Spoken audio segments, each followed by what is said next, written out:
Hi, Chris Dawes here. I've stepped away from the commentary box for a change and I'm in front of the camera because this time I'm talking about my business, Open Doors Training. Founded by myself as a project of passion because I felt so lucky that I get paid to do the things I do now. Commentating, hosting awards, voiceover artist, TV, radio, podcasts, live shows, you name it, all of those things are an absolute privilege. Especially when I came from someone who was paralysed by fear when I had to present at university and when I first went into business after graduating. But thankfully, I got accused of making IT entertaining when I was in my sales and marketing role. I know, not that easy, but I'm proud of that one. And that's what really was the trigger, enabled me to carry on with all the different things I do now. I want to now help others open doors that they may not yet know exist. And you never will know exist unless you put yourself in a position where you can be heard. Whether that's in business, in public sector, in sport, all of it is the same. If you're silent, no one will know you exist and how good you are at things. You've got to put yourself in a position where you open those doors, at least so that you can knock on the doors and they know you are there. So that is what we do here at Open Doors Training. It's not about creating blueprints of presenters or media darlings or whatever it may be. It's about unlocking you. Instead of being the contained version of you, we want to get 110% of you. You probably exaggerate it by 10%. I'm sure I'm not like this when I'm at home on the sofa. The wife would kill me. But it is about still being you. And that is what we work on within all of our training. So come on over, opendoorstraining.co.uk. Let's have a conversation to see how we may be able to assist you going into, hopefully, a better year in 2021.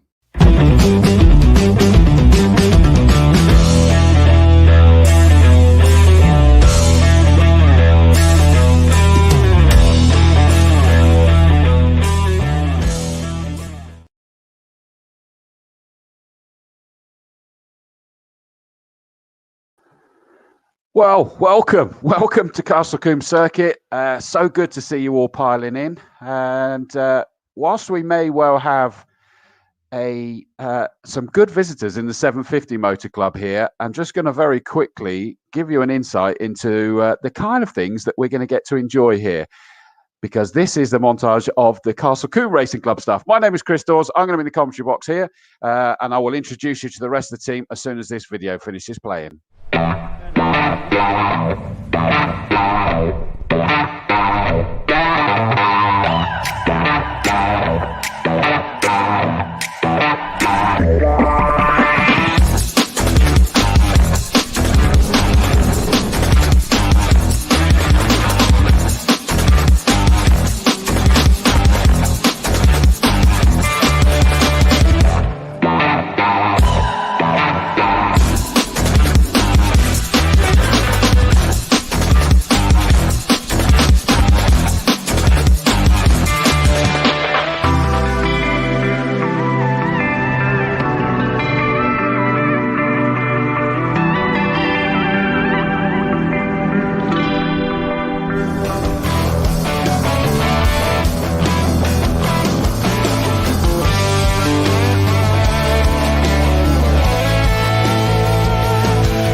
Well, if that doesn't get you in the mood for it, I don't know what will. But let's bring in the rest of the team over at the old Paddock commentary box. Let's bring him in. It's Ian Sowman. Hello, mate. How are you? Hello, Chris. How are you doing? It's good to be back at Castle Combe. My first time here in 2021, and looking forward to today's 10 races. It should be good, as you've already teased there. We've got some 750 Motor Club content for you this weekend, and as many of you would know, my regular gig, as it were, is as one of the main commentators with the 750 Motor Club. And this weekend we've got the 5 Club Racing MX5 Cup, and we've got the BMW Car Club Racing Championship as well, which regularly race with 750 MC, joining the Castle Combe Championships this weekend. So it should be plenty to look forward to, Chris. Yeah, well, we got 3 of the MX5s, 2 of the BMWs, and good grids in both of them, to be fair, isn't it? Yeah, I think we're just one short of capacity in the MX5s. I think 41 cars qualified, and think about 25 in the BMW Car Club Racing Championship, which is not bad considering they only had their first round of the championship 9 days ago at Silverstone. That was a delayed start to the season for them, leaving a relatively short gap. But to get mid-20s is still an excellent grid. No, absolutely. And some stunning cars. Right, so that's Ian Sowman's over there. Let me bring in the interviewee, another 750 Motor Club dude. It's Josh Barrett. Hello, mate. How are you? Hello, Chris. Hope you're good. Warmer and drier and less windswept than you. Sorry, mate. It's starting to get a bit windy now, and the weather apps don't look very good. So fingers crossed we can get everything in. The good thing is qualifying went well, so we can start the racing early. We are indeed, yeah. I'll let you go and get out of the wind and what have you for now, because you'll be back and forth enough times. Josh, we'll catch up with you with the interviews, mate. Speak soon. So, yeah, he's down there in this. It's very windy. It is cold. It's dry at the moment, actually. So I was telling Porcupines about that. But it is not looking promising. So they're going to be starting racing at 15:15, which is good. Let me just quickly, actually, I'll do a favour there. I'm going to bring in, because thank you for all of you, the comments coming in. Joe Coffin waving from YouTube. Hello, mate. JP, have a great day, Chris Dawes and everyone at the track. Thank you, mate. Mike Cotton had his birthday on Thursday, so happy birthday again for that, mate. The big 80. Looking at the weather, glad I'm on the sofa. You're not wrong, mate. Even if it stays dry, it's just windy and cold. So wish we could have been there, says Safi. I know, I can understand that. Morning, Gin Master from Post 3, says Baldrick Bryan. Hey, I haven't got any gin with me today, that's for sure. Craig Shield says, morning from Post 1. Can we please sort the wind out? Sorry, that's Ian Sowman's fault. He was supposed to sort that out. I can see him chuckling in the box over the other side there. Tom Murray, first time marshalling this year. If you see me at camp, I'll be waving. Top class racing on its way before the heavens open. Dilly dilly, Orange Army in all weathers. Good man. Good to see Tom Murray is down there, a young marshal. Tracy Plumridge, fantastic. Thanks for letting us in. More than welcome. And your boys have got the front row locked out in the saloons as well, haven't they? The Prebles. Can actually hear your excellent commentary as the speakers are on down here at camp. Welcome, guys. That's good. I see you just lounging back there on the grass banks down at camp. And I look a bit further around. That's good if you're able to hear that. My old school buddy, Stacey Woodhouse, good afternoon. Chris James, looking forward to some great racing. Good luck to Alex Kite in the Saloon Car Championship. Of course, we're going to get plenty of support for the different drivers. Great to see this. Michelle Walsh saying, go on then, James. JDB Performance buffed on. And I just bumped into him. Good to see James back here racing. Mark Cowley, been looking forward to some racing. Can't wait to be there. Hopefully, the end of this month, we'll have you all back, and we genuinely can't wait. Morning, guys, says Jamie Luscombe. Hi to Dawsey, great to be watching racing today. Big thank you to all the team that makes this happen, says Eileen Rutter. Eileen, thank you very much. Lovely comments, much appreciated. Alfie Gendel, a young superstar racer. Hello, everyone. Looking forward to some amazing racing, and we look forward to seeing Alfie out racing in years to come. Got a friend of a friend racing in race 7 in car 74. So that's in the Formula Fords. Well, we hope your friend of a friend does well. Can I just quickly work that one out? He's over there. Have you worked out who that is they're referring to yet, Ian? I haven't yet. No, not yet. Getting my entry list out. Have you got Alicia there? Hamlin. Alicia Hamlin, right. that'll be. Excellent. So good luck to the friend of a friend.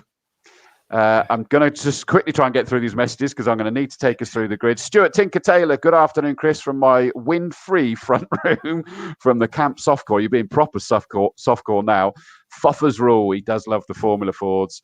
Post 11, Tower Corner today. Looking forward to racing. Bit chilly. It certainly is. Louis Baldrick is excited to be able to watch Mayday Madness in my PJs. Louis, enjoy it, my friend. I know you've got your picnic all ready. We'll see you back here soon. And I dare say I'll look down and see you cheering. But enjoy your day, Louis. And it's good to see that you are watching as well. Looking forward to this. Can't wait, says Andy Fishlock. Dilly, greetings from Quarry Out, bit breezy and now raining. It is. It's on the window up here. Have you got it there, Ian? Not yet. At the moment, it's dry, but I reckon that could change any time. I think so. You don't want to be in an open top car. Oh, wait. The Mazda MX-5. Oh, dear. Yeah. I don't think they're going to get the word, although they're out 3 times, so they will, won't they? Their last race in particular is not going to be good. No. I don't envy them. Sorry. James Harvey says, morning, Chris. Looks cozy in there. Hello, mate. That's James Harvey that I was commentating on in the NASCAR sim race, I think. Morning from my warm sofa in Scotland. Best of luck to Huggins in the 750 Mazdas. From Sarah Huggins. Jay Rayfield, got you on this afternoon, Chris. Happy days. Welcome, Jay. And there we go. Craig Shill says the wet stuff is falling, so it's spread around the circuit. Dave Luck says, wish could be there, but tickets booked for next meeting. Good. We look forward to seeing you. Remember, it's advanced tickets only for the end of May meet, sadly. Fergus Campbell, wishing everyone a great day, watching the stream from Surrey. Can we get a shout out for Marcus Bailey in the Mazdas? Old but gold. Don't shoot the messenger. That was nothing to do with me. Michelle Walsh, we're all watching. James, JDB Performance buffed on flat out for the win. I think he said he was taking it steady because he's been out for a little while and he's just getting himself settled back in. AD King, great stuff. Can you wish Ollie Jackson good luck in BTCC next weekend? Consider it done. Wendy Hignall, good luck to everyone today in Saloons and Hot Hatch. Charlotte Elston says, looking forward to seeing Marcus Bailey in number 54. Our very own Emma Strawford, Pasty, Chips and Motorsport. Greetings from the media centre, Dawsey boy. And I'm waving down to you, Em. I'm waving down. Peggy Spackman, sadly, her other half, Ross Parker's not out with his engine in pieces after the last meet. We're here. Good afternoon. Good luck all. You managed to wrestle the TV away from Litland then. Caroline Sutton, good luck to Mark and Nathan Sutton. Go, boys, go, from Lily, Hannah, and the wife/mum. Ken Davies, wish I was there. Sod the weather. Can't wait for 31st of May. Booked. Thanks to for the live stream. More than welcome. Thank you for being part of it. Let me just actually bring that one up. I'm going to mute it for a second but it enables you to see what's going on as well. Mark Osland, looking forward to some great racing this afternoon. Race really windy in the paddock, says Carl Ward. And good luck from various other people. Nick Pontin says he can't wait to be on the banks as well. Daniel Williams, morning, Dawsey and crew. Good luck, everyone, especially the Spiller boys. Absolutely. But we need to get you through this grid. Let me make sure I've got the correct one up now. We've got a bulletin board that we're able to watch now as well, which is good. Have you seen that yet, Ian? I've not seen that. Well, I did see it yesterday, but obviously there wasn't too much on it yesterday. But no, it's filling up now. Not logged on today. I'll do that now. Yeah, it's filling up. Right, so we've got an amended grid for this one. Let me... I'm just trying to work out if I could potentially do a share screen. Let's go with that. Let's just see how this one works, because I haven't done this the other times. Always dangerous trying something new. It is. There you go. It does. Blimey, technology does occasionally work. Let's just do that, fit it around here, get to the front of the grid. So on the front row, I don't know, did you want to take us through this grid with any context of the people, or is it just as well for me to whip through it? You carry on whipping through it, because there's a lot to whip through, and I'll perhaps add a bit of detail in a minute. Okay, fabulous. First row, 71, Ben Short took pole position. Alongside him, number 1, last year's champion, Ben Hansey. Second row, 93, Ben Abbott. 43, Declan McDonnell. Third row, 77, Steve Foden. 58, Michael Combe. Good to see him out racing the MX-5s again. Fourth row, 54, Marcus Bailey. 92, Jordan Johnson. Row 5, 34, Ian Cameron. 9, Ian Tomlinson. Row 6, 55, George King. 777, Courtney Milnes. Row 7, is 72 Matthew Short, 67 David Abbott. Row 8, 26 Ryan Lovelock and 230 Thomas Holland. Row 9, Matthew Pennefather Neil in 21 and 25 Daniel Watkins. Row 10, 89 Paul Monteith. Is that right, Ian? Monteith? Yeah, Monteith. Monteith, thank you. And 94 Liam Cochrane. 11th row, 88 Bobby Andrews and 14 Lloyd Huggins. 12th row, 38 Peter Griffin and 141 James Winstanley, which is an addition to the entry list that we had. 13th row, 66 Hayden McDonald, 13 James McCann. 14th row, 23 Stephen Rees, 42 Daniel Grist. Row 15, 22 Adrian Johnson, 46 Nicola Favo. 16th row, 96 Sam Moody, 11 Stephen Robinson. Row 17, 78 Charlie Brisker, 98 Alex Lewington.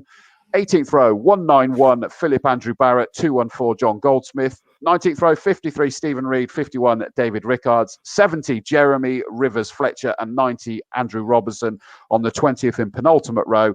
And on the 21st, after losing all their lap times, was the number 61 car of Jake Dormer. So that's the grid, Ian. It's a busy one. I've got to get my voice back just after reading that out.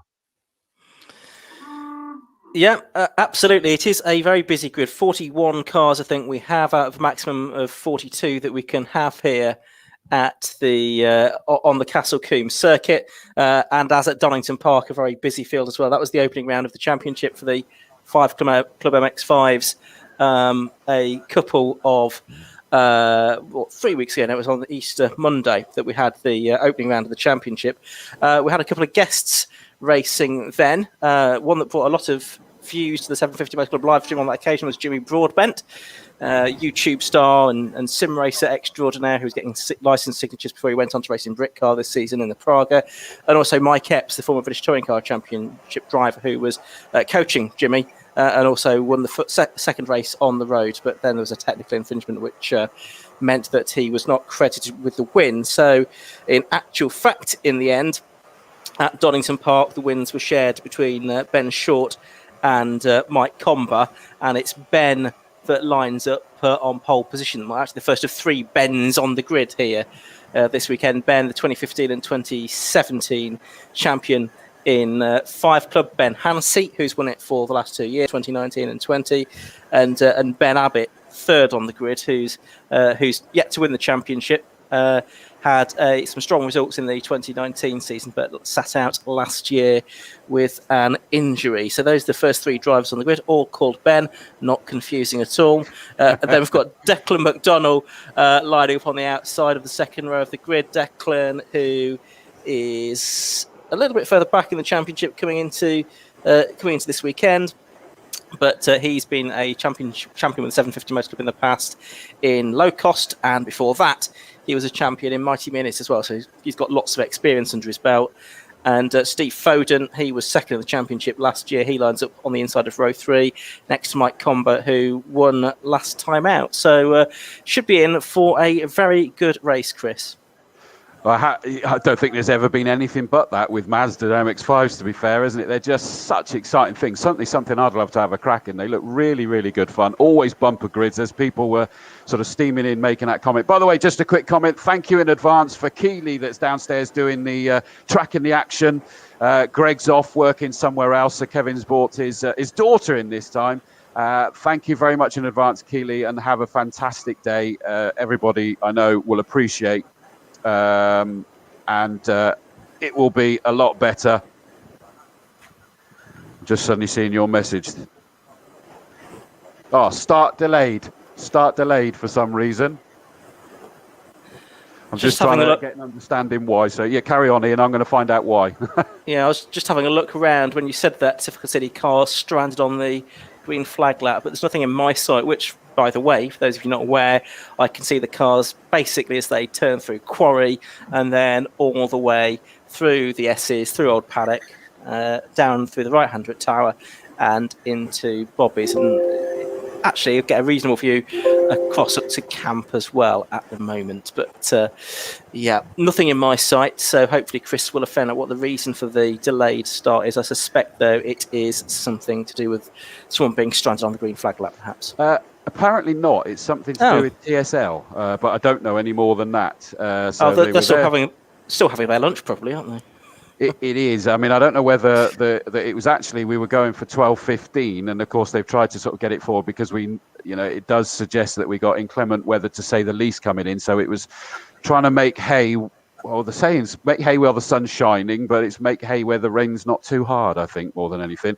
I was just trying to make sense of I just got your message. Yeah, I had a message from someone saying that the sound had gone but then came back on, and I think it may have been connected with when we shared the screen to put the grid up. So I see. May be the issue. So I don't know if anyone else had similar issues, but certainly I had someone WhatsApp me to tell me that was the case. Oh, apologies. I'm hoping. Let me know in the messages. Did you all hear me read out the grid, or did it go silent for you? It should have still worked, but it may be that because I didn't share audio from that, I'm hoping it didn't block us out. So apologies if you didn't hear us while we were reading the grid.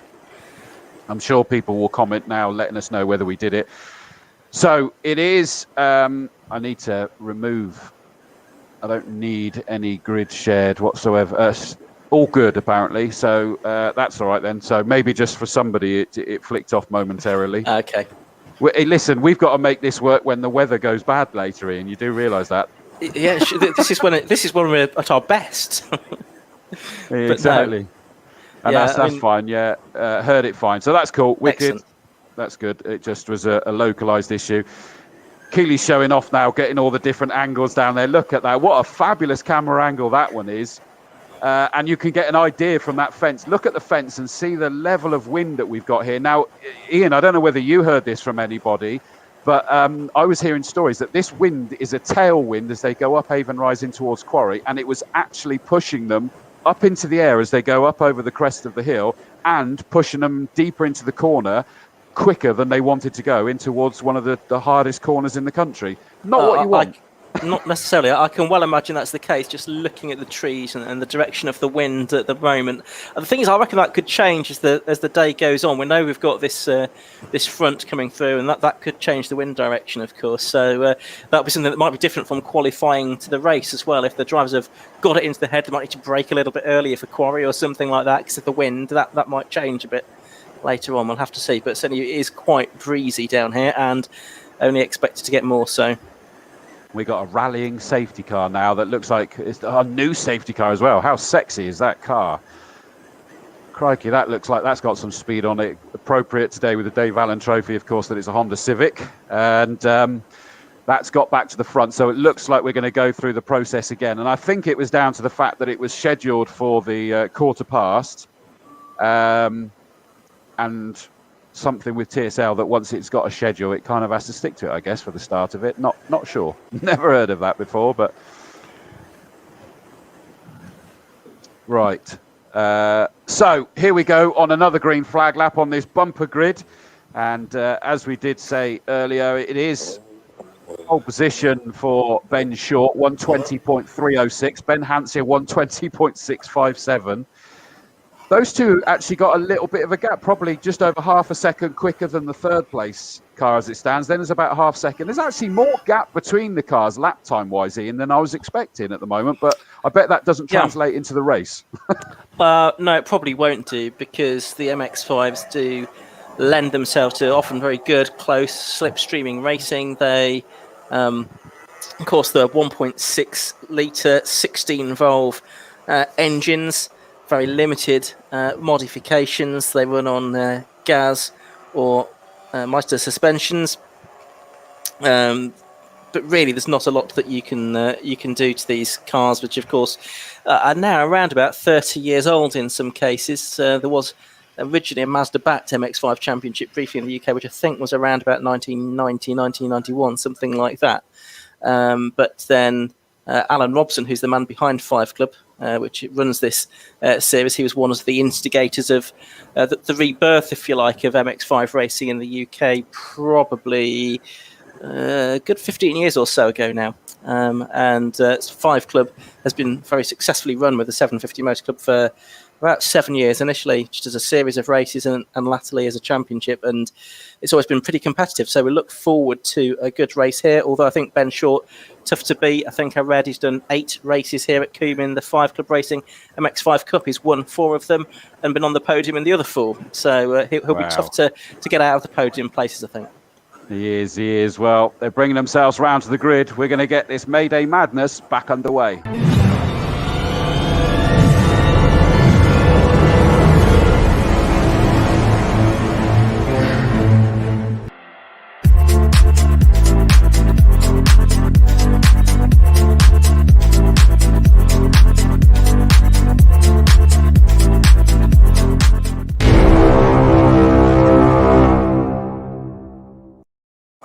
Yeah, be thankful that says let the show begin, not begin, as it normally does. But left off the hyphen this time.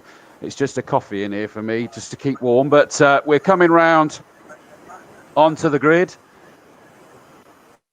going to mute that mic, but we'll leave it on because it's just picking up a bit of the speaker there in the background. We've actually turned on the speakers so that some of the marshals can hear us, which is good. It's going to take a while to grid up, to be fair, because there's plenty of them. It's going all the way around the corner, so I think the rest of these ones at the corner are probably paying more attention to the backs of the cars rather than the lights as much as anything else. Right, in they go. The green flag has been waved. We're going to get this Mayday madness underway. 5-second board goes up. This is a 15-minute race.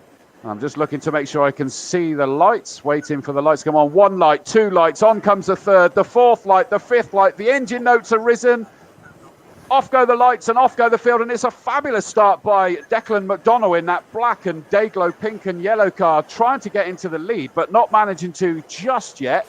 Ben Short's got the inside line, though, through Folly. Surely he's going to make that count as they go screaming through there. Up Avon Rise with the wind right behind them, pushing them all in there. And we need to make sure that they've got everything warm enough over Avon Rise in towards Quarry Corner. No puffs of smoke at the moment. And it looks like it is our pole sitter, Ben Short from Ben Hansey still. Yeah, that's right, Chris, as they head down towards me. And it was Ben Abbott in 3rd place. And despite that good start, Declan McDonnell in 4th position as they turn their way through. In fact, he's now gone down to 5th place because Mike Combe, who's racing here for the first time in 8 years, didn't get any testing in. He has now moved up into 4th position. In 6th place, it's the number 77 car as well. That's Steve Foden. So probably the 6 top drivers, you would say, in the championship this year, filling the first 6 places at the moment. They've all got through Old Paddock without incident. Down towards Tower they have gone. Ben Short is about 4 car lengths ahead of Ben Hansey, the champion from the last 2 years, then, as they head through Bobby's for the first time in this 15-minute race.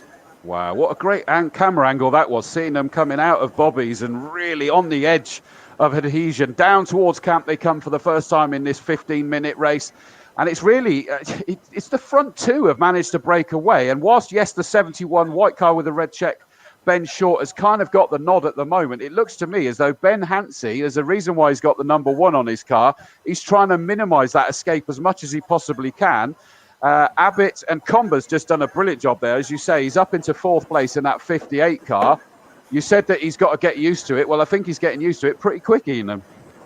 Yeah, looks like it, because it's right on the tail now of Ben Abbott, who's in 3rd place as they head down Farm Straight into the S's for the 2nd time. But out front, Ben Short just starting to stretch his legs a little bit from Ben Hansey, I would suggest. 3rd Abbott, 4th Combe, then 5th and 6th right together. That's McDonnell and Steve Foden. Then there's another 2-car fight going on for 7th and 8th position. That's Marcus Bailey in the number 54 car. And number 92 is Jordan Johnson, rather than his father, Adrian, I think is also in the race. They've headed through Tower Corner for the 2nd time then. No real changes, though, among the top 6 just at the moment, Chris. It's Ben Short still leading. Yeah, it looks as though Foden's putting some huge pressure on McDonnell, though. That 43 car, the black car with the day-glow pink and yellow flashes on it, they got the fabulous start, but he sat there in 6th position now, car number 70, in 5th position, car number 43, with Foden, the white car number 77, all over the back of him. Through Camp Corner they go. That's the closest fight in that top 6 as it stands at the moment. Combe's assault on the 3rd place has just temporarily stalled, although he's still in striking distance. But 77 Foden took a very tight line there through Camp Corner, was trying to find a way through the on the number 43 McDonald, but wasn't able to do it there. And I think as they go round, not quite managed to do it through Quarry. No, he's not. So for the moment, still in 6th place is still Steve Foden behind Declan McDonald, who, as we say, very experienced. He's also raced Formula V in the past as well. He's been successful in the Citroen C1 24-hour race as well, but he's under a lot of pressure here from number 77, Steve Foden. Mike Combe has now got up to 3rd place. That happened at Quarry, I think, at the expense of Ben Abbott. So he has moved up into the podium positions, but Abbott's still piling a lot of pressure on him now. He's got probably a 2.5 seconds to make up on Ben Hansey, who's up ahead of him in 2nd place, and he in turn is about a second behind Ben Short. Well, suddenly that lead is massive. Did you say that was the case up by you then? No, it's about a second past me.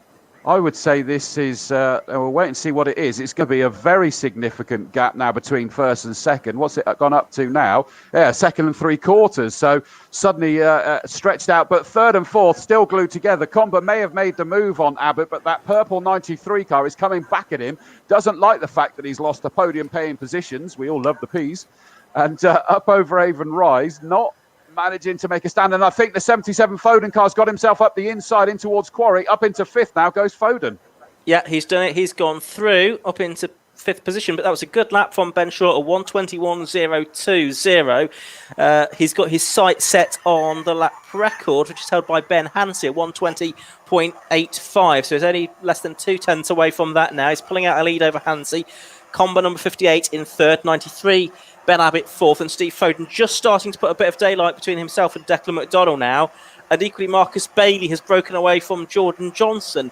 And yeah, on that lap, he did close the gap a little bit to Steve Foden as well. So Marcus Bailey, a man on a move as well in 8th position, or 7th position, I should say. So they come down towards us now for the 4th time. I know that a lot of people are sort of saying, it's a shame we can't hear the cars. I know it would be lovely, but please understand we've got cameras dotted around this circuit, almost more like CCTV style cameras, just to try and bring you some free coverage as best we possibly can. But I'm glad that it's given you an insight and enjoying the racing here as they cross the line for that 4th time. Short, Hansey, Combe, Abbott, and yeah, as Foden has made the move past McDonald, the 43 car is looking as though he's trying to come back at him as they go up Avon Rise. The black with the day glow flashes, trying to find a way back into 5th, but I don't think he's quite going to be able to do it.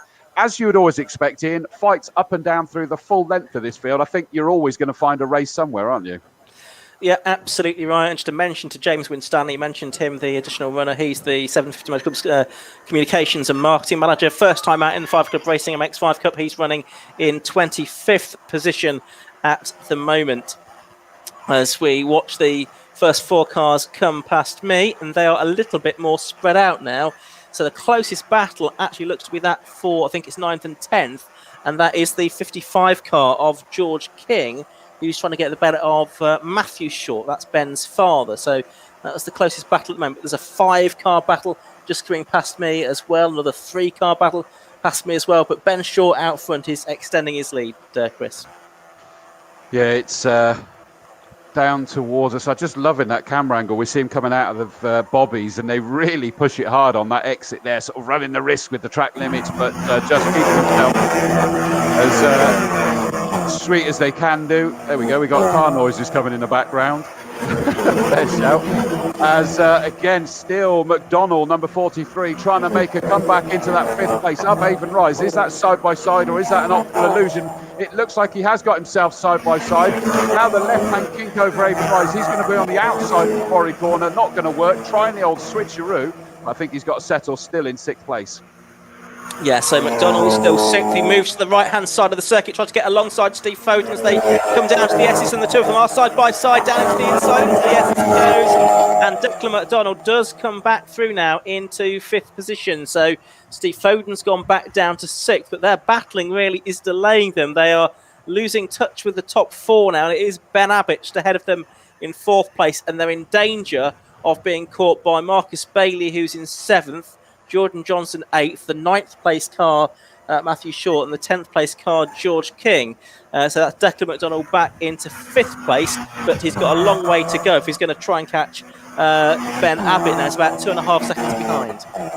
Yeah, and plus he knows that he's going to have a challenge because in reality he might have made that move, but Foden overtook him previously, and now it's no your partner, and Foden's trying to come back at him. Combe's shaken off the attentions completely of Abbott. That gap is now up to over 2 seconds between 3rd and 4th, so that means that Mike Combe only needs to worry about looking forwards, and I would say he is. Let's have a look. Yeah, he's just done a personal best, 121.6. That's nearly half a second quicker than the second place car, Ben Hansey, so that could close up pretty soon, Ian. Yeah, I reckon it could. There's just over 6 minutes of the race left to go. Up front, it looks like Ben Short has made this race his own now. He is pulling away from the rest of them. He was about 9/10 faster than Ben Hansey as well last time. So I think the main point of interest here is whether Ben Hansey in the number 1 car is going to be caught by 58 Mike Combe in the MCR machine. The gap was, what, 1.4 over the line? Well, it's not 1.4 now. It's probably about 0.8 seconds, I would say, as they came past my commentary position that time. So it looks like another good, solid lap for Mike Combe here. And there'll be, what, probably 4 laps to go at the end of this one, I would say. Good chance for grandstand finish in the fight for second place, I would say. Okay, so here comes the leader down towards us for the 7th time, completely under control. As he comes round camp, across the finish line for yet another lap. Ben Hansey. Now let's have a look and see whether this has come down. 1.4 was the gap between 2nd and 3rd last time round. It looked fairly much the same. 1.2, so he's taken about 2/10 out of it. But as Ian says, we're down to the final third of this race any second now. So he's going to have to make those moves quick. I see your comment, Ian, about the fact that Foden, actually, by the way, 77, the white car's back ahead of McDonald, number 43. But there's a whole gaggle that are actually reeling them in quite scarily, isn't there? Yeah, that time through, Marcus Bailey in 7th was 9/10 of a second faster than Declan McDonald, and it looks like all of the sort of 3 cars behind him actually lapped a little bit quicker than Bailey as well, so we're going to get a big fight for 5th position before the end of this race as well. Yeah, it's interesting. It seems that Ben Hansey was perhaps quicker in the second half of the lap because they were closer than 1.2, 1.3 seconds as they went past me in the battle for second place, so we'll see if Combe can take much more time out of Hansey this time. I would say it's no closer past me than it was on the previous lap between those 2 cars, that's for certain. But that battle for 5th place is now hotting up because you've got Foden, McDonald and Marcus Bailey now. Definitely 3 of those right together for 5th. So as they come across the line, well, the leader comes across the line all on his own. 4 minutes, just over 4 minutes left to go. That gap looks like that's gone back out. 1.2 last time was back out to that 1.4 between 2nd and 3rd. So I think that Ben Hansey has got that assault or attempted assault checked for now. Now let's have a look. Foden's and McDonald are now under huge pressure by Bailey. So the 54 car has made that a 3-car train, and it's side by side between Foden and McDonald up over Avon Rise. Foden's going to have the inside line, but I think he may have already been passed. No, he's somehow just holding off, but you called it. Bailey's with them now. Yeah, Bailey did a personal best lap of 1:22.378 last time through, which was 6/10 faster again than the 2 cars ahead, and they really have been, not working together to keep ahead of the pack. They've been fighting with each other, have Foden and McDonald, and it has brought these other cars back into the equation as well. So it's now a 5-car train, really, 5th, 6th, 7th, 8th and 9th. The one that's not gone with them is George King in the 55 car. Now McDonald trying to fight back on Foden again as they go down to Tower. He initially went to the left-hand side of the circuit, then looked to the right, but actually he's lost a position. He's lost the place to Marcus Bailey. So Declan McDonald loses a place. He goes down to 7th. Yeah, it looked like that was possibly going to be the case. Right, as I lead across the line, there's 2 minutes 40 left to go. So this possibly is the penultimate lap based on that, if it carries on as is. The gap has come back down to that 1.2, a new personal best from Mike Combe, but I think it's just going to be a little bit too late. This fight you were talking about is because Abbott 93, the purple car's on his own. Foden trying to keep Bailey and McDonald. McDonald's got a good run down the start-finish straight through Folly there. Right-hander, he's going to have the inside line up at Quarry as well, so he's really muscled himself onto what will be the inside line to try and take that back, but I don't think he's quite done it. pick that up in a second. Ben Short, the race leader, is going to start lapping traffic in a moment. We'll just get 3 or 4 cars before the end of the race. There's probably 2 minutes and therefore 2 laps to go. Right, so what's going on? Well, it's Steve Foden 5th, Marcus Bailey 6th, and Declan McDonald 7th. So that was the order when it left me at any rate. Then Jordan Johnson and Matthew Short. But now Bailey is attacking Steve Foden, and he got past Declan McDonald here a lap ago. He's put his car on the outside line for Tower Corner, and he's sticking all the way around the outside at Tower. Is he going to get his nose ahead under braking for Bobbies? It looks like he might have done. We'll see as they head back to you, Chris, whether it's now Bailey ahead of Foden for 5th. It looks on the camera. I think you're right. He has managed to do it. The leaders have gone through already, and I think we've got an issue with timing actually, because it's not registering them going through. But there we go. It's now, yeah, but it's missing Ben Hansey. He's definitely still there, so I'm not sure what's gone on with TSL timing at the minute. It's missing them all, but you're absolutely right that Bailey's done it, but he's not managing to pull away because Foden now is trying to come back. The cracking car, white car with like a gold stripe front to back. He's now trying to muscle himself to the inside line up at Quarry Corner. Is he going to do it? I think I can still see the red flashes as the nod, but I think they're coming to you side by side. Pretty much. So they're heading down towards the S's, and it's Declan McDonald that's trying to sort of thread the needle and get through past both of them. He's failed to do it, so it's Bailey still in 5th position. Ben Abbott's picked up some damage by the looks of it. Not quite sure where he's picked that up, on the sort of right wing of the car. But then it's so it's now Bailey 5th, Foden 6th, McDonald 7th, Johnson 8th, and Matthew Short in 9th. But I imagine the leader, Ben Short, is already heading up towards you and towards the checkered flag. Let me see. Where is he? Here he is. He's in the middle of these back markers, and there's no checkered flag. Last lap board is actually going out now. He gets through with 1 second on the clock. So that's a nice surprise, isn't it? I thought that with it being quite tight, they'd have thrown it. Now, Mike Combe is right all over the back of our second place car, Ben Hansey. I'm not sure what happened there. Has he been compromised by the back markers? And in fact, no, Abbott's there, so it's a different purple car. So it's the back markers, and suddenly Mike Combe's trying to make a move up towards second place as they go up Avon Rise. He's going to have the outside line at Quarry Corner this time round.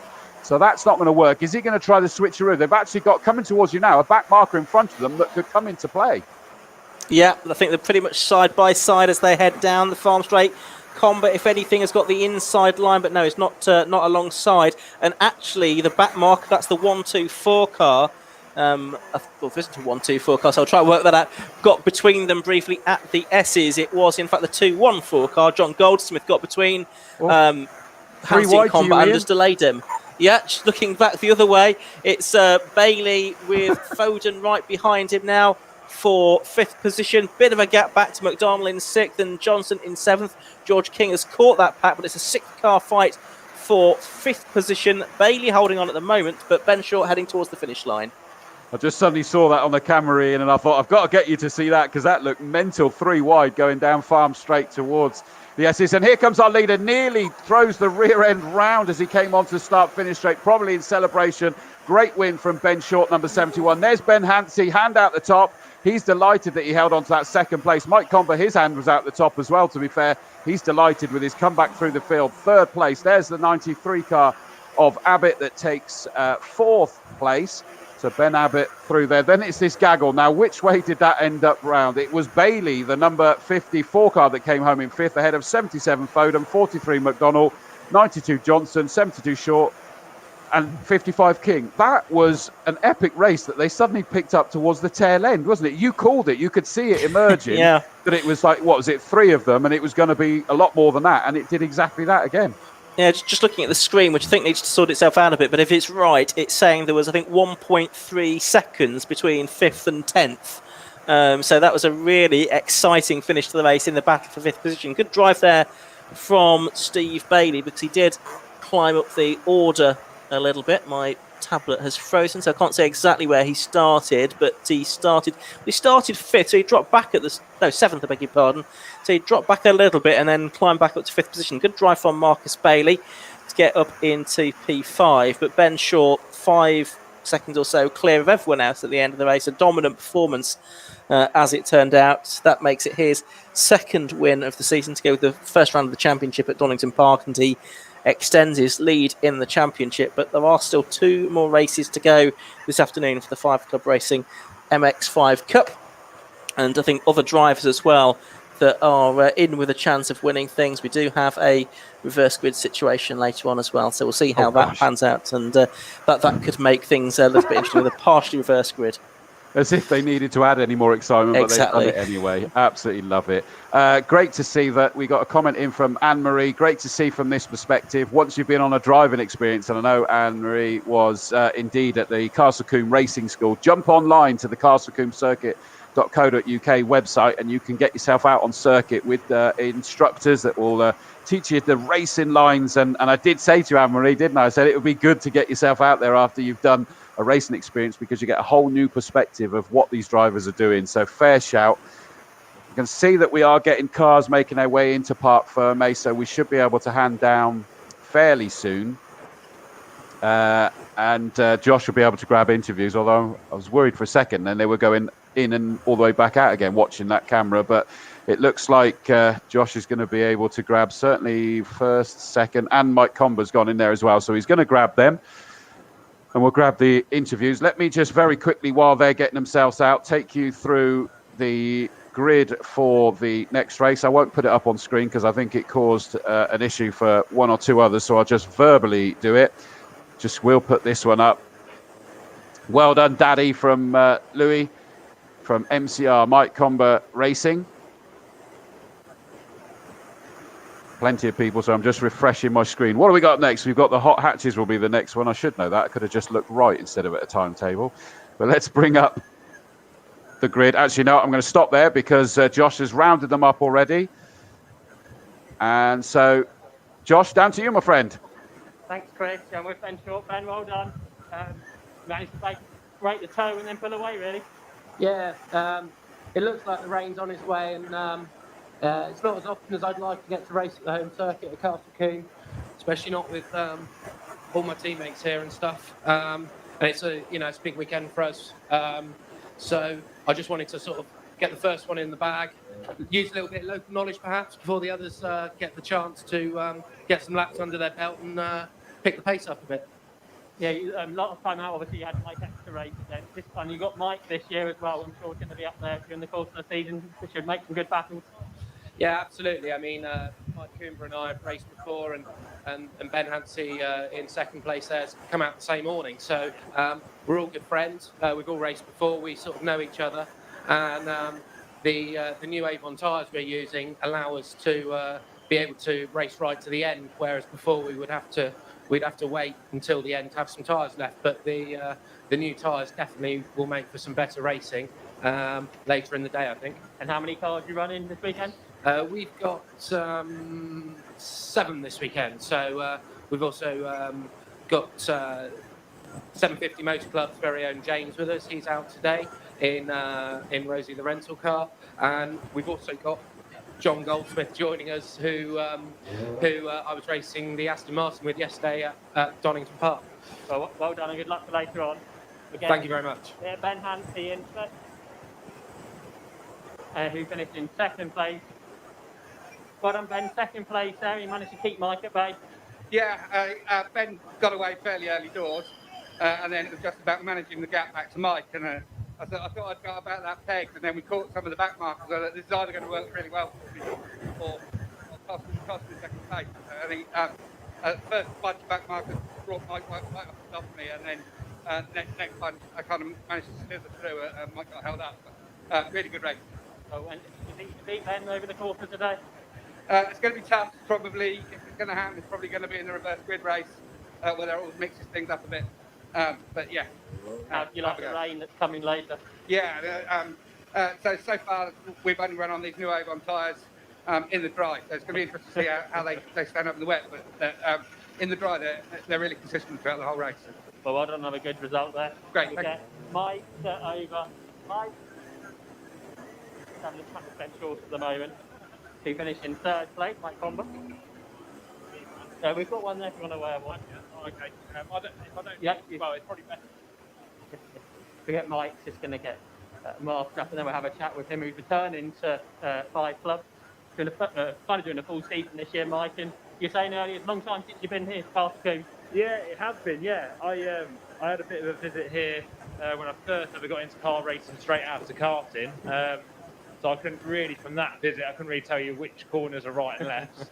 A bit of a revisit back in 2013 when I first season out of low cost into the Mark 3s.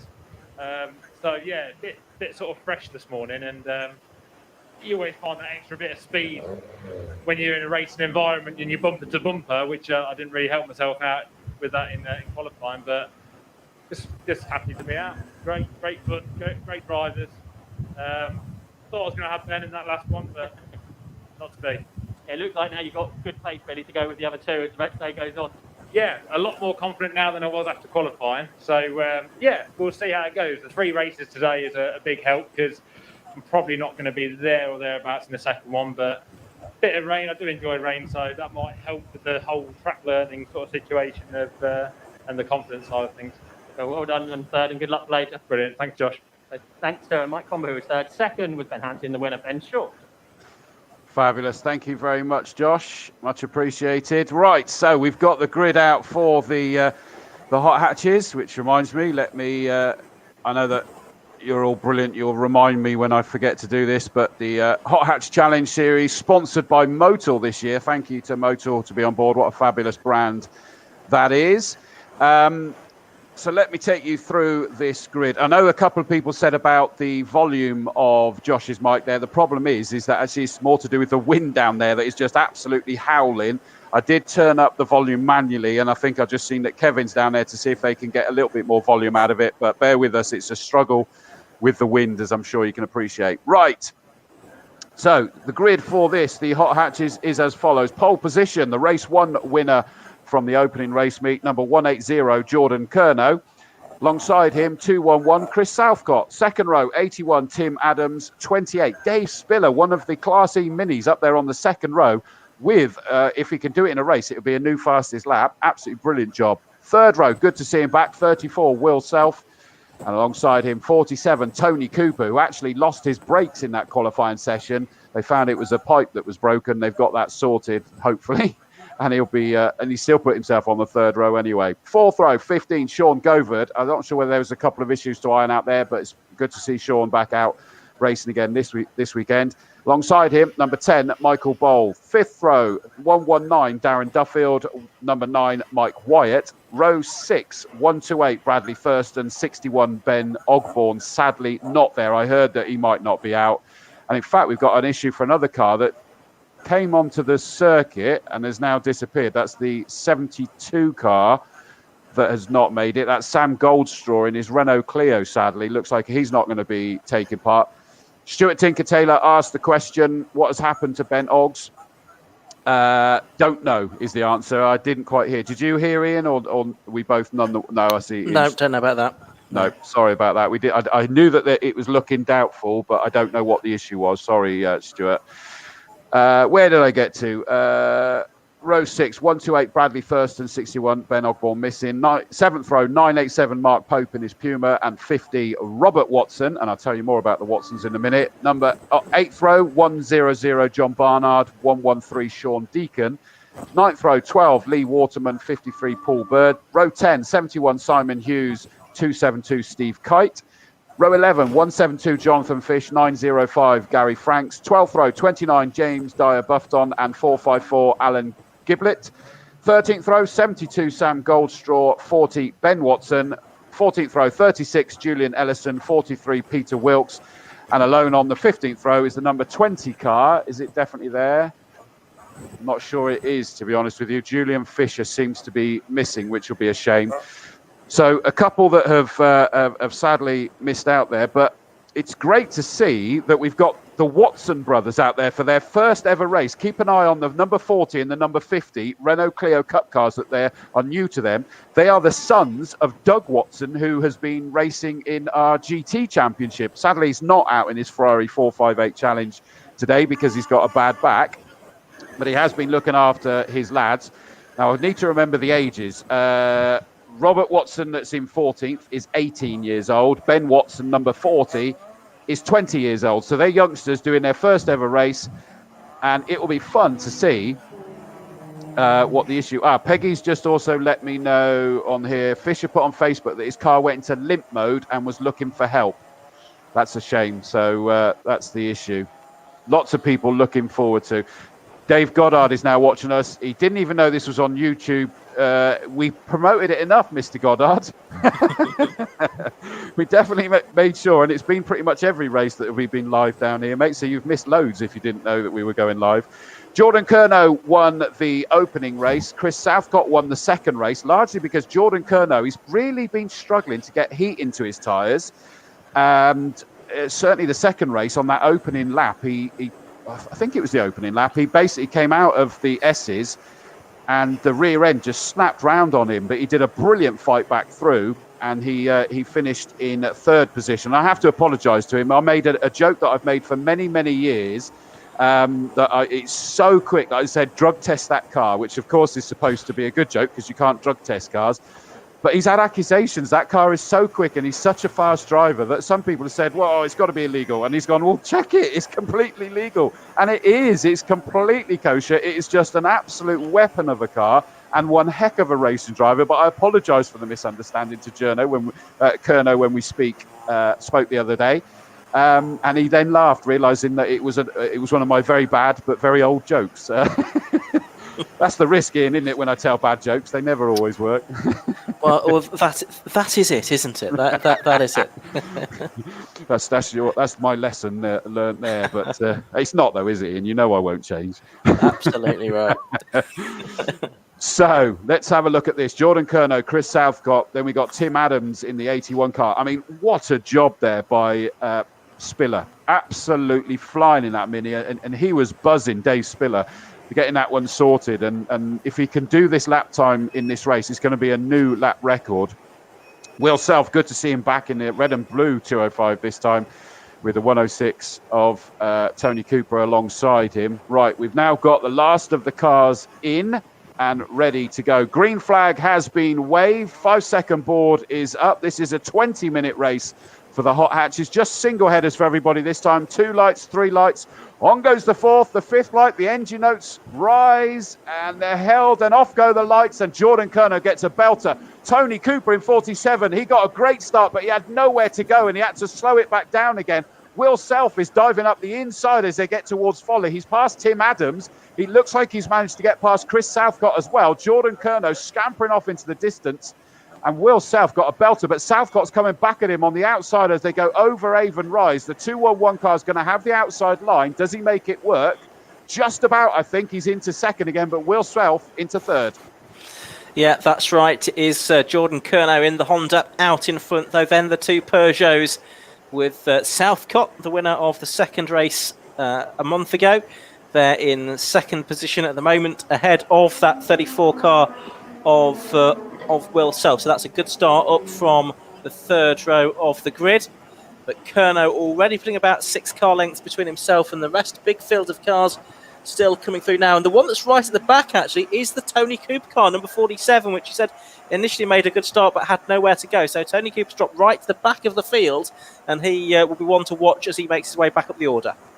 Well, either that, or it looked like he suddenly went straight on at the S's, and I wonder whether his brake issue has resurfaced. Little Pope's just run wide, very wide on the exit there, but we'll wait and see whether Tony Cooper can pull back through. Jordan Curnow in the lead, Chris Southcott, Will Self, Tim Adams. Spiller is now being harangued by the little Peugeot of Sean Govard. Whatever issue that sort of curtailed his qualifying, looks like it's sorted now. That is absolutely flying, and he's trying to get past that Mini. But it's incredible to see a Class E Mini up there fighting at the front of the pack here. Spiller really is one talented driver. He's going to be racing with his dad later in, Dave Allan. What a lovely moment that'll be.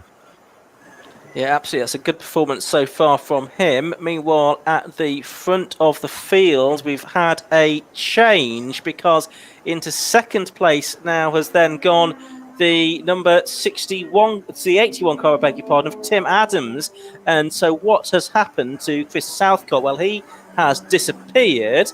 Will Self was there, but he dropped back a couple of places. Quarry. So at Quarry, they've presumably had an incident together then, with Self losing time as well. So he's in third place at the moment. He's got two of the cars right behind him, which I think will be Spiller and Govard. But the lead to Jordan Curnow, back to you, the big lead now over Tim Adams in second place.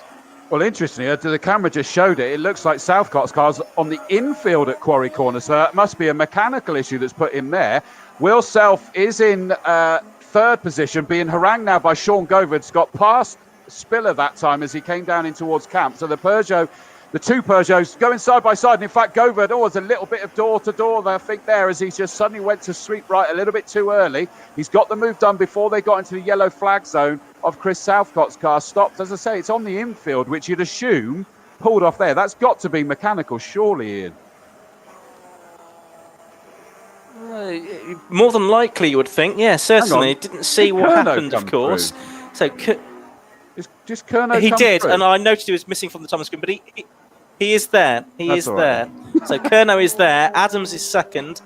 Third is Sean Govard now, up to third place. So he's got his way ahead of Will Self, and it's Dave Spiller in fifth position. Then a gap back, I think it's to Darren Duffield in sixth position in the second of the minis. But yeah, Jordan Curnow, hopefully you'll see him now, is still out there, Chris. It is, and it's still not corrected on the TSL timing screen. Hopefully it will sort itself out soon. But here comes Jordan Curnow, your race leader. Lights ablaze for the second place. Tim Adams, it looks to me as though that car takes a lap or two to warm up as well. But my gosh, is that warmed up now. New fastest lap of the race, although we don't know because Jordan Curnow is still not showing on the timing screen for some reason. And normally it would have been put in manually by now as well, but that hasn't happened. So Jordan Curnow exits Quarry Corner. And it means we can't really interpret whether it's closing down. So we're going to have to try and use our eyes. What's that all about? I'm used to using timing screens. I know. It's we've got to work now for our money, haven't we? But anyway, it's Curnow that is leading. I don't think the lead is going out at all over Adams. Adams really going well in that older model Civic, chasing down the race leader. Then quite a big gap back now to the 15 car in third place of Sean Govard. Then it's Will Self. Then it's Dave Spiller. Darren Duffield on his own really in sixth. Then it's the Integra next through, which is the number 10 car, which is Michael Bowles. So I think he's made up a position on Mike Wyatt already on this. The fourth lap of the race. 15 minutes still to go. And a spinner. Sorry, just going to say a spinner, and that is the 113 car, which is Sean Deacon in the ER Racing Solutions entered Peugeot 106. He's had a spin, but has recovered on the exit of the S's. Yeah, he wants to because he's second in Class C at the moment, so he wants to keep that one going. I can confirm that, it's gone down again now. I know that Zoe Curnow's cheering on her brother, and definitely Jordan Curnow is in the lead. It did pop him back up to the top, but it's gone again, so he's obviously got a transponder issue. And he is still in the lead. Do not panic. He is definitely leading this race. Tony Cooper's fighting his way through, so it wasn't a brakes issue. He's up to seventh and second in Class B, but Sean Govard is the lead in Class B. I don't think he's going to get any higher in that group, really, is he? Possibly not. No, I'm just looking in the distance to see Tony Cooper's car, which should be coming through third, fourth, fifth, sixth. Yeah, there he is, just heading into.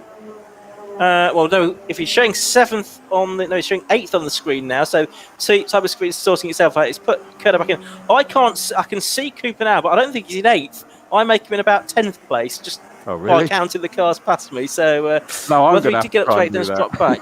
Who else have we missed then? Yeah. That'll be interesting. Anyway, he's just ahead of Robert Watson in the 50 car. So I think they are 10th and 11th, those two. So which two are we missing then? So here we go with the now lonely Sean Govard in the 15. He's absolutely got that thing dancing around the circuit. Will Self is left in the clutches of Spiller. So Dave Spiller, number 28 in that Mini, he's starting to come back at that Peugeot this time round. Then there's the 119 Darren Duffield. So he's still going great there with Bowl behind him, Wyatt. And there's then Tony Cooper now. So it's got him crossing. You're right. He's crossing in ninth. So yeah, he's in ninth now. Okay, but in traffic, the race leaders are getting much closer to one another.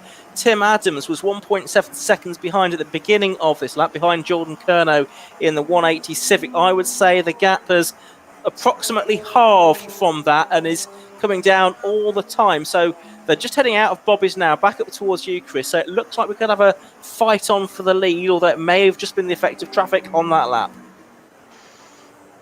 Another one that I hadn't realised is his first race today. Harry Cox says, come on, Brad Thurston, first race today. And he's going great guns. He sat there in, 12th overall, 5th in Class F in his Mini. Lead 2 have gone through. You're absolutely right. They are definitely closer, down to 1 second. So he's in DRS zone now, Ian. Here comes Get those flaps open. You can't say that, Ian. Oh, dear. They're back towards me now, and he's not used the DRS yet anyway. He's still around about a second adrift as they turn their way right and left through the S's. And he's actually, Tim Allen's really pushing hard there, you can see. Back end of the car did step out a little bit, so possibly it was the traffic that did benefit him a little bit on the previous lap. Can he sort of continue this momentum forward, though, on a clear lap? It looks like it should be... Might get another clear lap as well after this one, looking at the gap in the traffic ahead of them. Bit further back, Sean Govard is a long way back in third now. Spiller is up to fourth, so he's got his way ahead of Will Self.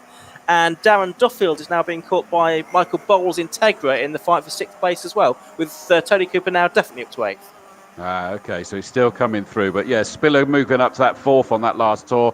So I told you that he was coming back and trying to do it. Lead 2 have gone through. That's now down to .976. History Terry Gallagher says, shout out to Dave Vass. I believe he's helping with the commentary team today. Can't say he isn't committed to all forms of motorsport, but he isn't, from what I understand. He's not made it today, No, I don't think. He looked at the weather forecast and decided to stay at home and watch us from there. I don't blame him, to be honest, given the way it might be later on. But exactly.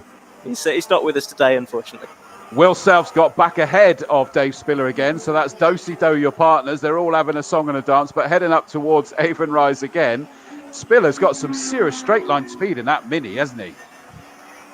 Yeah, he certainly has. It's a way clear of the next of the Minis, which of course is the Darren Duffield's car. He's about 11 seconds clear of his nearest competitor, and it's a good fight actually going on with Will Self. Self back ahead though, so a good little scrap between these two in different classes. Of course, we've got 6 different classes in the championship, although I think only 5 of them represented today. And I'm watching some of the slower cars come past me at the moment. But then I've got the battle for 6th and 7th, which is Darren Duffield and Michael Bowles. So another battle involving one of the Minis, which spits a bit of flame out of the back of it as it heads down towards Tower Corner. Michael Bowl in the Integra can't get through, but they're both being caught by Tony Cooper, who that time through was about 1.7 seconds faster than the 2 cars ahead of him. Well, the leaders are making their way towards you now, and they could end up getting very close to each other, because that's a gaggle of fighting cars that they're going to try and lap now, Ian. Yeah, Jordan Kerno's passed a couple. He's just got to pass the 113 Sean Deacon car, which is the one that had the spin down here a lap or 2 ago. Then they've got a little gap before they've got 3, 4, 5, about 8 cars in fairly quick succession that they'll need to lap, which will probably happen over the next couple of laps. And just looking at the clock, there's still 9 minutes to go, so still plenty of time left in the race. Well, just coming up to Quarry Corner is this fight that you were talking about, Duffield and Bowl, but Duffield got completely held up through Camp Corner by a back mark, and in fact I think the Bowls just ran wide there onto the grass, and Tony Cooper, I was about to say had closed in on both of them, has snuck past Bowl already. Yeah, Bowl looks to be going very slowly out of Quarry Corner now, so I wonder if he might have a problem in actual fact. Yeah, I think he probably has. So it's Tony Cooper up to 7th place now, soon to be 6th. I think Bowl is going to pull off by the looks of it, but let me just look to my left as the battle for 6th heads down towards Tower Corner. It should be fairly straightforward for Tony Cooper to get through on the inside and braking for Tower. He does so Tony Cooper, who dropped right to the back of the field halfway round lap 1, is back up to 6th place. Well, leaders have long gone. There goes Sean Govard having a lonely race in 2nd place, and of course leading Class B. There goes Will Self, that puts him second in Class A. So basically the top 3 are leading their respective classes. Will Self, and then Dave Spiller, who of course is leading Class E, and here comes Tony Cooper, 2nd in Class B, up to 6th place. That's a great fight back though, isn't it? You've got to say. And I bet this will be one of his favourite races. Yeah, it will be. For the lead, it was 1.5 seconds very nearly between the top two over the line, but it's less than that now. Again, Jordan Curnow delayed a bit by back markers. Tim Adams, in his older Honda, has got a better passage through them, and they're just about to head into camp, I think, Chris. They are indeed. They've got past most of them, but they just got number 12 Waterman in the MGZR to get past. Jordan's going to get that done on the start-finish straight.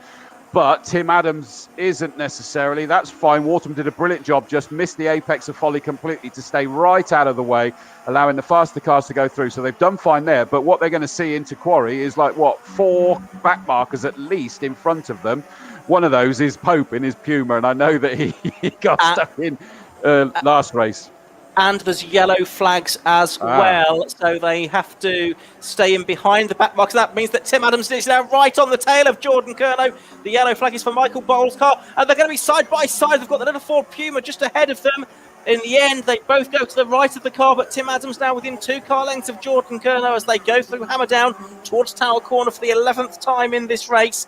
But those yellow flags really did play into the hands of Tim Adams there, and he's got his nose almost on the boot on the hatchback of that more modern Civic. They both get past another back marker on the way into Bobby's. They'll get another 1 or 2 of them on the way out, but very much a fight on our hands for the lead with 6.5 minutes to go. Yeah, they're coming down towards us now, and they've got past the debutant first and 128. Good job staying out of the way. Tim Adams just scythed through there in towards camp. He nearly ran wide there because he was determined not to get caught behind the back marker or through the apex of Camp Corner. And I know why they'd have wanted to do that. They've just split apart slightly because that compromised Adams all the way down the start-finish straight up Avon Rise. We've still got 6 minutes left to go. I know that Pitboy1989 says, you feel like I'm watching CCTV. Yes, that's because you are. You're welcome for the free coverage. Down the farm straight come the leaders then. More back markers to deal with. Tim Adams with his headlights ablaze. And he is not able to get past the Clio at the first attempt. He does at the second attempt. That's the 100 car, which is John Barnard, isn't it? And that time through, I think Tim Adams has lost out a little bit in the traffic. It was his turn to benefit from it a lap ago, but this time Jordan Curnow has got through. And Curnow has cleared another of the back markers now as well with Tim Adams. Not able to do it by the time he got to Bobby's either, which will have frustrated him, I suggest. He's going to have another bite at it now as they accelerate away up West Way. Yeah, I mean, it's one of those tricky situations, as we always say, is that the back markers can't just suddenly disappear.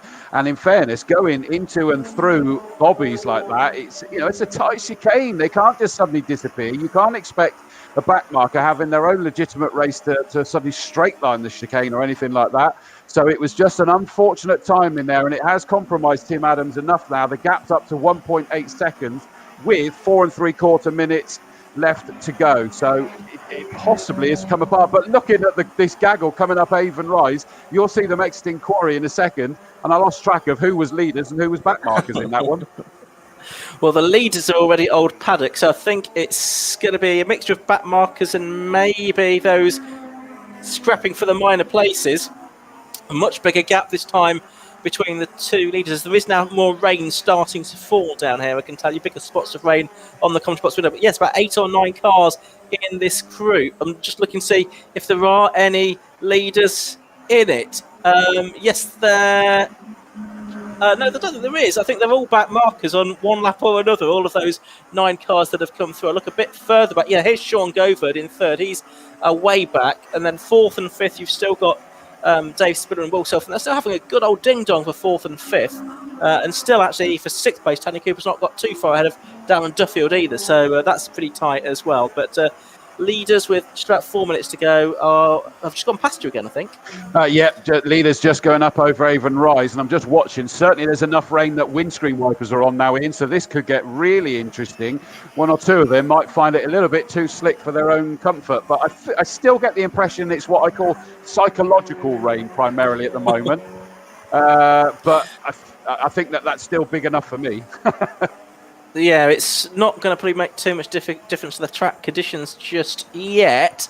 And Curnow's got a problem. Curnow, it sounds like his car has just died on him, basically. The engine has cut out. It was coasting down towards Hammerdown, but that means a change of lead, and Tim Adams has gone through. Tim Adams has got the lead now. Can Jordan Kerner get the car sort of fired back up again? Or is that it? Is it game over for him? No, he's still coasting his way around Tower Corner.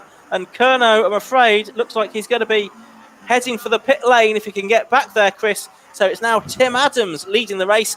Can that make it 3 different winners so far this year in Hot Hatch? Well, wouldn't that make there'd have to be something poetic about that. He's coming across the line now. He's still pushing really hard and he's punching the air. He's delighted.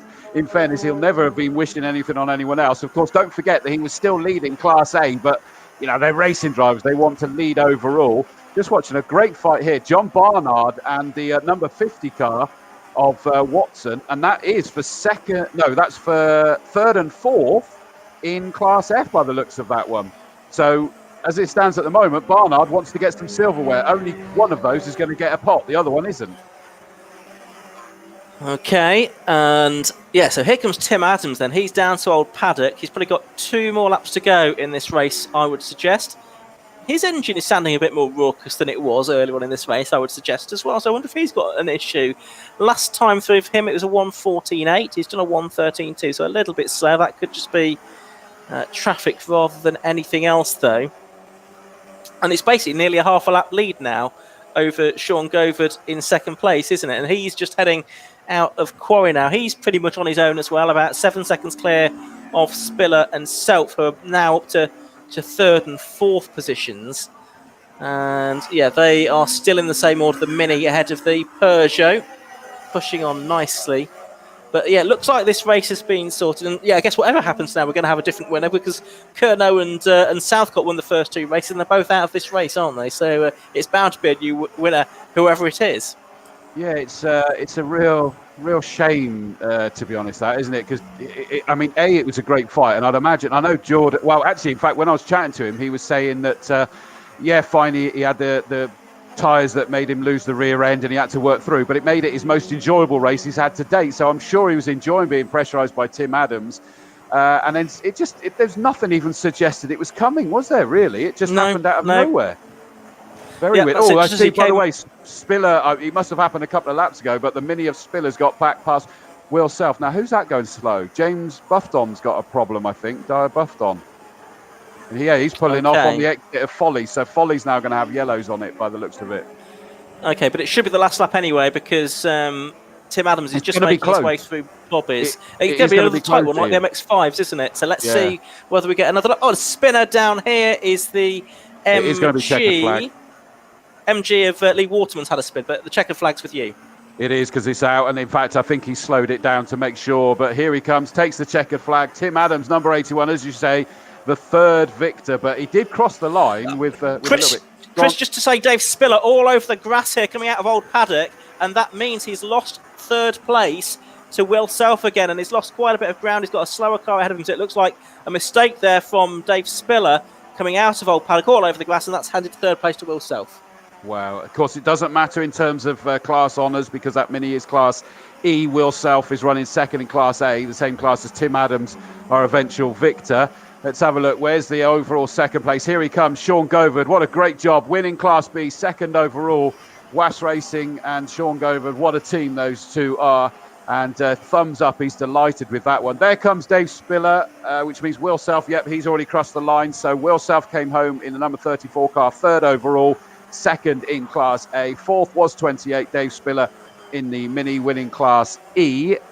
Where's the silver Peugeot of Tony Cooper? Here he comes now, number 47, comes home 5th overall, 2nd in Class B.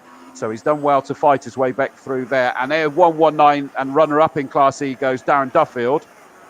Already has taken a checkered flag was the number 9 car, which was Mike Wyatt.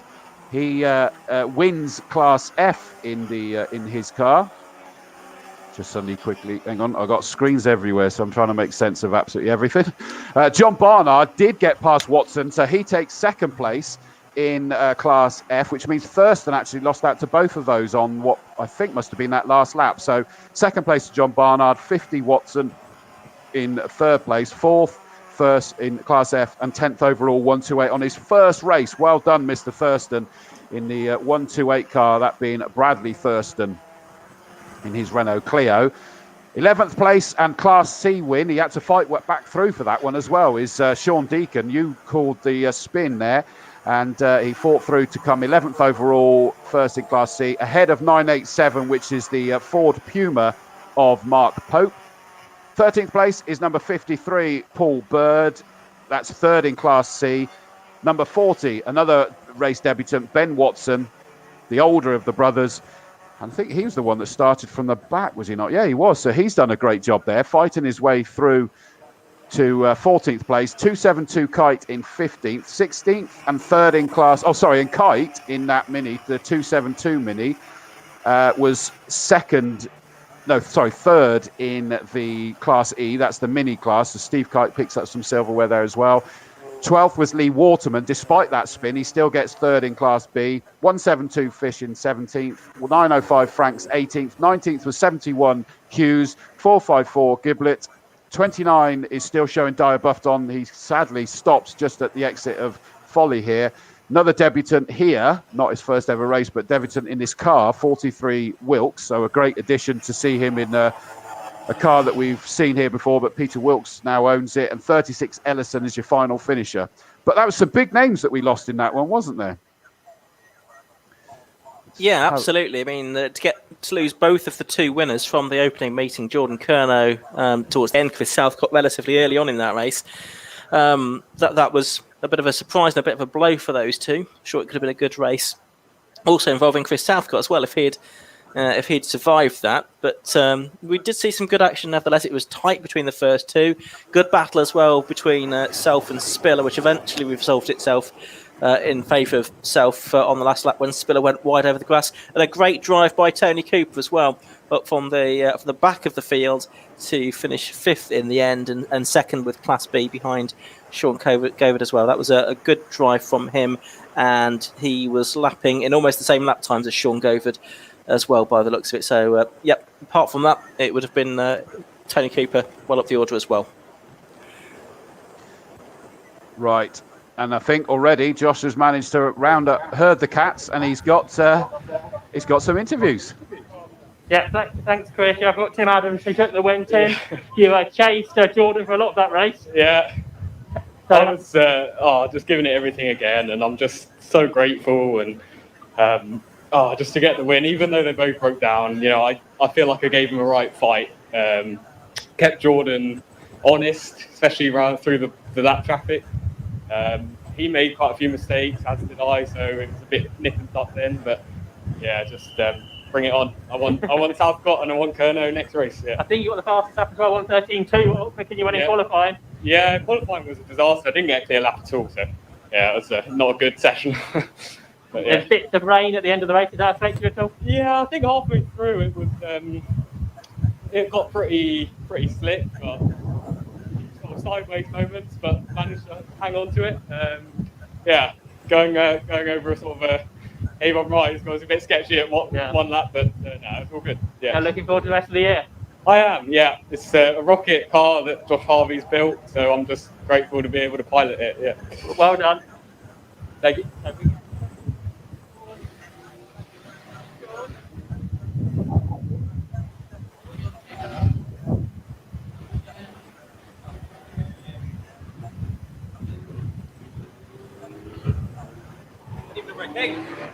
Second was Sean Govard. Yeah, you're a bit behind the top run. There's only one of them finished, so best of the rest, I guess. I didn't know that. I was concentrating on just finishing today. I had quite a good start. First lap, I knew that I had to sort of get in amongst them, so I think that's what I did. I settled them a little bit. And then towards the end, I had a fuel leak. I could smell it in the cab, and every corner around there was just a little bit of a misfire, and I could smell it coming through. And I was sort of like in the middle of, do I pull over or not, just for safety reasons. I managed to get it to the end, so yeah. Obviously, your car, I think, got a bit of a smaller engine than most of the other ones up the front. Yeah, it's not, it's what you do with it, I suppose. Yeah, so if I see something in front of me, I've got, I have to go. Well done. Thank you very much. And then in third, just at Willow. So in third place was Will Self. Will, we had a real battle for that position. That's Will. Oh, so get Will over. Will, you had a real battle there with Dave, I think, for third. You just about come out on the last lap. Yeah, I got really lucky to be fair. Mega race with Dave throughout, and then on the last lap, he got caught up behind the back marker. And unfortunately, ended up putting him on the grass a little bit. But yeah, no, absolutely awesome race. Wasn't expecting to turn up with the entries there was, and finish as high up, that's for sure. And I imagine that was a really fun battle to have as well. Yeah, mega. Definitely one of the best races I've had up there. Yeah, good stuff. Well done. And coming back for the rest of the season now? I'm not sure at the moment. I've got a few bits I'd like to do to the car, try and make it a bit quicker, try and get right up the front. But yeah, that's definitely convinced me. Definitely towards coming back a little bit longer. But that's, I guess, good with quite open regulations. You can do lots with the car how you want to. Yeah, you can.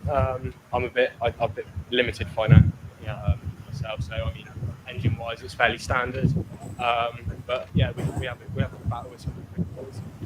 Got stuck in. Well done on third place. Cheers. With third place also, second was Sean David, and winner was Tim Adams. Still a bit of rain in the air, Chris, as the next cars come out onto the track. Thank you very much, Josh. Oh, we seem to have changed to the wrong one. Let me actually, let's put that up there. And we don't even need to really see us, Ian, do we? To be honest, let's put the. They'll be turning off in the droves, won't they? Oh, you're not. You've changed microphone. You're on to like the laptop microphone now. No, I think that's what I've done. That's, having some lunch. And I'd forgotten that Mike was up there. That's the point. Yeah, I need to think of that. Just quickly to put up, thank you very much for the compliments that are coming in for Keely downstairs that's doing the camera work. Keep up the great work, Keely. It really is being noticed and appreciated. And thank you for that. And I know that we got one or two people saying, can't see why no spectators today. Just seen in the snooker, it's inside and full of spectators. We know. We agree. The circuit tried to fight it, but had no luck. So please do not shoot the circuit or anybody of the organisers. They didn't understand it, but we have no choice. It is what it is. So I hope that this is the next best thing. So thank you for those comments. Right, quickly, the grid for this one. I need to bring it up now. I say paperwork. We're having to do this paperless these days. So then refreshing yet another screen to make sure we haven't got an updated grid. That's not refreshing. So I don't know why I'm not getting the... Shall I go through it, Chris? I've got it in front of me. Please, mate. Please. That's all right. So pole position is number 47, Niall Bradley. This is the BMW Car Club Racing Championship, by the way, if you've not figured that out from what's on your screen. So 47, Niall Bradley on pole position, and alongside him will be number 28, Brad Sheehan, both of those in E46 M3s. Second row, you've got the number 2, BMW M140 of former British Touring Car Championship driver Rick Kerry. And next to him, number 61, Lee Pearcey, another M3, this one on the E36, so the older shape. Third row, 26, Paul Cook, and 80, Mike Eustace, both in E46 M3s. Then you've got the first of the M2 class cars. The first 6 are all M1 class cars, the most powerful ones on the grid. You've got 67, Adrian Williams, and number 7, Wayne Lewis, who leads the championship after the opening meeting of the season, even at Silverstone 9 days ago. So that's 67 and 7 on row 8. The fifth row, on row 4, I should say. Fifth row, 25, Ben Pearson, and 59, Jim Benson. Those are the first 2 cars in Class 6, which is for 6-cylinder cars. Row 6, 83 and 1. That's Gary Burstow in the M2 class, and Kevin Denwood also in the M2 class, last year's champion. Row 7, 21, Andy Abrams, and 30, Dan Harborough. Dan in the, I think, only E30 BMW on the grid, and for my ability, that's the best looking car out there. Row 8 is 66 and 77. 66, Mark Colmer in the E36 M3, and Paul Travers in the 325 Ti Compact. Row 9, 76 and 37, that's Stuart Pyrewell and Cavan Granger.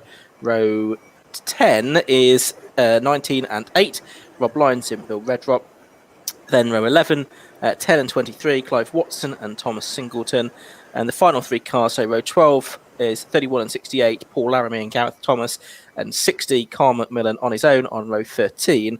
Those are the 3 cars that make up the Cup class for BMW 325 Ti Compacts in very sort of standard specification. That's really the budget way into the BMW Car Club Racing Championship. And last year's champion from that class, Clive Watson, has moved up into the 6-cylinder class for this season. So I should be back with you now, I think, Chris. Yep, absolutely they are. Lots of people are clearly looking forward to the BMW Car Club. I mean, it really is an array of some incredible machinery out there. I mean, they so beautifully presented, so powerful sounding as well as looking, and they will race these things hard. And is there anybody out of position that you know of, Ian, that can look at this grid? Not desperately, I don't think. I think it's probably more or less as I would expect it to be. Paul Cook is one to watch, certainly. In the M1 class this year, switching up from M2 last year, he missed the opening meeting at Silverstone with engine dramas, I think it was. So we didn't see what he could do there. But we had a great race last time. Brad Sheehan coming through from the back of the grid after failing to finish race 1 to get within a second of Niall Bradley, who did the double win at Silverstone. Well, 5 lights are on, engine notes are up, off go the lights, off go the field. Great start from the 61 car there of Lee Piercy, possibly slightly early or absolutely on point. They'll probably have a look at that, but he's not managed to move any further forward because the second phase... and I was looking to the left, and we've had a big impact here on the start. Number 66 is the front end is all stoved in on that, and there was... actually, that's from quite high up, isn't it? The blue and oranges one. Which one's that? Is that Jim Benson, number 59, might be right? He's got going there again. He's got going again, but the 66 car is stopped on the start-finish straight side on. Now, this is either going to be red or safety car straight again. Safety car by the looks of it. Yep, safety car is going to be out. Okay, so it's we don't know yet. Yeah, Niall Bradley it is that's leading past me in the 47 car from the 28 car of Brad Sheehan. So the first two on the grid, they do now see the yellow flags in the safety car board, so they'll get the notice of that before they get to get back with you. I think it might well have been Jim Benson that was a bit late coming past me as well. Number 1, apparently, Denwood was involved, according to Josh. Ah, right. Okay. So, yeah, that would also make sense colour-wise, wouldn't it? So, yes. Yeah. And, of course, he's the reigning champion from last season. Another driver to have switched up a class compared to where he was last year. He was in Class 6 last year, moving up to M2 for this season. Yeah, I didn't even see what happened. Now, the front end of the 66 car is stoved in, sadly. I mean, everything's fine. I mean, it's just as in the damage is on the front end. Driver was out instantly, and he stood down there with his hands on his hips behind the barrier here in front of me. I didn't see whether maybe Denwood didn't get away and he just then went straight into the back of him. Let's have a look. There's Denwood. Well, can't even see any damage on his car, to be honest with you. So I'm not sure exactly what happened there. The other car that Josh thinks might be involved is the number 30 car of Dan Harborough as well, which is the there's one 30. that's come into the pits as well, Ian. Let me grab my binoculars to tell you which number. 37. Which is Cavan Granger in his Class 6 car. So it's really the sort of right in the middle of the grid by the looks of it. So he was on row 9. Kevin Denwood was on row 6. So it sort of looked like it's row 6 backwards. So the ones that haven't come through at the end of the first lap, Paul Cook, Mark Coulmer and Clive Watson also didn't Mark make Coulmer it was the through. one here. Mark Coulmer was the one with the damage to the front end here. Yeah. So it looks like Jim Benson wasn't involved at all, so ignore what I said earlier on. But yeah, Denwood, he was delayed. Cavan Granger was delayed, certainly. Dan Harborough's just gone past me. His car looks in reasonable fettle, and he crossed the line in 17th, having started 14th. So he lost a little bit of ground, but not a lot. So it looks like the three that we've didn't come through, and I don't know if they're all involved, Cook, Coulmer and Watson, in the number 10 325 Ti. Well, Granger's now coming down the pit lane. He sort of got out of his car just by the Avon Bridge, and it, almost as if he was going to have a look at something to work out whether he's going to go into the paddock or into the pit lane. He's gone into the pit lane, but he stopped having a chat with some people, so I'm not sure whether he was going to call it a day. But pass, not sure. I don't know whether they're going to try and get that car out, but the flatbed's now sort of hoiking the number 66 up onto its low loader, and that hopefully should be out of the way. I mean, fingers crossed, Ian, that's bodywork damage. The wheels are turning as they're sort of, towing it back up onto the flatbed, so they might be lucky to get that one back out for their second race. Well, fingers crossed if that is the case. Interestingly, as it's been loaded onto the flatbed, Mark Combe is now shown as having completed a lap. So whether it is literally straddling the finish line is on the lorry. It pretty much is, to be honest with you. It is that close, but yeah, he's definitely not circulating, that's for sure. Or he's doing it driverless. It's the modern way, isn't it? Yeah. Cook and Watson then are the ones that didn't come through at the end of lap 1, and Combe, of course. So we should have 22 cars, hopefully, in a position to continue with the race. Now, it's a 20-minute race. Sorry, Chris. It's a 20-minute race. 15 minutes left to go. Yeah, I was just trying to work out. There was what looked like a driver that no helmet on and a face mask on already, and he came over to actually have a little bit of a word with the 66 driver, Mark Combe. I wouldn't say it was excessively cross, but it didn't look overly friendly either. So I don't really know, because I can't see. It's not Granger. I don't know where he came from or who he is, but it's as though it's someone that's not out there. By the way, we did lose, came out onto the start line and then pulled back into the paddock was the number 10, Clive Watson, so didn't even take the green flag lap, sadly. So, yeah, that one disappeared right from the get-go. Which is a shame. At least, like you say, with it being a 20-minute race, we've still got plenty of race, and the car's up onto the low loader now. Yeah. Yeah, Mike Cotton says someone drove off. That was the number 10 of Watson that did that. Safety car's just passing me, and it's a relatively slow safety car lap. I wonder if they're just hoping that they'll be able to get going again at the end of this lap. Yeah, that would make sense, Ian, because the flatbed's just pulling away down the start-finish straight. It's going to come in and go the wrong way up the pit exit, if you will. Granger's gone back out, by the way, in that white and burgundy car. So he's hoping a couple of laps down, I suspect. Okay, yeah. Right, the flatbed's moving down the pit lane. I think they are going to be able to get this going this time round, Ian. Yeah, safety car lights are out now, so we're all good to go. One thing I noticed, Rick Kerry dropped back to, well, it says 4th on the screen. I'm sure he's the 5th car in the queue. 1, 2, 3, 4. Yeah, he's the 5th car in the queue. So is the timing screen not picking someone else? Actually, Paul Cook, I reckon, might be out there in the 26 car. I think he's the 4th car out there, the black car, but maybe the transponder's not working or something, so he's not been picked up. But we'll hand it back to you for the restart. Thanks, Ian. Yeah, seems to be one or two issues with TSL. The weather's getting into the system today, sadly, but they'll be ferreting away, trying to make sure that it's all as accurate as possible. So, very much controlled by the 47 car of Bradley. Now the green flag waves and off they go. The noise, the sound from these cars is just amazing. Oh, and we got a challenge possibly for the lead. Round the outside goes the white car of Sheehan, the 28 car of Sheehan, trying to stamp his authority at this restart. They've got themselves side by side. Big puff of smoke from somebody, a bit of a lock-up, but hopefully it's just a little one. They're still side by side for the lead as they come to you. Yeah, and I think it might be Sheehan that has got it. He's on the outside line. He's going to sort of move across. Yes, he does. He takes the lead. So Brad Sheehan, who finished second in the second of the races at Silverstone a week ago, having fought through from the back of the grid, takes the lead here from the man that he couldn't quite pit last time. That's Niall Bradley. It's Paul Cook that's up to 3rd place then, although not showing on our timing screen. Lee Pearce is 4th, and Rick Kerry is in 5th position. And it's the two mostly white cars that lead the way then as they head through and out of Bobby's now onto the Dean Straight and up to you for the, well, it's about the 4th lap actually, I think, although it only says 2 on our screen.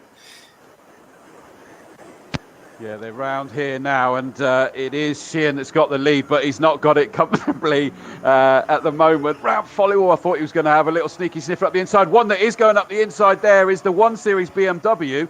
Who's that? I've got to remind myself which one's the 1 Series now. That'd be Rick Kerry, that one.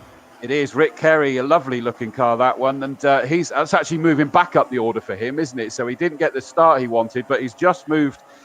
Although, did he? I think he might have lost it by the time he got to Quarry again, and he's back in 4th. Well, he's in 4th at the moment because don't forget Paul Cook, who's 3rd on the road, he's not showing on the timing screen. So he's 4th, is Rick Kerry, but he is now ahead of Lee Pearcey, which he wasn't a lap ago past me. 6th, by the way, is number 7, Wayne Lewis, and he's leading the M2 class with number 80, one of the M1 class cars, Mike Eustace, right behind him. But the two leaders are pulling away from the rest of them. Sheehan and Bradley, a good couple of seconds clear of Paul Cook, but very close to one another as they head back towards camp. Yeah, sadly, people are reporting that TSL is down online as well. Nothing's happened. It still shows safety cars. So sadly, they've obviously got technical gremlins downstairs. But across the line goes Sheehan ahead of Bradley. Then there's a small gap, bumping over the grass just ever so slightly on the exit of camp goes the jet black number 26 car. And that was, as you say, the one that was showing as not circulated, but he's in 3rd. So fair shout. But this does get a little bit tricky with no TSL for quite a few people, I think, doesn't it? Not least us, but we'll try and do it by eye as they come through on what I think now is lap 6. And it is, this is when we did need Dave Vass. It is Paul, still Brad Sheehan leading, number 28, but only by about 2 car lengths from Niall Bradley in 2nd. Paul Cook is 3rd, but I think he's being caught now by Rick Kerry in 4th position. Lee Pearcey is 5th. Mike Eustace now to 6th in the number 80 car. That's ahead of number 7, Wayne Lewis. In 8th place is number 67, Adrian Williams. Then it's Gary Burstow. Then Jim Benson, who is disputing the lead of Class 6 with Ben Pearson. So a very close battle between those two as well. They are heading through Tower Corner. The leaders are with you. Dave Goddard saying Lee Pearcey believes his ex-Formula Palmer Audi driver. Yeah, that's right, I think. Yeah, wow, a little while ago. But but fair shout. He's out there in the number 2 car. No, not that's Kerry, isn't it? Sorry, the 61 car. And we kind of got Noah's Ark, really, at the moment, haven't we? 2 by 2, as we got Sheehan and Bradley and then Kerry and Pearcey. And just taking up a watching brief is then the number 7 car of Lewis. Got a grandstand seat, certainly ahead of him. And I thought the 1 Series was going to have a sneaky snifter into Quarry, but thought better of it. 2 leaders then turning their way through the S's for I think it's the 7th time now. I'm making it up as I go along. And there's still very little to choose between those two. Very good scrap going on. But Paul Cook, who I think is racing this weekend, it's not that you can see it in a tin top, he's racing with an Ayrton Senna replica helmet. And of course, it was the 27th anniversary of Ayrton Senna's death just a couple of days ago. And so Paul Cook wearing that as a tribute today. And he is just ahead of Rick Kerry, but Kerry right with him now as they are on the brakes for Bobbies, unable to find a way through yet. But watch that, Chris, as they come back towards you. I think we could have a real fight for 3rd place before much longer. Agreed, and it's still an almighty fight for the lead, to be fair, isn't it? Sheehan in the white number 28 car may have the nod, but Bradley, number 47, that explains it. He's just done a new fastest lap of the race, 1:10.981. It's only a couple of tenths in it in terms of lap time compared to Sheehan in the lead at the moment. But round Quarry Corner, they're absolutely glued together. You're going to actually see, interestingly, about to come out of Quarry, is it's 3rd and 4th, and then a gap before 5th now. Yeah, there is. Lee Pearcey is a little bit further behind. The 2 leaders are just coming out of the S's towards me again. 7 3/4 minutes of the race left to go. And still only about 2 car lengths between Brad Sheehan and Niall Bradley. The lap time on our screen says the best lap has gone to Niall Bradley at 1:10.981, which is a very impressive lap time indeed, down in sort of Formula Ford kind of territory for that lap time. And looking for the lap record at 1:11.04 for Mike Cutt here last September. So underneath the lap record is Niall Bradley in 2nd place. Fair shout. And they're now picking their way through some back markers. Awesome job by the back marker there. I've got to just give a shout out there to the number 68 car of Thomas. Just completely stayed out of the way through Camp Corner, which did not impact therefore on either of the lead 2. They're still together, separated. It says by 0.424. I've got to question that. It doesn't look anywhere near that amount as it stands at the moment, but we'll wait and see. And I'm still trying to work out, it's not getting the 3rd, 4th and 5th places right on the screen, is it? No. So it's still in the lead. I can tell you Brad Sheehan from Niall Bradley, and they've got lappery to do. Paul Cook is in 3rd still in the black number 26 car. He's looking slightly more comfortable than he was a lap or so ago from Rick Kerry, I think. And then Lee Pearcey is still in 5th place. 6th place is the number 80 car of Mike Eustace. So that's actually as it says on the screen. And then looking a bit further back, 7th is Wayne Lewis in the number 7 car, which isn't being shown on the screen. And 8th is Adrian Williams, number 67. 9th is Gary Berto. And then actually a nice little battle just coming past me now for the lead of Class 6. It's still going on between Jim Benson, number 59, that's the blue and red car, and the dark blue car, the Rutec International Racing car of Ben Pearson, number 25. Right, 8 laps now completed. Leaders have gone through and they're quite spread out. It's over a second now all of a sudden. So I'm not sure what happened there, but here comes 26, 2 and 61. So that tells you the actual order. Ignore what it tells you on TSL. It is the 26 car of Cook that is showing as not circulating. He's in 3rd place, and it hasn't even been picked up manually, surprisingly. But that jet black car, it's hard to miss, isn't it? It looks dominant, but that 1 Series is still chomping at the bit, isn't it? Certainly is, out of Quarry Corner down the farm straight once again. Bit more of a gap between the leaders, by the way, just came past me. Sheehan and Bradley still in the same order, though. And there are 2 back markers just ahead of this battle for 3rd place now. So Paul Cook, he's been racing with the 750 Most Club in BMW Car Club, in M3 Cup and MRT Championship for quite a while. Dives to the right of the 2 back markers. He gets past them. So too does Rick Kerry on the way down into Tower Corner. So neither particularly gains or loses an advantage as they get past the traffic there. Lee Piercy a little bit slower to get past, but he was already a little bit further behind in 5th place. So that battle for 3rd just coming back up towards you, Chris. Well, the leaders just crossed the line as you say that, and it's gone up to 1.2. So Bradley is now lapping a second slower. Now, they did have some lappery to do, so that might have made a bit of a difference. We'll see whether he cranks it back up again. He's still got just under 4.5 minutes left to go. But that battle 3rd and 4th that you don't actually get to see on TSL because it shows the 26 car not circulating, but certainly he's really holding off that number 2 car of Kerry as they go around Quarry Corner. It looks to me, Ian, as though those 2 cars have got strengths and weaknesses at different parts of the circuit. I think you're probably right. Kerry sort of shows his nose there to Paul Cook as they came into the braking area for the S's, but he couldn't make anything of that. And then Cook able to sort of sprint away out of the S's and through Old Paddock. Can Kerry have another go at him as they head in towards the right-hander at Tower Corner? No, he's not quite close enough to make that work. But yeah, an intriguing sort of cat and mouse battle between those 2. They're getting away from Lee Piercy in 5th place. Well, Paul Cook, a driver that's moved up from the M2 class into the M1 class for this season. And for the Class 6 lead, it's just changed at the S's as well. And around the outside at the sort of second apex of the S's has gone Ben Pearson. So number 25, Ben Pearson now ahead of 59 Jim Benson into 9th place and the lead of Class 6. Okay, so I'll keep an eye on that one. Our leaders were picking through back markers. I thought for a second there was a change, but it was the wrong white BMW.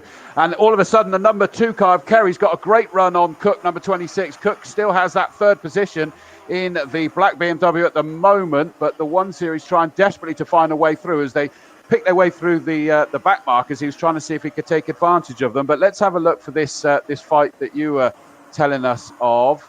They're not through here yet, are they? I'm just trying to keep... Here we go. It's the 25. And in fact, not only has the 25 car got through of Pearson, but he's already pulled away from Benson. Okay, that's interesting because Benson's been one of the strongest drivers in that class for a couple of seasons. As far as the battle for 3rd is going, no change really. And they have got a clear run for probably a lap or so, I would suggest. Paul Cook in 3rd, number 26, and Rick Kerry in 4th, number 2. Before they catch the next couple of back markers. So it should be a good straight fight between them. But there's only a couple of minutes or so to go. Just suddenly looked to my right and coming around camp was a very sideways number 19 of Lions. He was right there with Abrams, our local driver, but thankfully he's stopped it before he got towards the barrier. But that was at Camp Corner. He lost it. Green flags waving on the start-finish straight, but everybody being a bit more sensible through camp. But the leader's already towards you on what will be his penultimate lap. Yeah, and Brad Sheehan then looking to put the memory of the non-finish at Silverstone behind him, really. He's pulled away from Niall Bradley, who won both of those races here. Quite good races we had at Silverstone 9 days ago. The other driver to be involved at the front was Mike Cutt, who's not here this weekend. He had the chance to win probably both races, actually, but mistakes at crucial times cost him. And he's not here with us this weekend. leaders are back towards you. And I think Niall Bradley may have just made a bit of a mistake at Bobby's there, because all of a sudden he's dropped back quite a long way. We've lost one of the key runners, the 83 car that was a bit further up, Burstow. So the M2 class car is out. The leaders are well and truly split apart. Sheehan is now over 4 seconds clear of Bradley. That was a 1:14 for our second place. Last lap board is out, and I don't know whether he's just decided there's no point over pushing it anymore. But the 26 car of Cook certainly still has to push, because the 1 Series of Kerry, number 2, is all over the back of him still. Yeah, keep an eye on that then as they come towards me. Certainly Brad Sheehan well out in front of Niall Bradley. Yeah, 4.2 seconds it was at the beginning of the lap, and it's at least that now. But Paul Cook, yeah, he's still there in third position at the moment. They've cleared back Barker that they were approaching. They might just catch the Stuart Pywell. That's the sort of gunmetal grey 2 Series before they get to the end of this race. So he hopefully will keep out of the way. And it looks like Paul Cook actually has got enough gap between himself and Rick Kerry anyway to hold on to third position. But the leader should be heading back towards you. Yeah, here he comes. Yeah, I suddenly saw that on camera, that it looked like a big gap all of a sudden between those two. But here's our leader on to the start-finish straight for the final time. Checkered flag is out. There goes the win for Sheehan, number 28. 47 Bradley takes second place, so the reversal to how they were in qualifying. But here comes the third place, and believe me, he is there, number 26. It's, as we say, Paul Cook is not showing as up there in the timing screen. He definitely is there in reality. Great third position, although he might need to fight that one out with officials if they've not registered that on the timing.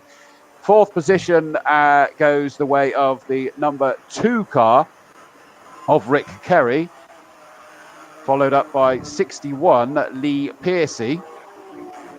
And then we look for the number 7. Oh, sorry, go on. Brad Sheehan is still racing. I don't know if he saw the checkered flag there, but he's still pushing on.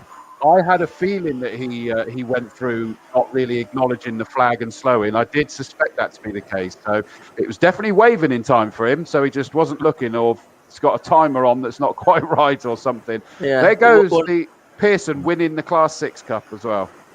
Yeah, I was just going to say, Niall Bradley's certainly seen it, because he slowed right down. Driver who finished second, so too Paul Cook third, and Rick Kerry fourth, and they're just waving their acknowledgement to the marshals as they go past. Now I'm trying to work out, I've got a feeling, Sheehan's gone through again and still hasn't seen it. He's now seen the checkered flag twice, and he's still absolutely flying. Well, he'll be wondering why. I'll be wondering why there's so many cars getting quite so slowly ahead of him then in that case, and hopefully he does get the message. And probably knuckles wrapped, because I think you get away with missing it once, but not missing it twice.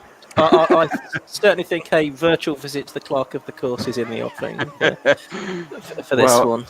Everybody else is through.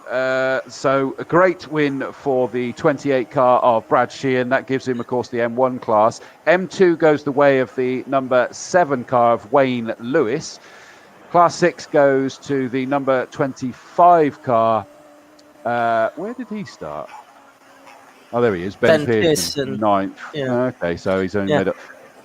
And the Cup class went the way of the number 60 car of Carl McMillan, who started right at the back. Just to say on Ben Pearson, it looks like his exhaust is dragging underneath the car against the ground as he went past me. So some drama there for him, probably towards the end of the race, because I didn't notice that as being a problem early on. But Ben Pearson should be something fairly minor for the team to sort out before race 2. Famous last words. Yeah, he said. not being of any mechanical bent whatsoever. yeah, you and me easy both. For me to say.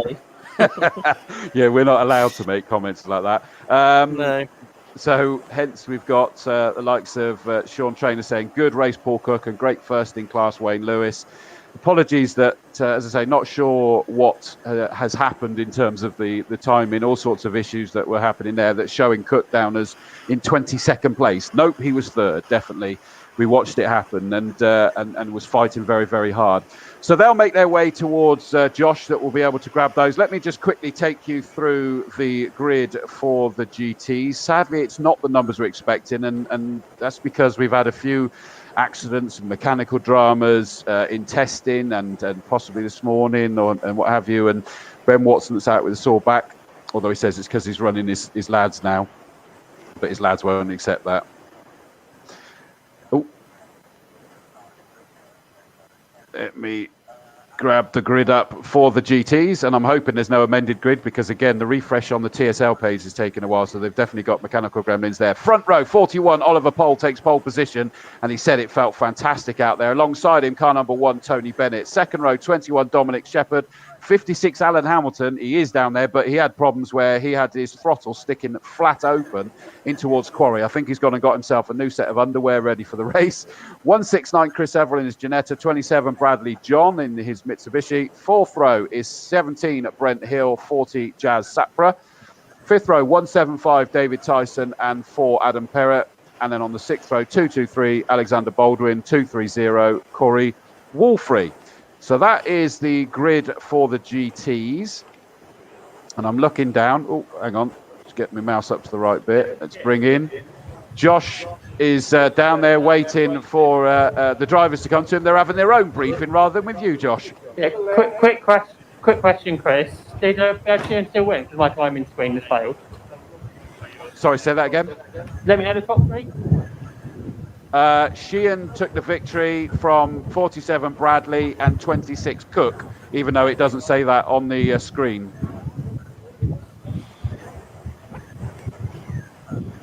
Although he's gradually working his way up, I notice on the timing screen. He's up now into 14th place, but I guarantee he was third. We've got our winner now. Brad, I think he did an extra lap there, so we catch a bit late. But well done, a really close race to start with, Niall. Yeah, really good race to start. Felt the pressure to be there, and then as the tyres started coming in, it became a bit smoother. And did you have a few issues at Silverstone? Or? Yeah, I had a bit of an unfortunate one. I was leading the first race by a decent margin halfway through, but the alternator to give up on me and the battery died, so the car cut out. So that was a bit of a gusser, but we redeemed it today, so that's good. And you're going for a full championship this season? I think we are, yeah. And it looks like it should be a good battle all season with you and Niall. Yeah, I've known Niall a long time before BMW racing, so we got a bit of a competitive thing anyway, so it's all good fun. Well done, and so good luck for later on. Lovely, cheers. Second place.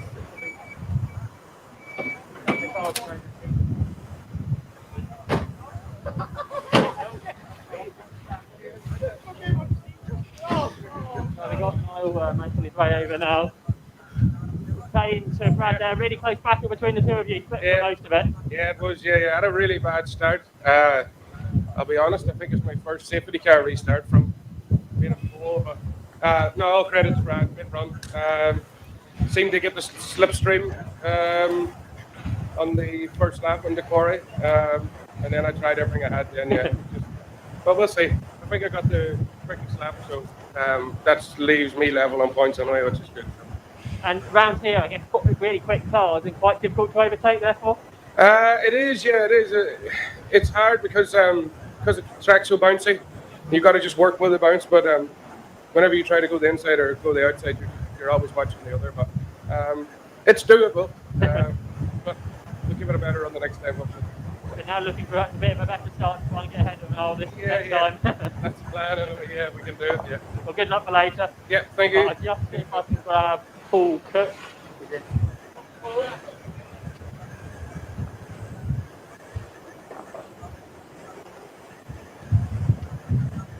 Third place was Paul Cook. Is it a new car to you, Paul, or is it just upgraded from last year? Yeah, it's a new class. Thought I'd go up a level and push my boundaries a little bit more. I just found it, I thought it'd be a little bit more easy on me in the first race, but it wasn't to be. It was right up me for the whole race. It's hard work. And obviously, last time I saw you at Paddock Park, which didn't end very well, so nice to get to the end of the race. Yeah, it's I've had a bit of a bad run, blowing the engine in practice on Friday at Donington, Paddock Park incident. So I've been busy man at work, repairing these cars and trying to get on the grid. And now getting used to this car, I guess, is a bit different to last year. Yeah, it's a lot different.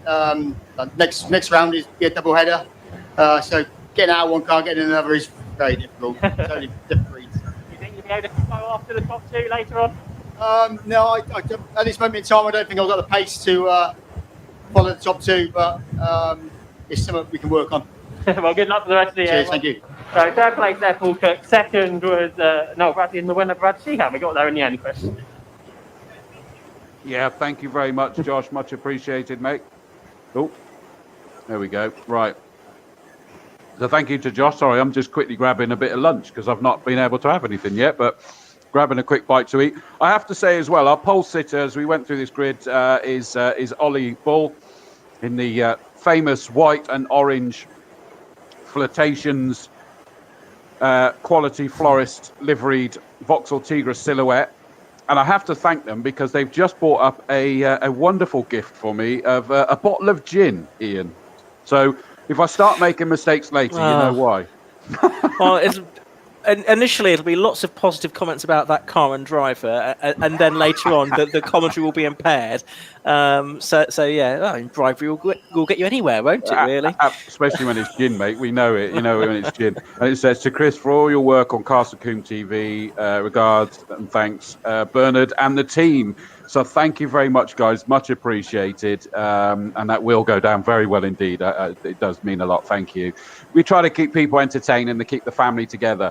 So, yeah, we've got that Vauxhall Tigra on pole position. Tony Bennett then in that ridiculously quick Caterham R300, although he went over and told Alan Hamilton that Alan has now broken the record as the fastest 7 car around the Castle Combe circuit. Tony Bennett had held that previously in that rocket that he's got the number 1, but he made a point of making sure that Alan knew that that has now been taken by him. But he's going to be a little bit nervous today, to be fair, because they could not find why his throttle stuck open.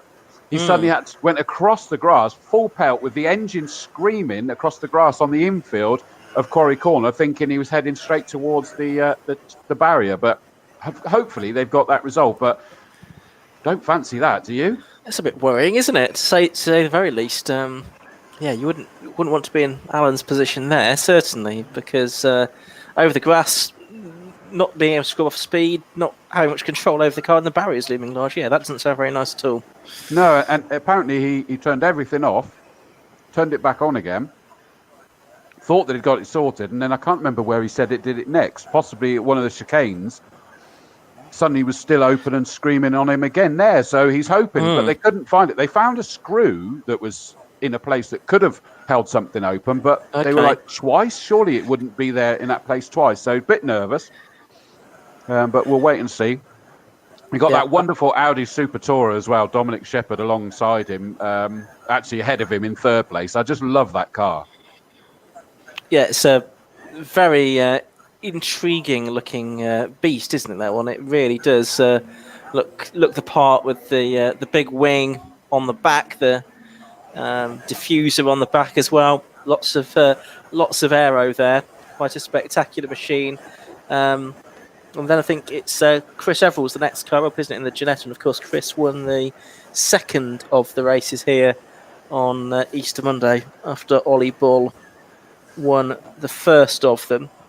Yeah, and then Ollie Bull, John Moon was being lapped, and John just did not see him at all, and sort of like made Ollie go onto the grass, which then not only got it all up in his grill, as the kids say, but actually really in his grill, and they just couldn't take the risk that it would overheat things. But it also stuck in between the brakes and the wheels, and actually caught fire, and then suddenly welded pieces together. So they had a real issue with that, and they've been playing around with brakes. They're hoping they've got it sorted. Remember, this is a rolling start, so they're making their way down towards camp. The safety car peels in. Ollie Bull is going to be in control of this, but that Caterham is going to rocket off of this of Tony Bennett. But how long he's going to be able to do anything, it remains to be seen. And off they go, and sure enough, Tony Bennett screams in. Alan Hamilton, guess what? He's not very nervous because he's gone screaming initially. Oh, there's smoke coming out of Bradley John's car, sadly, but he's still going very, very quick. So hopefully just an overfill. But up towards Quarry they go. And Oliver Ball, I think, has got the nod, as it turns out. No, he hasn't. Tony Bennett's still got himself in front of that Tigra. Yep, Tigra's in 2nd place then of Ollie Bull at the moment. And Alan Hamilton's dropping back by the looks of it. So I think he's got problems, unfortunately. He's dropped back to about 6th place now. So maybe there is an issue with that car. But it is number 1 then, Tony Bennett, that leads the way then. And he leads the championship coming into this weekend as well, from Oliver Ball in 2nd place. The smoky Bradley John in 3rd. Dominic Shepherd is 4th. Then it's Alan Hamilton 5th. And the rest of them going through. So it is now Bull at Tower Corner that's got the lead. So Bull has the lead as they head out of Bobby's up towards you to complete lap number 1 of 15. Yeah, and I think he's still hoping that he can get the lap record this year. I can't remember what the lap record is for the GTs, but he's gunning for it. And they weren't sure whether they were going to get rain, and they've managed to get away with it as it stands at the moment. So through goes Oliver Bull. Bradley John's car smoking even more and more. Now, the brakes are suddenly on earlier heading up Avon Rise. So for me, that suggests, yeah, he is indeed pulling out. I thought that the body language of the driver between qualifying and this race didn't look exceptionally happy. Sure enough, he's pulling off up at Quarry by the looks of it. What a shame. Yeah, it's smoking like a trooper, that one, isn't it? 104.959 is the lap record. Craig Dolby set that in the Volvo, didn't he? About 3 years ago, this meeting, in actual fact. So that's what Oliver Bull's gunning for. In qualifying, he did a 105.825, so about a second outside, just under a second outside of that Craig Dolby mark in the Volvo. So that's the target he's aiming at, and is leading the race here from Tony Bennett in second place. Yeah, and the 169 Giannetta's just gone through. People spotted it on the cameras. Remember, guys, don't forget we're watching out the windows. So thank you for your messages. When they come in, if you see something, do let us know, because it can be really helpful. But it sounds like the Giannetta spun up at Quarry Corner. He's going again, but you listen to that when he comes past you in a second, and that does not sound healthy at all, albeit that he is circulating. Here he comes. Let's get past me now. Oh, yeah, that's sounding particularly raucous, but I think it was this morning as well. So okay. I'm not sure if that's a particular one, but yeah, it doesn't sound quite how I'd normally expect it to be. So that's Chris Everill in the Giannetta, winner of round 2 last time out. Here is Oliver Bull then, past me again at Old Paddock in the Flirtations Vauxhall Tigre, number 41, leading the way then from number 1, Tony Bennett in second place, and there's a good 3 seconds between those now. It's just Dominic Shepherd is third in the number 21 Audi, and then fourth is Alan Hamilton, who's in a 111.543 now, and fifth is the number 17 car, which is Brent Hill in the Roadrunner, as that car's now known. And Josh has just confirmed why that Giannetta sounds like it. It's because it's got a 6.3 litre Chevrolet LS3 engine in it. That now makes sense of the noise we're hearing here. And I was about to say, it's certainly lap time wise, he's about 2/10 off his qualifying time, so it doesn't seem to be an issue with it.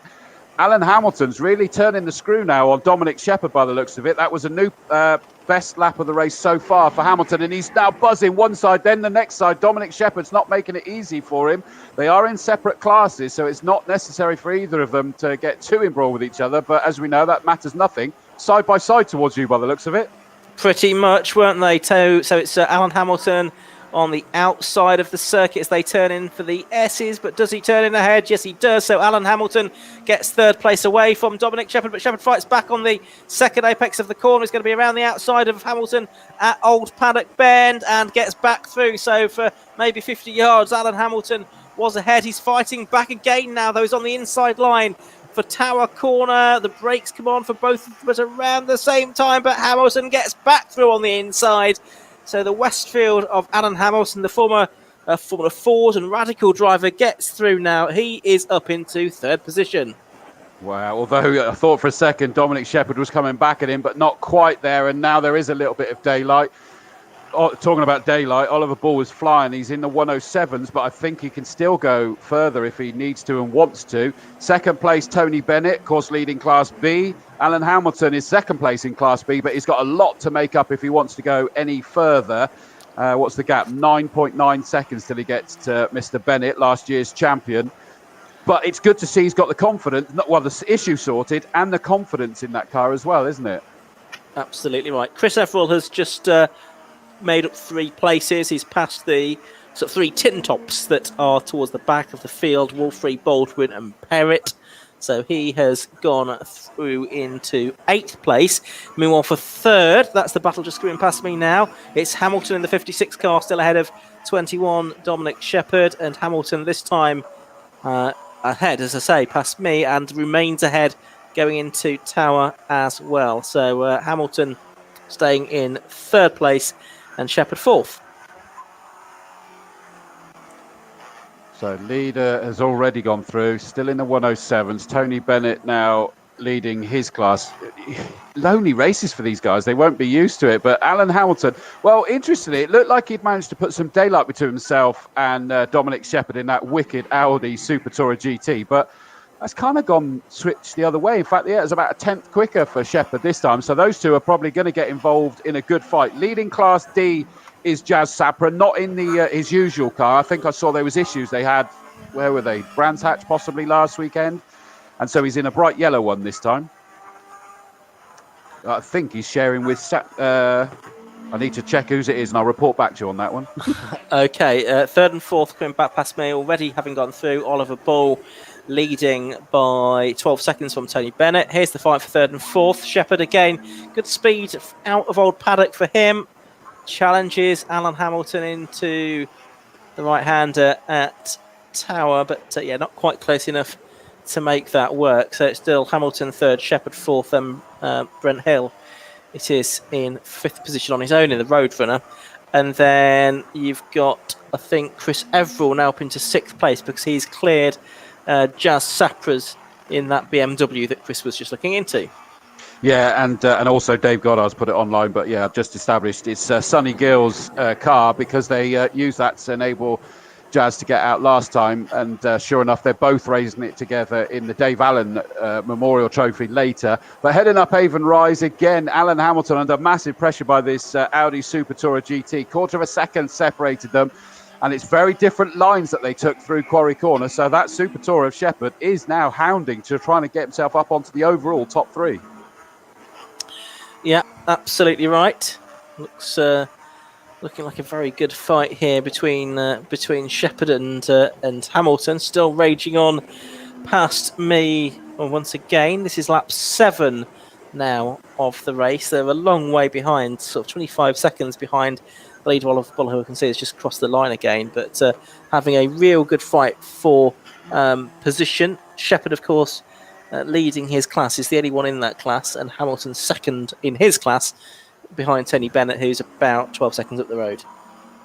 Wolfrey in the 230 Clio's managed to get past Perrett, the number 4 Clio. Those three, as you say, they're like the tin tops in this. They're having a great fight together. In fact, I think Perrett's just about to lose out to 223 Baldwin heading up there as well. So I don't know whether that was just an unfortunate lap or whether there's a slight issue creeping in there. But up towards them rapidly now goes Alan Hamilton in that third position. I know Team Hamilton will be back home watching this one. I have no doubt they're normally cheering him on. But again, up into and through Quarry, that Shepherd Super Tourer is incredibly quick and closes right onto the back of him. Yeah, and again, very close behind him at the S's this time. Now here, they are going to have some traffic to deal with. It is the Perrett and Baldwin and Wolfrey cars that they are going to need to lap. They're having their own scrap, as you say, so they're not going to make it particularly easy for Hamilton and Shepherd, who are going through. In fact, you've got, I think that's Baldwin just getting back ahead of Perrett there for 10th place, I think that will be, at Tower Corner. But now Hamilton and Shepherd, yeah, they both get past the first of those slower cars as they head into your site. Yeah, I think Wolfrey's the one that's really lost out there, isn't it? That blue Clio just sort of stepped out of the way and has fallen from top of those three to now at the back. But it has split out the Hamilton and Shepherd fight ever so slightly now. But we know that Super Tourer GT can get back into the mix again. He's closed himself back in earlier. So 7 laps to go. This is, of course, a 15-lap race, not a timed race. And they've done 8 laps thus far. And it is still Oliver Ball. I still feel, it doesn't look like it, but lap time wise is that he's within himself because he's doing 107s coming down towards me now to complete his 9th lap, whereas I have no doubt he can get into the 105s. But they're trying things with the brakes and trying to keep them cool. So maybe that's got something to do with it. Yeah, absolutely. And of course, he's such a long way clear of Tony Bennett as well. There's pretty little point in pushing too hard, although as you say, does have that benchmark of the lap record in mind to try and get that at some point. Let's say 104.959, the target, lapping in low 107s today. And he's coming past me. He's not actually that far away from lapping Chris Everall, who's got himself up into 5th position now. But actually, to be fair, Chris is lapping in 109s. He's just on his personal best lap of 109. 1:53. So Bull actually only lapping about a second and a half faster than Everall, who's recovering after that early moment. Just looking to see how much further up the field Everall can go. He's lapping a little bit quick, about a second a lap faster than Shepherd and Hamilton at the moment. So I suppose might just about catch them by the end, but even that's doubtful, I think. Well, he'll be frustrated, won't he? Because of course he got the outright race win in the second race, last race meeting. Yeah. And the spin or whatever it was in Quarry that has put him back. You're right. He's fought back brilliantly. I can't see him getting any further because that's 27 seconds, and he's only a second a lap quicker. So 5 laps to go. That's about as high as he's going to go. But a great fight through.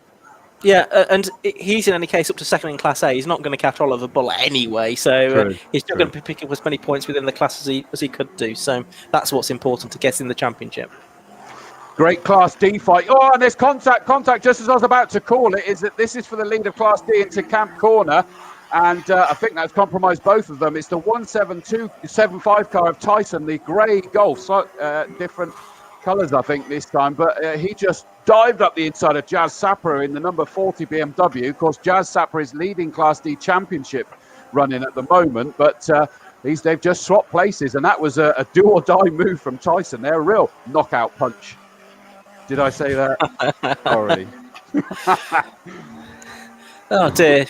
He'll be biting the ears off Just Sapper if he's not too careful. Anyway, right, here comes the battle for third, which is split up by that Class D battle as well. It's the 56 car of Hamilton that is ahead of the Shepherd 21 Audi at the moment, and they are 10, 12 lengths between them, something like that, as they went past that time. So they're negotiating their way past that Class D battle, which in its own right has separated after that incident that you described, Chris. Looking a bit further back, Oliver Bull is a little bit closer to lapping Chris Everall now, and is lapping the one of the Clios just there as well. So probably as they come towards you this time, you'll have Everall and Bull basically together with, 2 laps of the race left to go at the end of this one. 3 laps left, wouldn't it be? 3 laps after this one. And through has gone Alan Hamilton. That Super Tourer and Westfield, they keep sort of like they're on the proverbial elastic, aren't they? And they just keep getting closer and closer. But yeah, you're right, is that here's Everall now, Oliver Bull just behind him across the line. 12 laps now completed. And it's interesting, isn't it? Because yes, it's lappery, but there's not that much difference between them, is there? No, not at all, and that does make it a bit more difficult. You're absolutely right. 3 laps to go, including the one that they have just started. Bull does now clear Chris Everall at Quarry Corner, so he goes a lap ahead of Everall. So Bull's on lap 13, Everall's on lap 12 here. So Bull just sprinting off towards a second victory of the season, having won the opening round of the championship, obviously back in 7th place in the second race after that incident you described. Still second in class for him, though, wasn't it? So it was a good damage limitation. And in fact, he was well off the pace, even bringing it back there, to be honest, with the issues with his brakes. So it's he's making sure, and that's why I think he's making sure on the lap times, isn't it? He's like going, well, I can't really take a chance of dropping any more. But here comes our leader to complete his 13th lap, go on to his penultimate lap this time round. He's passed Everall quite comfortably now. I think probably, to be fair, Everall kind of just knew that was the case. No point having the fight at all. Just going back to the battle for third for a minute, Dominic Shepherd's just done his personal best lap of the race, a 1 minute 10.228. So he's closed the gap to Alan Hamilton in the Westfield, and that's been aided really by the back marker, the car of where's it gone? Brent Hill in the road run, and that delayed Alan Hamilton a little bit there. Just watching them sprint out. I think it's actually delayed Dominic Shepherd a bit there as well, so it might have balanced itself out over the course of those 2 lead cars getting past Brent Hill. But that third place battle heading towards you. Yeah, it's just crossing the line. You're right. It's quite a significant gap between the two. I'm loving the Road Runner. It's such a wicked name and a wicked car. But that crosses the line. Interestingly, I see the Class D battle has completely split out and stayed split out. I know it did after the Dan Dare lunge by Tyson, and clearly he knew that he had to get past Jazz. He's not going as quick as we'd normally expect because he's not in his normal car. But last lap now for our leader, the 41 car of Oliver Ball. He's about to get past those two Class D cars as it stands at the moment, but he's just nursing that one home. I say nursing, he's metronomic. Look, once he's clear, he's in the 107s every single time, isn't he? Yeah, he's pretty consistent. I mean, the lap times have occasionally gone out a little bit more than that because of the traffic, as you say, but pretty consistent. May show that he is driving within himself a little bit, as we say. I'm sure he'll tell us afterwards he was pushing as hard as can be. So it's past the Sapra, about to pass the Golf of David Tyson as well, down towards the right-hander at Tower. He goes for the final time, and as he disappears out of my view, I've got pretty much an empty track in front of me, Chris. Well, I have just had that third place. Well, I can't call it a fight anymore. I think Dominic Shepherd's realising the opportunity is gone. Alan Hamilton's actually just putting a personal best, so that confidence return. But here comes our leader, Oliver Ball. He's going to make it 2 wins out of 3 races so far this season. Here he comes across the line. Thank you, Flirtations, for the gin. And I think you've earned that victory just with that bribery of the commentator. That's always a good thing. Takes the win. Class D winner goes through. Great job there by the 175 car of David Tyson. The Hell Performance Run Volkswagen Golf takes Class D honours just ahead of Jazz Sapra. They're 7th and 8th on the road, but Jazz Sapra still gets second, so he keeps those points ticking over in Class D. Chris Everall came through as well there, having been a lap down. 5th place on the road, but 2nd in Class A. And I look into the distance now. Actually, the next one that's going to come is this Class E battle. And that's the great thing. The Tin Tops have been all together for a good chunk of it. And it's going to be 2-2-3 Baldwin. It's going to take Class E honours. Awesome job just ahead of number 4, Perrott. Here comes 2nd place and Class B winner, Tony Bennett, last year's champ. Alan Hamilton was a lot closer. Who went different there? That was a slow lap from Bennett. Hopefully just taking it steady. Yeah, what wasn't it? A 112 that time, Yeah. which allowed Hamilton to get within 3 seconds at the end. Which is the Class B fight, basically, isn't it? But Class F was won by Dominic Shepherd. And that basically covers everyone. Have we lost the Roadrunner? Actually, here it comes now, very steadily. It hasn't taken the checkered flag yet. And it's going very slow. So I'm assuming that's out. Has Wile E. Coyote been on the scene anywhere? That's the question. Yeah, he's swallowed some dynamite. And he's in. Now, I don't think he'd have been close enough to have mistakenly seen the checkered flag from memory, but he would have been 3rd in Class A. Darren Duffield down there with his Litlam. And of course, we lost Bradley John, and that was a very smoky. Incidentally, as well, just to add, thank you for the message. Jordan Kerno said in that hot hatch race, engine issues for him. Went on to 3 cylinders, destroyed the plug. He hopes to be out in the June race, so it's obviously too bad to be back out at the end of May, sadly. But that at least clears up that mystery, doesn't it? Yeah, it does. I mean, that's unfortunate because obviously Jordan was going really well. And just died right in front of me. So really unfortunate. And if we miss him in May, we look forward to having him back in June. When we've got obviously a 2-day meeting, haven't we? Possibly a 2-day meeting. It might not be. Okay. Yeah. Right. We now turn our attention back to the Mazda MX-5s. Which is a big old grid to get through. Have you got an up-to-date grid? Oh, I have, yes. Do you want me to go through it? Yes, please, mate. I'll interrupt if I need to stop you for Josh, but please go for it. Okay, front row, 71, Ben Short and 1, Ben Hansey. Second row is 58, Mike Combe and 93, Ben Abbott. Third row, 54, Marcus Bailey and 77, Steve Foden. Fourth row, 43, Declan McDonnell and 92, Jordan Johnson. Fifth row, 72, Matthew Short and 55, George King. Sixth row, 9, Ian Tomlinson and 34, Ian Cameron. Seventh row, 25 and 67, that's Daniel Watkins and David Abbott. Eighth row, 38 and 230, Peter Griffin and Tom Holland. Ninth row, 26 and 66, Ryan Lovelock and Hayden McDonald. 10th row, 21 and 61. 21 is Matthew Pennefather Neal and 61 Jake Dormer. 11th row, 89 and 77, Paul Monteith and Courtney Milnes. 12th row, 14 and 42, 14 Lloyd Huggins and 42 Daniel Grist. 13th row, 13 and 141, James McCann and James Winstanley. 14th row, 94 and 88, Liam Cochrane and Bobby Andrews. 15th row, 22 and 23, Adrian Johnson and Stephen Rees. 16th row, 11 and 96, Stephen Robinson and Sam Moody. 17th row, 191, Philip Andrew Barrett and 78, Charlie Brisker.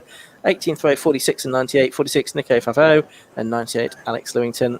19th row, 51, David Rickards and 70, Jeremy Rivers Fletcher. And then row 20, 214, John Goldsmith and 53, Stephen Reed. And on the back, number 90, Andrew Robinson. That's the grid.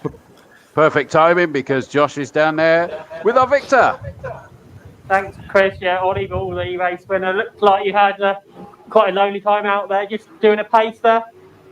From about lap 2, yeah. But the first lap with Tony was quite entertaining. He's certainly very quick off the line, swept off in front. And then I knew I had to be quick just to try and get a gap before we got to the back markers. And I sort of slid up the inside of tower, and I think Tony left me about the gap between the cone and you before the grass. And I thought, oh God, here we go. But it was fine. It was all good. And then, yeah, pushed hard and then just tried to maintain a pace and be sensible with the traffic and avoid what happened last time. You look like you're doing 107s every lap, basically. Yeah, I mean, you can still saw my quality time, but I really push to go quicker. But that's a comfortable pace that I know I can do lap after lap after lap and not hurt the car too much or anything else. So just thanks again to the team, Flotation for helping us. You know, they've all been great with the car. We can still make it better though. So we're still working hard. You got some plans for later on in the year? Just keep going with this and keep tweaking, keep improving. Small changes now, nothing radical, and we can fine tune it in. Well, I look forward to seeing you out here, I guess, in a few weeks' time back here. Absolutely. I see you then. Thank you. Well done. So in second place was Tony Bennett. Tony's going to make his way over now. In second position in the Caterham and a class win as well. He's just going to grab a face mark and then we can conduct. Second place, like Ollie was saying, you managed to make a quick start, but that car gets a bit too quick for you. Yeah, I was lucky with the start, really. I always try and get a car or two between me and Alan because he's so quick, but Ollie's pace is unbelievable. I had no way was I going to stay up the front, but it was a great race, and it was nice to actually have a bit of a gap and not have to kill myself the whole way around. So, yeah, so it was good. You built up, I think, about a 10-second gap, and that I guess let me you didn't. Tony couldn't catch. Alan couldn't catch you too much before the end. Yeah, I think it was going down a little bit, wasn't it, towards the end? Yeah. But I was watching the gap, and Matt had a board out, and that was pretty handy for me. So no, it was a good race. And I'll just say a word for my son because it's on ITV4 next Sunday, racing at Thruxton in GT5. So if anybody wants to tune in and support him, John Bennett. Thruxton GT5 145 Sunday. He's only 17. He did well last year, didn't he? Got the top 5. He did. Yeah, he was a top rookie, and he ended the season with 3 podiums in the last 2 rounds. So hopefully he'll get a win this time. That's what his testing times are good. So we'll see what happens. And I'm sure all the Castle Combe family will be cheering him on. Oh, sorry. Everybody will be cheering him on here from Castle Combe. Hopefully, yeah, definitely. I will be, and my wife. So yeah, the family. So brilliant. Well, hopefully that goes well, and we'll see you here later on in the year, I guess. Thanks very much. Cheers. Thanks. And then in third place was Alan Hamilton, who's making his way over now.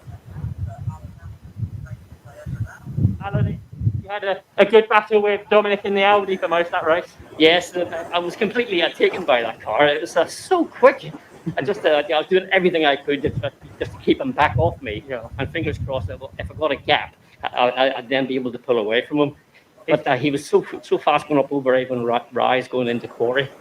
I could do nothing about it there, so I just had to try and concentrate and just try and get that little gap away from him and try and eke a little bit on each corner.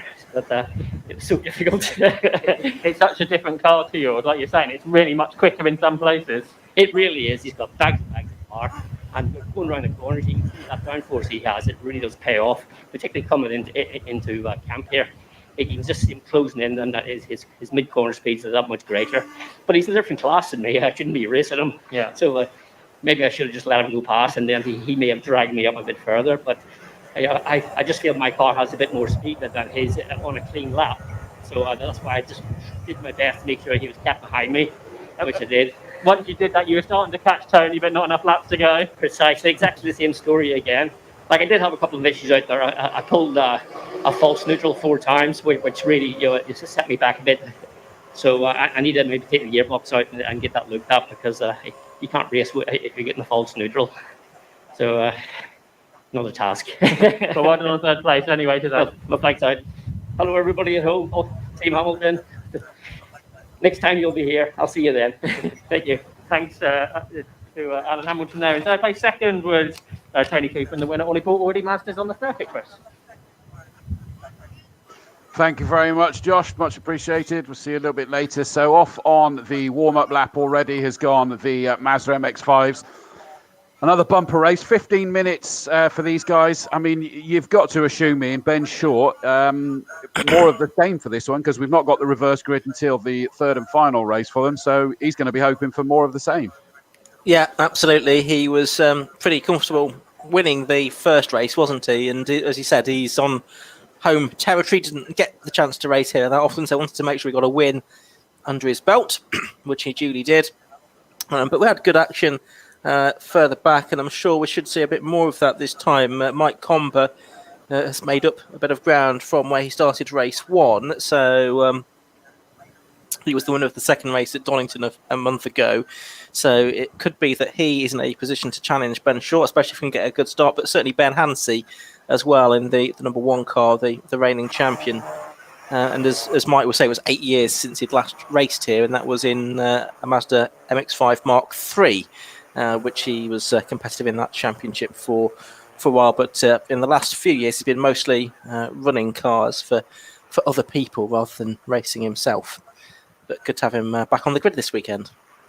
It is, isn't it? And I mean, I look forward to obviously Mike Combe. He's got the confidence back in the circuit that meant he was a bit further back in qualifying where we'd expect, but he's now starting up there in that second row, going to fight with Abbott, I'm sure. Then we've still got this fabulous battle that we were enjoying from a little bit further back, where you've got Marcus Bailey, 54, going to be trying to battle with 77 Steve Foden. We've got the black and day glow colours, Declan McDonald, number 43. And we don't really know if any of the others just behind them are going to be sort of trying to make sure they stay from the get-go. So it's going to be an intriguing situation. No matter what happens at the front, is that we know from at least third backwards. But I still reckon that Mike Combe's now going to give Ben Hansey a bit of a fight, because he closed in on him, didn't he, at one stage, but just couldn't get close enough early enough. Yeah, absolutely right. So maybe this time is his chance. Obviously, just behind him on the grid this time, so we'll see what we can do from there. And there's actually pretty decent drivers who've been sort of podium finishers, race winners in the past, the likes of Ian Tomlinson back on row 6 in the number 9 car, so he's a little bit further back than you might have expected as well. So there's some quick drivers all the way through the field, really. 5-second board has been given. The eyes are now glaring at the gantry. 1 light, 2 lights, on goes the third, the fourth, the fifth. The engine notes rise.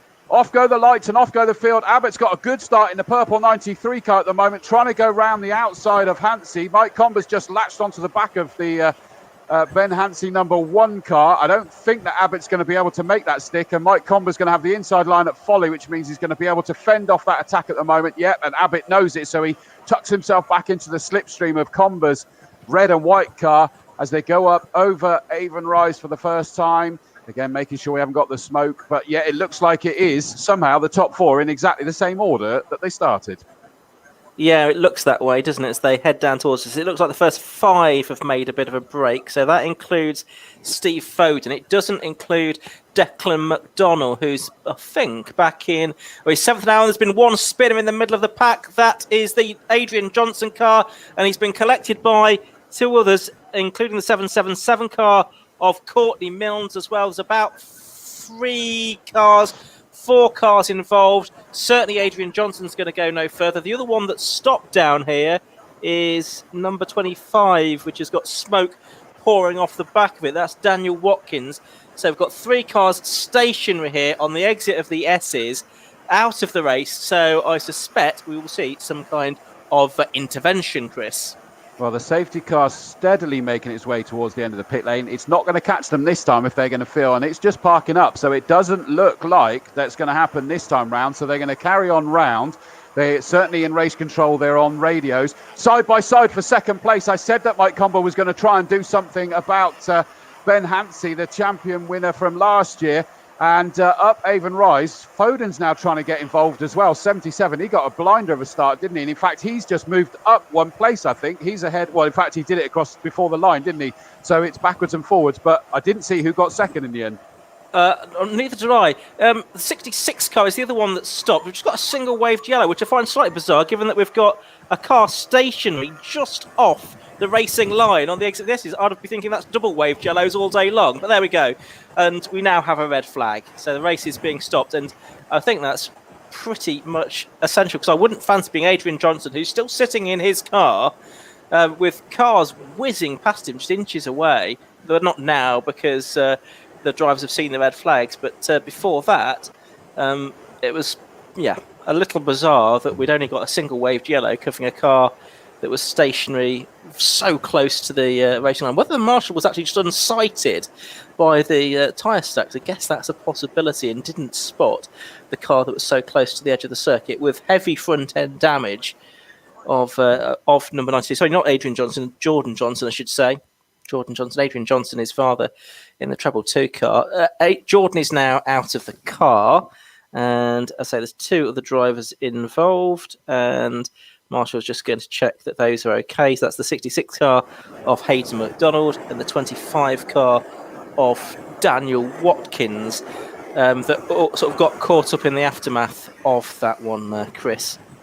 It's a real shame, isn't it? So they've stopped the MX-5s sort of at the pit entry stage at the moment, waiting to see. Apologies, we seem to have lost the cameras. I'm hopeful that that's not, because it's so windy here. I'm hoping we've not suddenly found these technical gremlins that I know Ian and I joked about. Well, I say Ian and I'm dragging you down with me there, aren't I, Ian, really? But I've got every faith.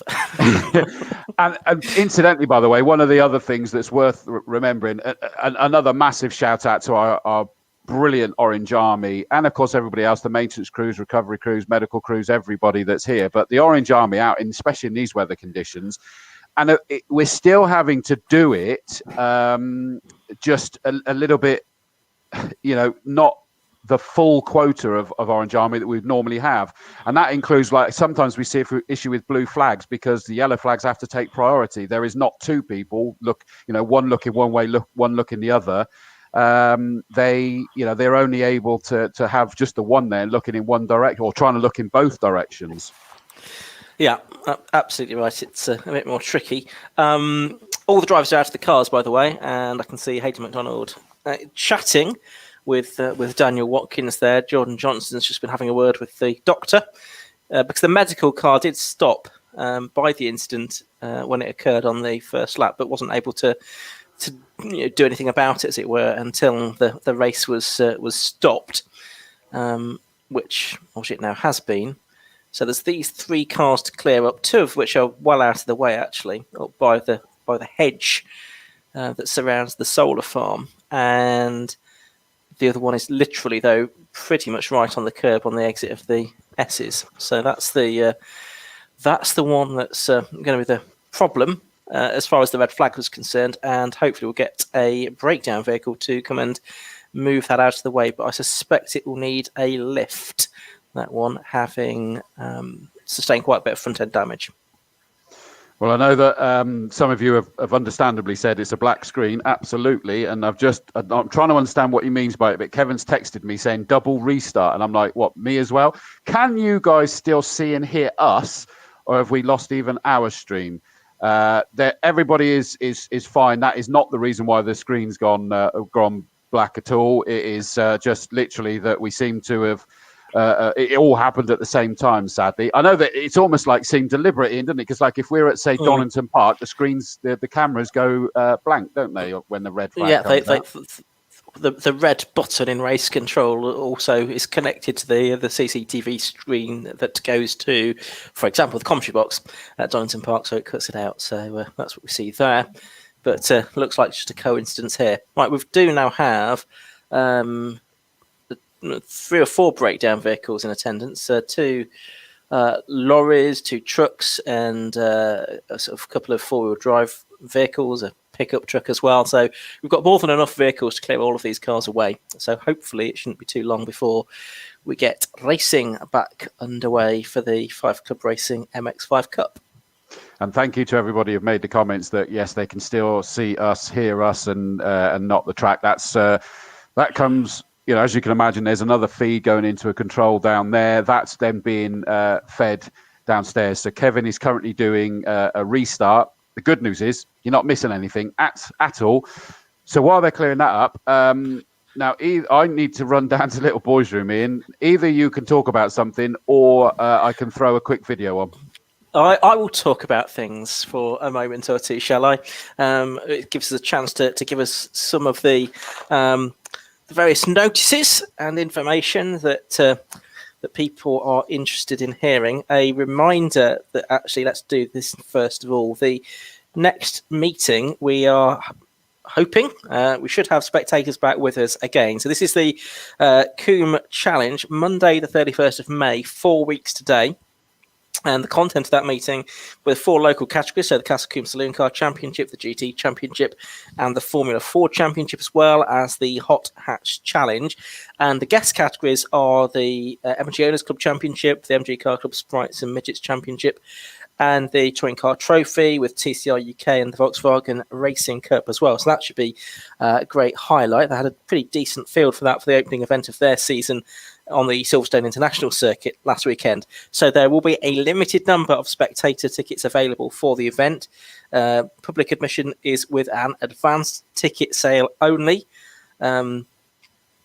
2021 season pass holders can attend the events and don't need to contact the circuit. You should know there'll be no access to the paddock, but public will be free to walk around the track and watch the racing from wherever they choose. But the road between Chippenham Road and Quarry Corner will be closed. The food and drink outlets will be open as usual. And the price is £15 for adults, £10 for senior citizens, and children under the age of 16 go free and do not need a ticket, but do need to be with a fee-paying adult, of course. So get onto the website, castlecombecircuit.co.uk, or phone 01249 782 417.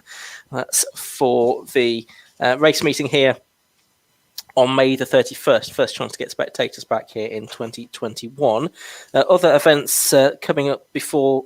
Well, not before then, but during the course of the Summer Action Day, one to watch out for on Saturday, the 24th of July. Again, that's an event that we hope people can come and join us at. So there'll be lots of track time, club displays, drift demos, trade village, and competitions all around the circuit as well. So again, more information on castlecombecircuit.co.uk, with parade sessions as well, where you could take the kids out on track as well, apparently, where there is a speed limit, but it does give everyone a chance to have a drive around the circuit. Of course, there are regular track days here at Combe, but a lot of the days coming up are fully booked. So the next availability for a car track day is the 23rd of July, and then they run through August to October.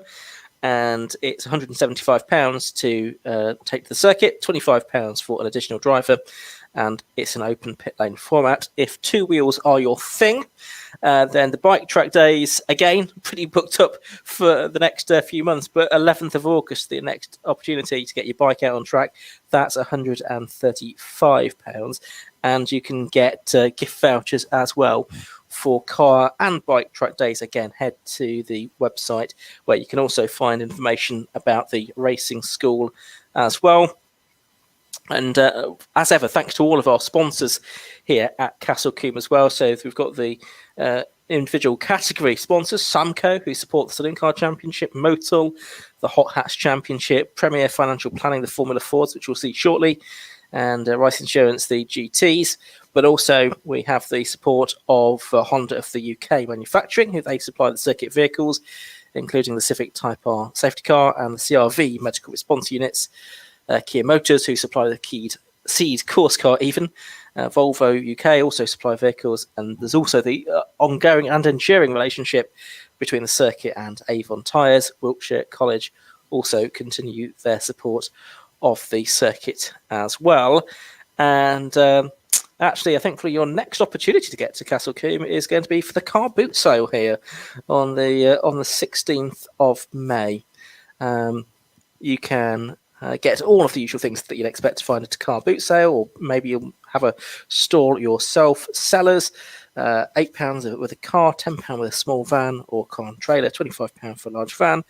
Buyers getting for 50p donation to a local charity. So that's the 16th of May, which is 2 weeks ago yesterday. So that's coming up. And I think, as I see Chris is back, I've just about exhausted my commentator's notes there, Chris. I know. I actually got back about 5 minutes ago, Ian, and I just left you carry. No, I'm only joking. Just let me carry on. It was fine. Well, the good news is you can all see. I know plenty of you helpfully just sort of let us know that the coverage isn't working. It is now. Just the double restart was restart downstairs. Bless him. With Kevin, and restart on the grid was what he meant to. And interestingly is that it's Kevin doing the cameras as well. So I didn't realise that. I know he was hoping his daughter Keely was going to do it, and but Kevin's doing it. So thank you very much, Kevin, doing a fabulous job. I know that Andy Fox is saying, loving the racing, Chris. Fingers crossed for us being back on Corrie with the Funky Coffee trailer. Fingers crossed, mate. Jamie Gray says, whoop whoop action days, best shows of the year. What more do you want from them? Yeah, I shall be here on the 15th. When is it? 25th for the spring action day. On the mic for that one. I tell you what, Ian, I just stepped obviously out here to go down and go to the loo. That wind is colossal out there. Absolutely incredible. It's proper gale force stuff out there. Yeah, I'm nice and sheltered from it in here. Clearly the windows are pretty, airtight, because I'm not feeling a draft through here, although it is pretty chilly. But yeah, I can see the trees moving around quite a bit. What we haven't got yet, though, is any proper rain. He said, touching wood, because Agreed. that was due. Well, depending on which forecast you look at, any time between about 11 o'clock and 2 o'clock, and we've not really had any proper rain yet, have we? So fingers crossed it stays that way. No, I mean, it was a cross between psychological rain, as I call it, and Peter Kay, that fine rain takes you through, and that's about the limit. But yeah, looks like the last of the cars are back. Oh, there's a couple with some crunch bodywork there, isn't there? But only as in like the corners where they've clearly made a bit of contact with each other. Yeah, I think that was the... Yeah. Yeah, the last car's just been taken away as well. Marshall's getting back to post, so we should be able to get back racing fairly quickly now, I would think. Yeah, and it looks like we're still going with, he says, just checking to make sure I'm reading it right. Yeah, 15-minute race. So it is the case. I know lots of you are there sort of talking about you can't wait to get back here at the end of May. Thanks, Peggy, for the image you shot. I know that there was an issue where the ticket ordering wasn't working because it said the event was in the past. I think from your image that might be sorted by now. But it then says, of course, what can't happen, and we love doing this, where the spectators are able to come into the paddock. You can't do that, sadly. We're having to keep paddock and spectator areas separately. But it then sort of says that the ticket includes paddock entry. That's just old text. But it will be that, fingers crossed, as long as nothing changes. Remember, we thought that we'd have spectators back by now, and they suddenly changed it at the 11th hour on us. But fingers crossed, it's sounding promising that the 31st of May, we'll have you back here, and we'll have all the spectators back racing, and I look forward to that. So I'll tell you what, Ian. I know that you prefer it when I do this, is I'll go solo layout with the cameras taking it all out. Now we do have a gap. I'm just looking. Who's that? Jordan Johnson, 92, presumably was one of them. Was that right? Yeah. He was the one that was sort of spun around first of all and got attacked from all angles, really, and probably sustained the heaviest damage of everyone. Yeah. That would make sense. And also 25, Daniel Watkins. Correct. Missing. He was the other one that was involved, and the other one was 66, Hayden McDonald. Yeah, so that's from row 9. There. Yeah, yeah. That. So it's actually all cars in the first half, wasn't it? Yeah.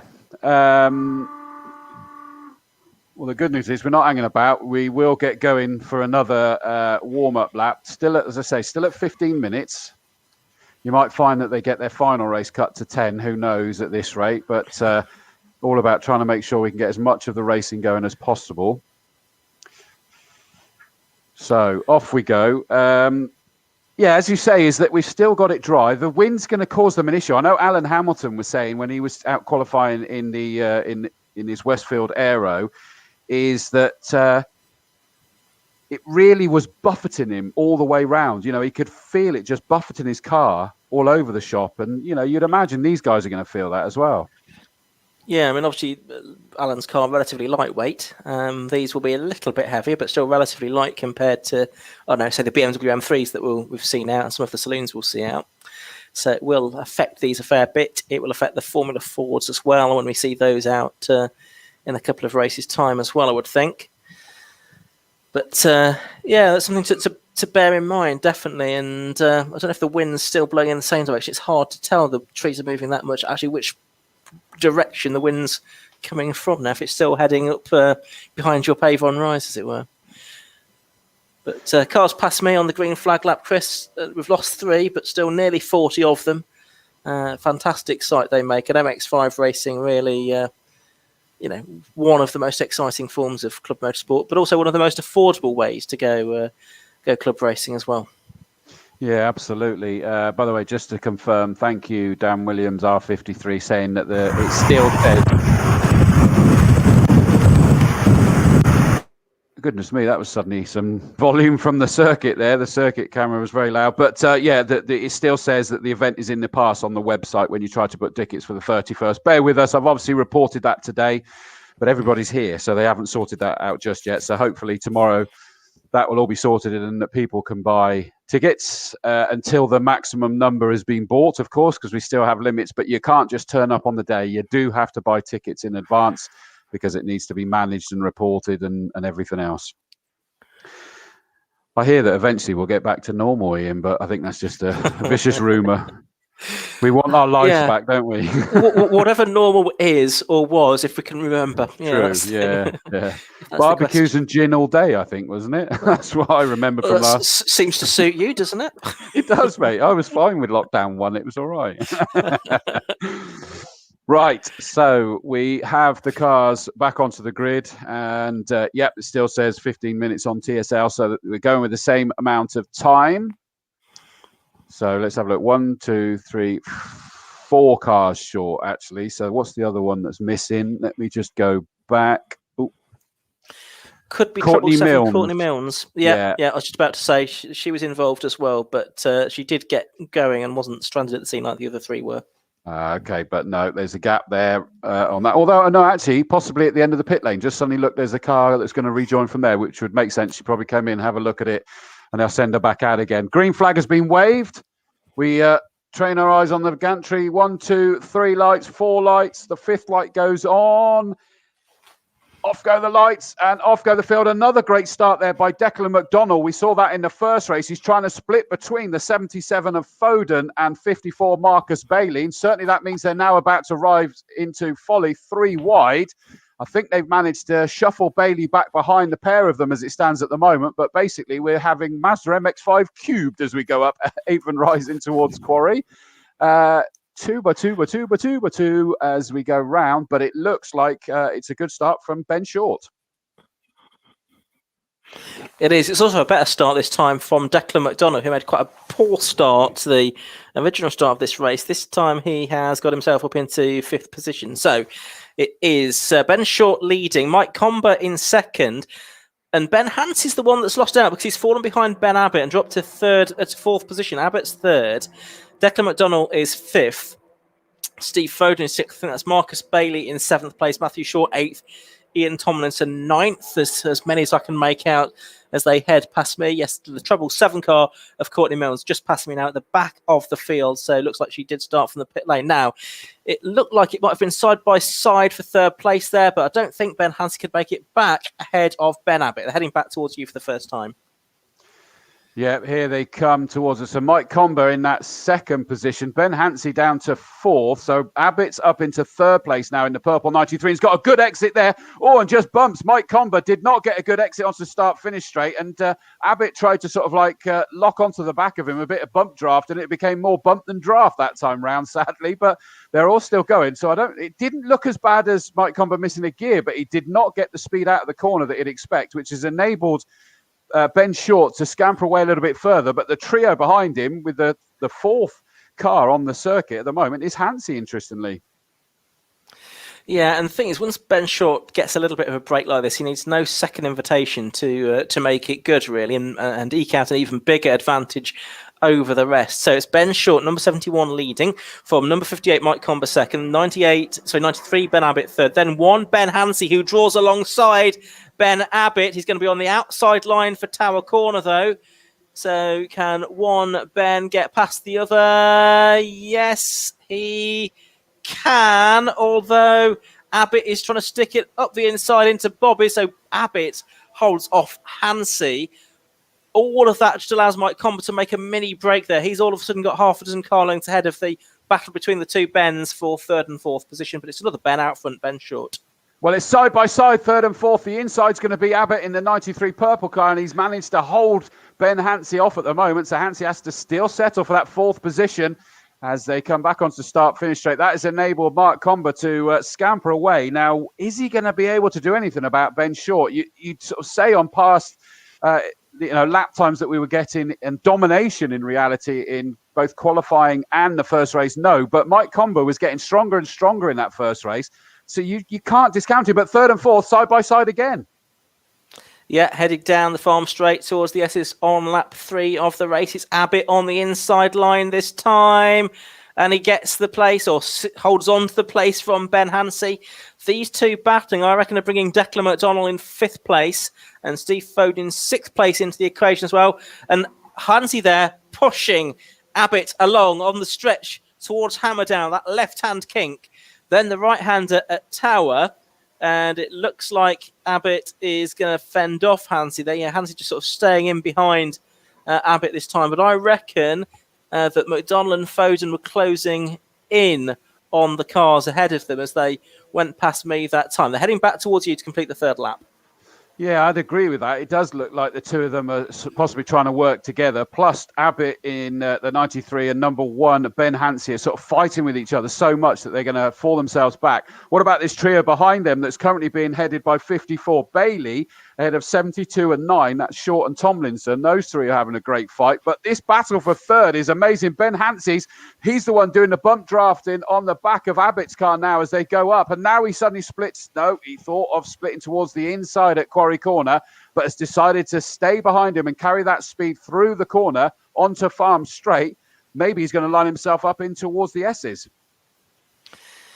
Down to the S's they go then, and it's actually at the moment single file between the two of them, and then actually single file in the next couple as well, who actually this time I think Declan McDonald might have lost a bit of ground to the two cars in front, so it is a little bit elastic. Further back, Ian Tomlinson's trying to go around the outside of Matthew Short at Tower for, at Old Paddock for 8th position, couldn't make that work, switches to the inside line for Tower Corner now, which is the next overtaking opportunity. But I think Matthew Short is going to hold on.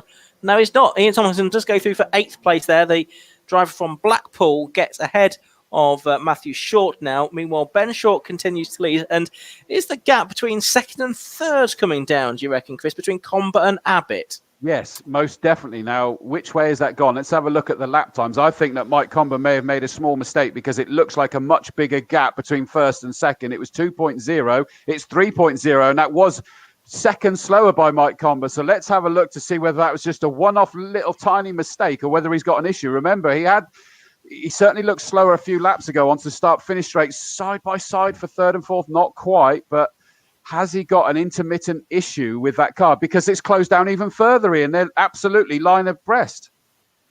Yeah, 2nd, 3rd and 4th together now. I knew what you meant. Line astern, I think, is what you were going for. That's the one.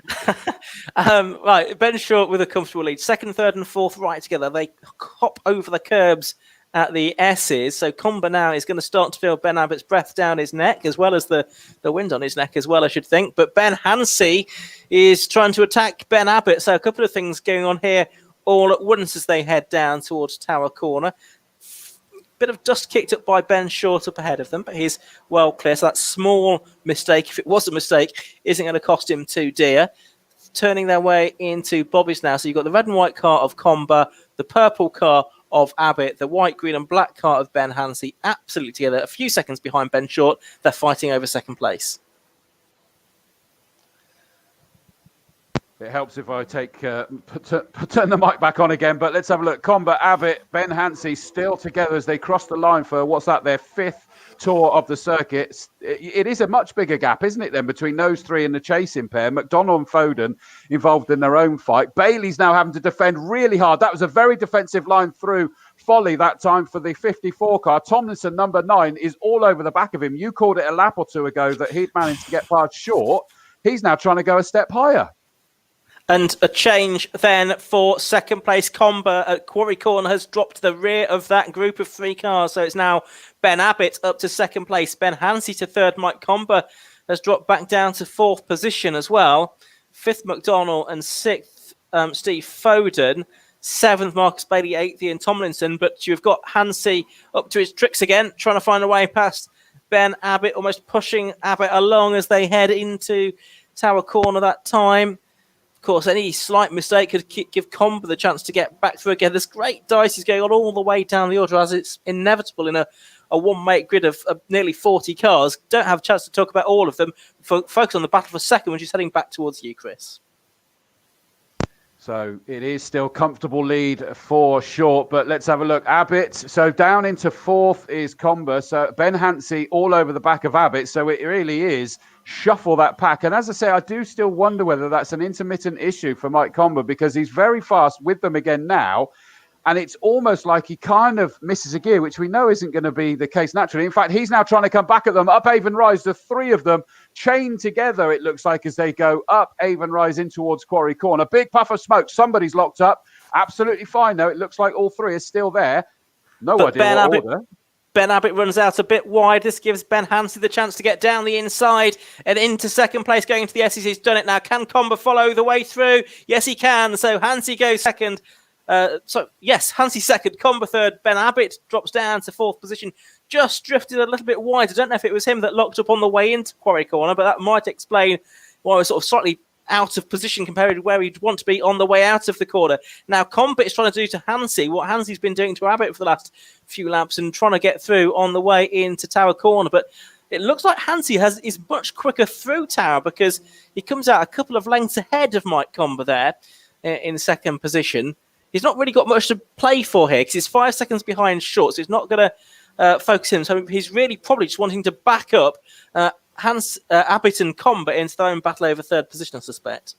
Yeah, and I think all 3 of them kind of forced themselves off a little bit past the track limits coming out of Bobby's that time round. A good run again there from Abbott onto Combe. Not able to get himself alongside, but through Folly he goes. And you're right, it's allowing Hansey to just slightly break away, not hugely, but that's disappeared all of a sudden. Combe's got the speed at the end of the straights by the looks of it, because as he gets up there, he's now glued onto the back of Hansey. So I wonder whether there's some slight variations in setup here, Ian. Could be. I wonder if anyone was anticipating a wet race as well by this time. They'd already made some setup changes on the car, but it's not materialised. It's always possible, I suppose.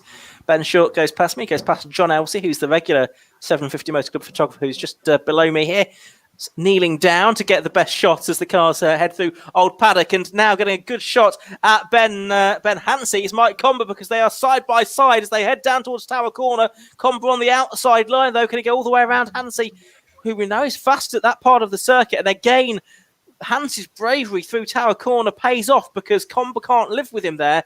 So Hansey holds on to second place. Combe still in third, just ahead of Abbott. Then a gap back to Declan McDonald and Steve Foden, who are having a great fight over 5th and 6th position.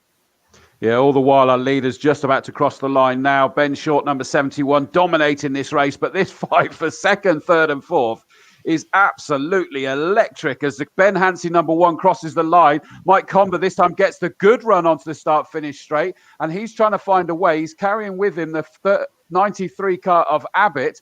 Up Avon Rise they go again, just sticking together, even like a snake. As one zigs, the other stays zigging. There's no zigging and zagging. They stick together, matching each other. Round Quarry they go, still somehow in the same order at the moment. Yeah, good fight going on between there. I noticed that 21, Matthew Pennefather Neal's got his rear bump hanging off, and 38, Peter Griffin going slowly into retirement as well. Ben Short goes past me. He's still leading, but he's leading by a comfortable margin as well with a best lap of 120.516. Then it's Hansi second, Combe third, Abbott fourth. And they are not quite as intensely battling for that position as they were a lap ago. So let me just look back to see the fight for seventh, where Ian Tomlinson, number 9, still unable to find a way past number 54, Marcus Bailey, and Matthew Short's in there as well. And in 10th place at the moment is the number 34 car of Ian Cameron, somewhat on his own at the moment by the standards of this race. Looks like 38 car of Griffin's pulling into the pits with an issue, sadly. But here comes our leader. On to the start-finish straight. What do we got left? 2 minutes 43 left to go. So a good couple of laps left to go. Ben Hansi, Mike Combe under big pressure. Big tank slapper from Abbott then as he came round camp just a little bit squirrely all the way through the corner, but got it tidied up before he got towards the grass on the exit on the start-finish straight. It means he's lost ground at the moment. So it's just the two of them. So Combe doesn't need to go defensive. This could be bad news for Ben Hansi. Could be, couldn't it? As they arrive at the right-hander at Quarry Corner, then back into my view. Short already out of the S's as the next group heads towards that chicane. And it's Hansi still holding on to second at the moment from Combe and Abbott. For fifth place, Declan McDonald looking a little bit more comfortable now with at least a car and a half length over Steve Foden. And then the next group of 3 cars having a good scrap. I'm watching the fight for second then as it goes down towards Tower Corner. But Ben Hansen's already in second, and he is quicker than anyone through Tower Corner, so no one's going to get past him there. And again, he goes out of Tower Corner with a bigger advantage than he went into it. So he's doing really well at that part of the circuit. And a bit further back, just looking to see the fight for seventh going through as well. It's still Marcus Bailey holding off Ian Tomlinson there. Leader Ben Short, back to you. And he's probably got either 1 or 2 laps to go. It's going to be a tight run thing. Last lap board is indeed out this time. Okay. Ben Hansi is very, very closely followed by Mike Combe this time. Round Camp Corner, Combe goes. Has he got the run? Yes, he has. That means he certainly hasn't dropped away. I don't think he's posturing to make a challenge at this point. There's certainly no gap up the inside at Folly, so they are sticking with each other. Abbott has managed to reel them in a little bit more this time, but up towards Quarry, they'll have seen that last lap board. Are we going to get a Dan Dare lunge this time round? They're certainly going either side of the circuit, different lines through Quarry Corner, but Ben Hansi, number 1, just about holds on to second place at the moment. Right in the toe is Mike Combe as they head towards the S's for the final time then. Ben Short already past me. Combe uses quite a lot of curb on the second apex of the S's that time. Not sure it does him all that much good though, because I think he loses the length because of that. And does this give Ben Abbott a chance to mount an attack for the final podium position as they head down towards Tower Corner for the final time? Not particularly. They go through in exactly the same order as they went in. So it's Ben Hansi on course for second place, but Ben Short on course for a second win today. He is. He's so close to putting a lap on a big gaggle of cars here, but he's not going to get involved with that one. Those cars go through.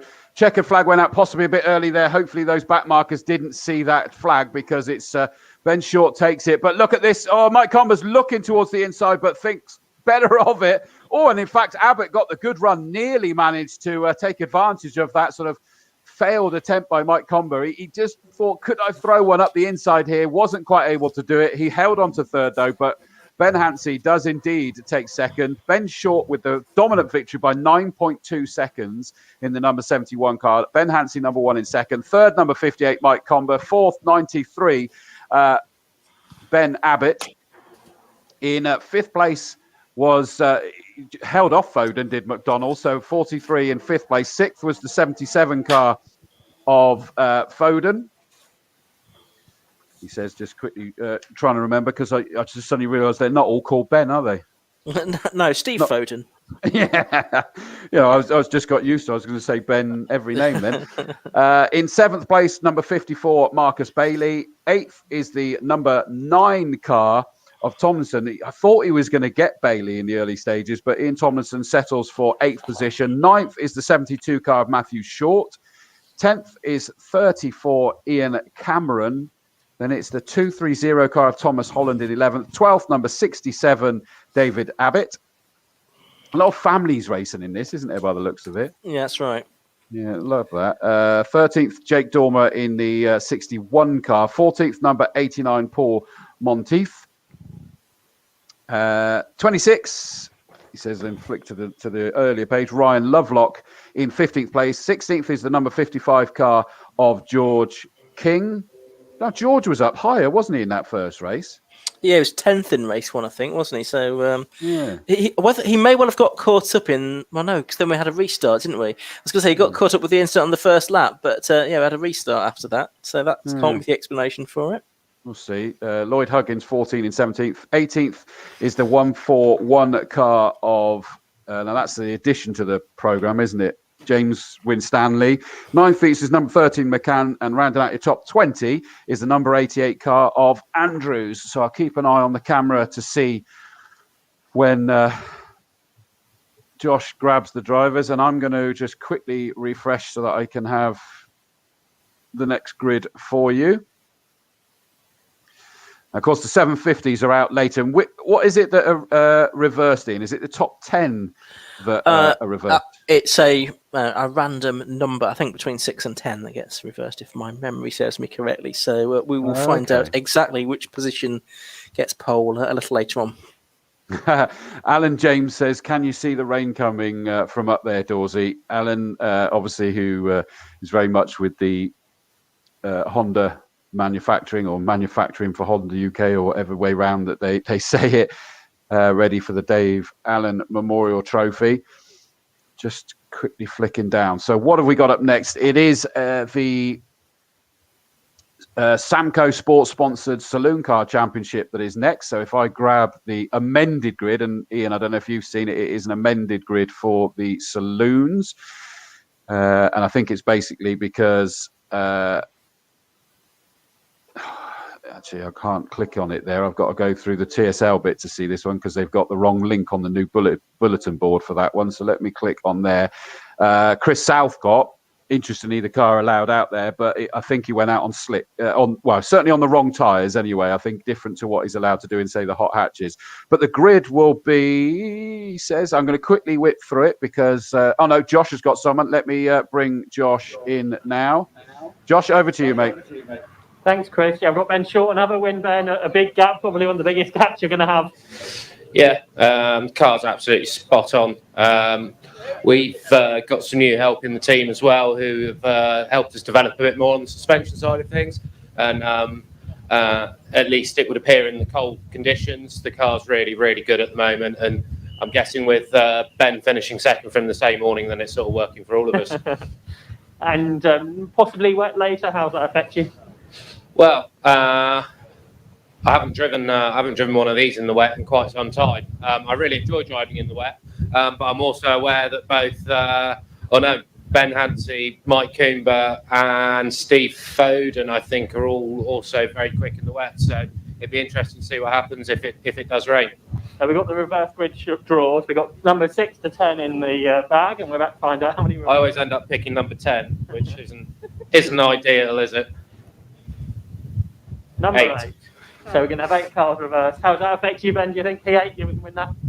I'm not as good at the reverse grid as some of the others around me, to be fair. I seem to be a little bit too cautious in the opening laps, but if it's wet as well, I think it'll be a complete lottery as to how that pans out for everyone involved. Oh, I hope it goes well for you. Thank you very much. In second place was Ben Hansey. Ben, the second again, but that race was quite competitive. Yeah, I said to Mike to go out of the car, I think that's probably the hardest race I've had in quite a long time from my memory. And I think Mr. Short owes me a beer or two because I think I gave him an easy life holding up the other two. Absolutely. I think you were at the back of the three of them was out at one point, managed to pick your way through. Yeah, after whichever start it was. I didn't get the best start. They all run up the inside of me and I found myself up behind Ben. I had a couple of goes at trying to get back at him and he was fighting really hard and I could see the other two getting away. It's like, need to work together to catch up the other pack. And then he got caught napping a bit, and Mike and I slipped by. And with a big slipstream round here, I guess it's quite hard to stay in front. It is, and I could see Mike continually sizing me up, and he had the legs on me down the straight, but I think I was just making it difficult enough, and he was hoping I was going to make a mistake into quarry. Well, P7 later, so good luck coming through the field. Yeah, that'll be exciting, especially if the weather makes it interesting. But reverse grid is always great. We spend all day finding out who's the quickest. It could get a bit processional, but especially today with Ben. Well done. In third place was Mike Combe. We'll get Mike over. Mike. Third place again, Mike, but that was quite close with the two Bens. Yeah, that's it. Yeah, I thought if I could just hang on to Ben Short, I'd probably have a bit of a fight with him, but he's too quick around here. I need a lot more practice around here to even think about that. So it made a good race for me. If I sat in second, it would have secured second sort of comfortably, but I had a few messy laps just trying to think I could hang on to Short. But I should have been a bit more cleaner and thought about second more. But no, it was a great race. I'd rather be in a race than not in a race, and it was nice and clean as always. And just thought I could have had the better of Hansi in this one, but no, just didn't use my experience very well. Looked like whoever was second, they wouldn't lose one place; they'd lose two places in that battle.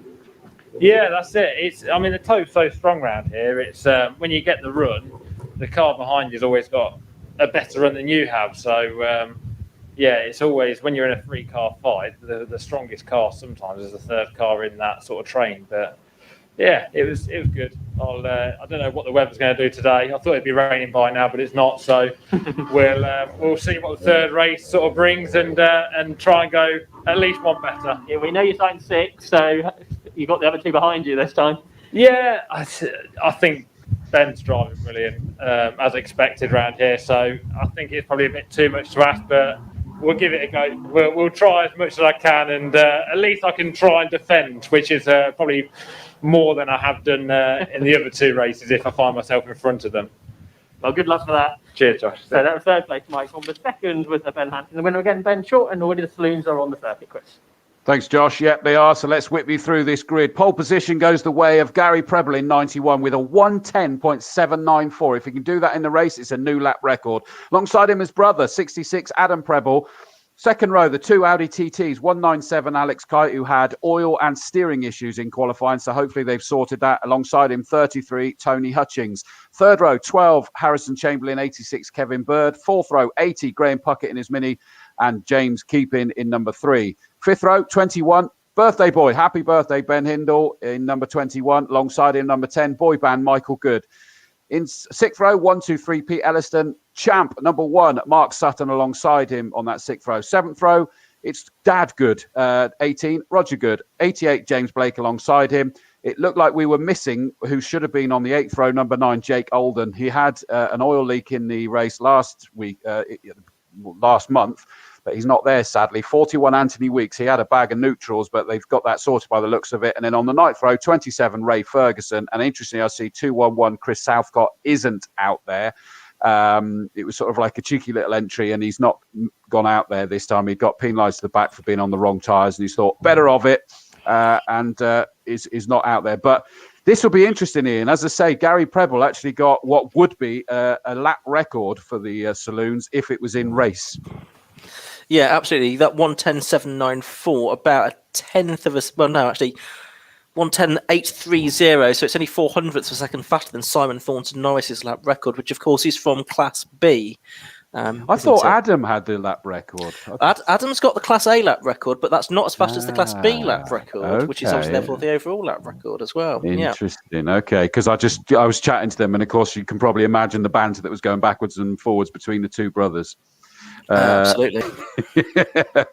And trying to make sure that he doesn't take it away from him. Good to see that Adam's out there. Of course, that has been one or two issues with that Astra. Certainly qualifying was as far as he got in the first race weekend, which is bad news because, of course, that was a double-header. Spits of rain on this window, but nobody's really covering themselves up in front of me. But that wind is just colossal. It really is. People are struggling to stand up. It sounds like I'm exaggerating, but I promise you they are. I promise. Right. Oh, I believe you. Those with the lower centre of gravity, such as myself, should be okay. 5-second board is shown. We're going to get ready for this 15-lap race. Again, the engine's blipping already. We haven't had any lights. 1 light, 2 light, 3 lights. Now the 4th and the 5th light goes on. Long hold, off go the lights. Adam Preble gets a great one. I think that he was all ready to go and he just went on the B of the band. Gary Preble was very steady away. So it's now, I think it's Hutchings that's up into second. Alex Kite struggled to get away there as well. Oh, we've got a spinner. Who's that? It's Mike Good. Boy Band has a moment onto the infield there. The Vauxhall Corsa's trying to find his way back towards the circuit. He's got his passport. He's finding his way back now. But it is Adam Preble in the lead. Yep, looks to be that way then as they head out of Quarry Corner down to the S's for the first time. So a bit of drama there for Mike Good. Let's see if he can come back from that. But it is then the Astra leading of Adam Preble, number 66. Second is number 33, which is Alex Kite. No, it's not 33, is Tony Hutchings, isn't it? Beg your pardon.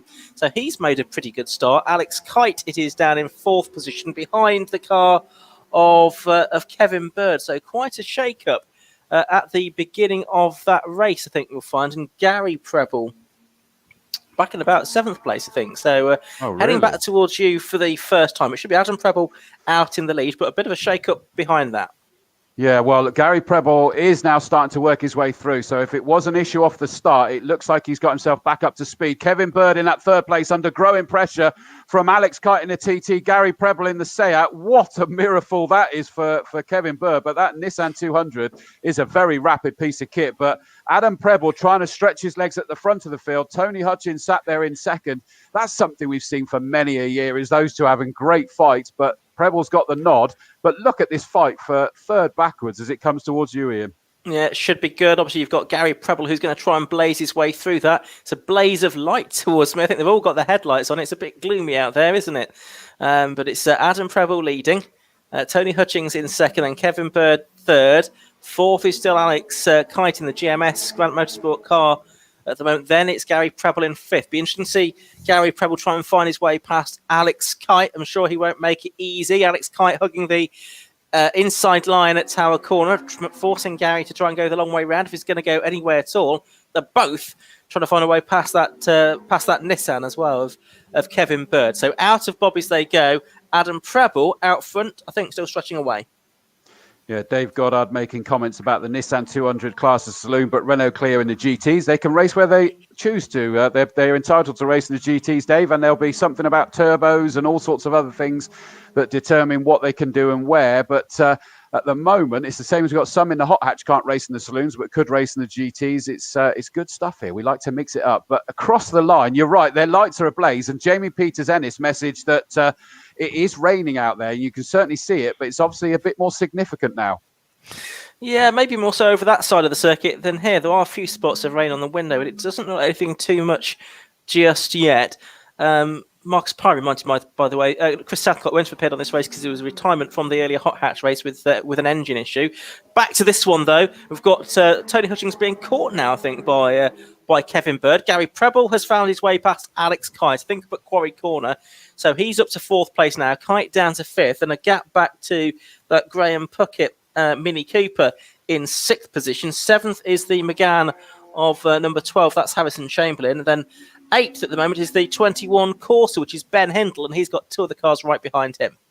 Yeah, Ben Hindle is leading Class C at the moment in that 21 car, so he was going to want to keep James Keeping in car number 3 behind him, because that is the fight for the lead in Class C. So that's an interesting one. Up into 3rd place goes Gary Preble. He's up past Kevin Bird as they came in towards camp. Job done. He just scrubbed off a bit of speed, though, as he came on to start-finish straight. I was worried that Bird was going to come back. Alex Kite is now going to go round Kevin Bird, and that was a late read. There was a tiny bit of contact between the two of them, but thankfully nothing untoward. And it was Alex Kite has got through. So Kevin Bird's down to, 5th place now. But Gary Preble is on a charge. Yeah, 2nd, 3rd, 4th and 5th together. Adam Preble still well out in front. So there's some, good, quick, quality cars at the front field. And Tony Hutchings is on the grass. I think Tony Hutchings must have a problem, though. He's coming over the grass at quite a pace to rejoin. So he's gone behind the marshal's post at Old Paddock and rejoins in 5th. all of which means that Gary Preble now moves up into second place. There is a bit more rain, so I just wonder if that caught Tony Hutchings out. Sent him onto the grass, and I thought, well, now I'm here. Quickest way to rejoin is behind the Marshals post and back on at Old Paddock. Anyway, it's lost him a few places. Gary Preble up to second place as a result, and Kite third. They're both chasing after Adam, who's about 6 seconds up the road, though. Oh, and he's just running wide here at camp. This is proper slippy now. As he came around camp, he just nearly went exit stage left, but he dragged it back to the circuit. But you're absolutely right. This is more than psychological rain now. These guys are absolutely tiptoeing. There comes Hutchins just sort of like switching around on himself there as he came around camp corner. This is looking a bit lively out there now, isn't it? Certainly is.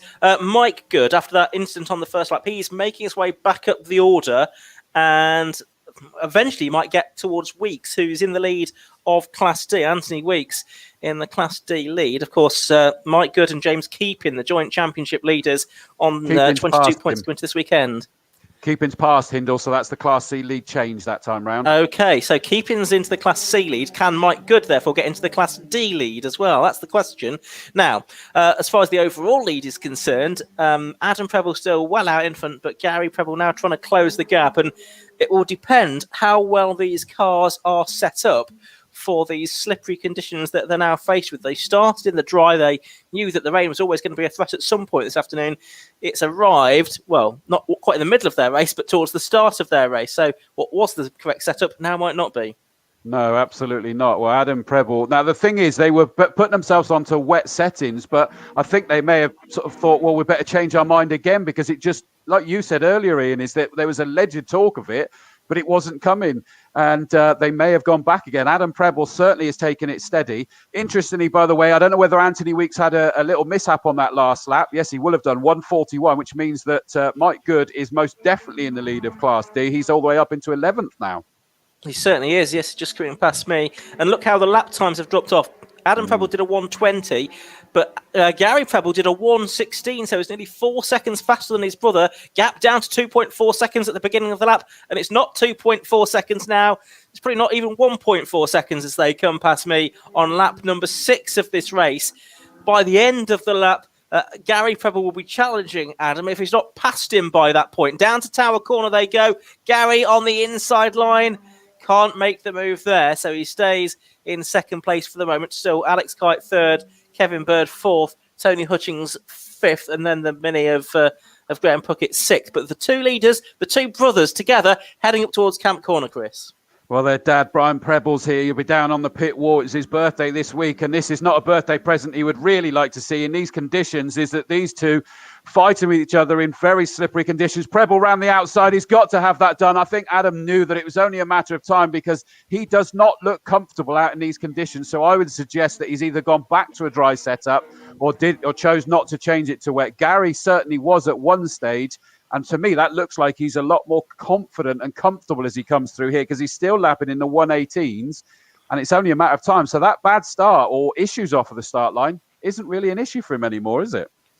Seems that's not the case, as they are picking their way through the traffic now. I say traffic, these are the cars that are sort of disputing 12th, 13th, 14th position, something like that, including Mark Sutton, of course, the reigning champion, the number one car in the MG ZR. He's now been lapped.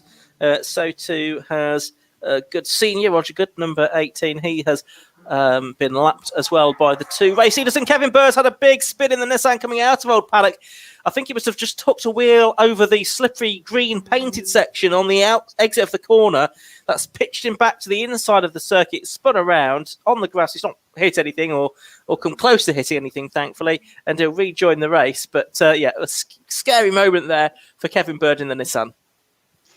So I also spotted on the camera that go around Tower is that it was a real hang that rear end out from Adam Preble, the number 66 Vauxhall Astra, but he sort of powered it through anyway. 8 laps still to go, 7 laps down. So, hopefully they're going to sort of just understand these changed conditions now and work out the way to drive around them. So Preble from Alex Kite in third. There goes Hutchings now, of course, up into fourth place with Kevin Bird's spin, who is coming down towards us now. Hopefully, yep, he's still carrying on, so he's happy. Yep, looks that way as we've got Gary Preble coming through. He's shortly to lap Mike Good, who's our Class D leader. So if it stays this way, Mike Good and James Keepan will still be tied on top of the championship, I think. Just looking, yeah, they've both got fastest lap within their classes as well. So they'll both pick up, I think, the maximum 11 points from this race to stay on 33 points. If it remains this way, there's still another half of the race to go, of course, so it might be a little bit premature in saying that. There's Tony Hutchings in fourth place now, isn't it? Now Kevin Bird's had that spin, goes past me. Bird is still fifth ahead of the Graham Puckett Mini.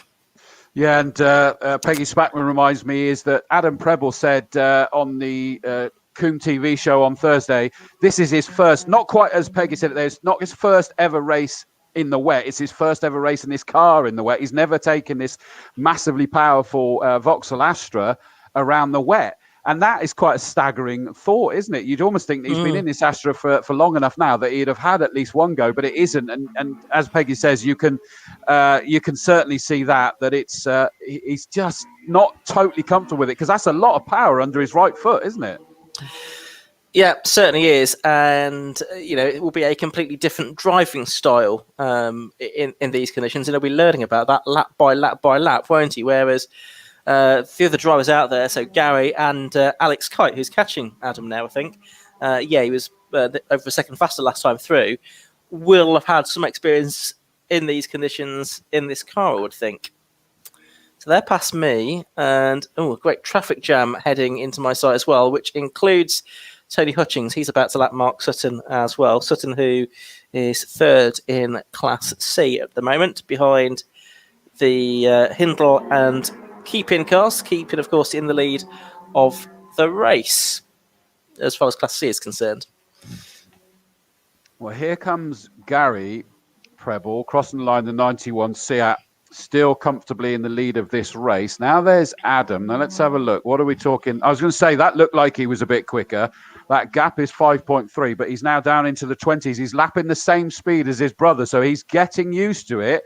He's realizing what he can do, and he was 3/4 of a second quicker than Alex Kite that time round. So, watch out for everybody else, because Adam Preble's getting used to these conditions.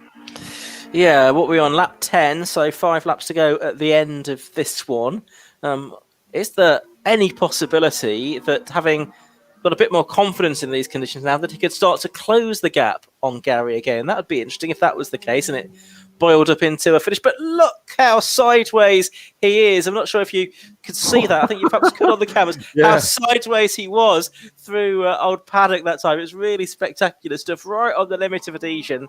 But he got the car through the corner okay. He's got the car through Tower okay as well. He's pushing hard, even in these conditions. Be interesting to see what his lap time is this time through.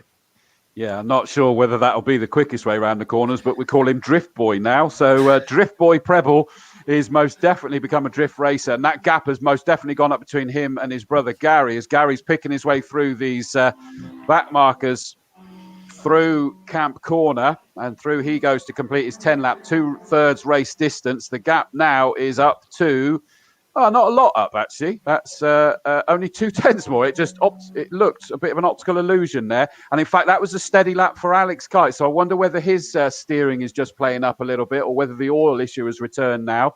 He's got 5 more laps to go. And Tony Hutchings in a very lonely fourth position, in the 33 car. Yeah, and if Kite does have any issues, then he's got 22 seconds in hand, I think, over Tony Hutchings. So Kite can afford to, drive within himself. You could slow down 2 or 3 seconds a lap and still bring the car home in position. As we're watching Adam Preble pass the number 123 Golf of Peter Elliston, one of another of the Class A cars, of course, but actually now a lap down. And so Adam Preble clears that car. Alex Kite is going to be the next car through. Tony Hutchings is very lonely. He had that drama down here early on, possibly just as the rain took effect. Not sure what the weather's doing just at the moment. If it is still raining, or perhaps if we've got a break in the rain and the track might just be not drying out as much as not getting any wetter. Yeah, I was just trying to work that out as well, because there's actually a number of the cars that don't have their windscreen wipers going anymore. Now, they may have that, I forget what you call it these days, rain off or whatever, that you can put on your windscreen that makes it just flow off. But you'd still think that there'd be some of them would have it going. So I wonder whether it has just abated. Certainly enough to not be an issue. But Adam Preble, gone through that time. It's over 6 seconds now. But I think that even he knows that he can just drive within himself as well, can't he, for that second place? Yeah, absolutely. If he is confident and that he doesn't need to or can't catch his brother, then he may as well just bring that car home, because it's not had the happiest reliability record, has it? That car. So I think getting it to a second place finish, rather than putting anything on the line, would be a welcome result, really. Just looking at that Elliston car, it's actually a good scrap that he is having. It's not for a class position, but it's for overall 9th position with number 12, which is Harrison Chamberlain in the Renault Megane. So that's a nice little scrap going on as well. That's down through Tower Corner. It's the black Megane and the black and red Golf that are doing battle there. And as soon as you mention it, good old Kevin downstairs flicks onto that, so I can see exactly what you mean. Yeah, through the S's. You certainly see on that camera it's raining there, isn't it? So I think if it did abate, it's back again by the looks of it. Certainly the window, harder to peer out of it, suggests exactly that. As Adam comes through in that second place, he's now lapping consistently a second a lap slower. So I think that he's just making sure he can't challenge for the lead. We've got 3 laps left to go, but he also knows that Alex Kite's not able to challenge him as it stands at the moment. So just making sure, thinking of the points after a disastrous opening race day, making sure this is a good haul. Yeah, absolutely. The Preble's not featuring in the points table, I don't think, coming into this weekend. So here is Gary past me now, number 91.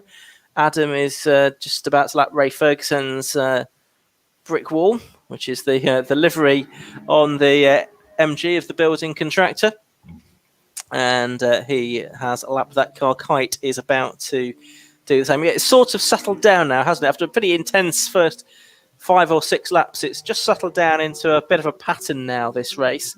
I'm not too sure where the next position change is going to come from, but there are only 2 laps to go at the end of this one. Yeah, there are indeed. And I know that the second race on the opening race day is that the battle between Gary Preble and the Mitsubishi Colt was just incredible. And Gary sadly had an issue that he still finished, but it was nursing it home quite a long way down the order, sadly. But this time he went the opposite way, wasn't it? What did he say? He's down in something like 7th in the early stages, wasn't he? He was. Yeah. Which I was worried that it was an issue more than anything, but he seems to have sorted that one out. Certainly does. It was 9th place and 6th within class that he finished last time out. So that's what happened to him last time. And he's coming through again, lapping Mark Sutton for what I imagine must be the 3rd time actually. As he comes past me once again, he's on his penultimate lap now. Is Gary Preble, of course, having won all of these races at Castle Combe, more than anyone. Successful last year in 750 Motor Club Hot Hatch Championship, winning many races there as well. I think racing with the Classic Touring Car Racing Club as well this year in the Honda.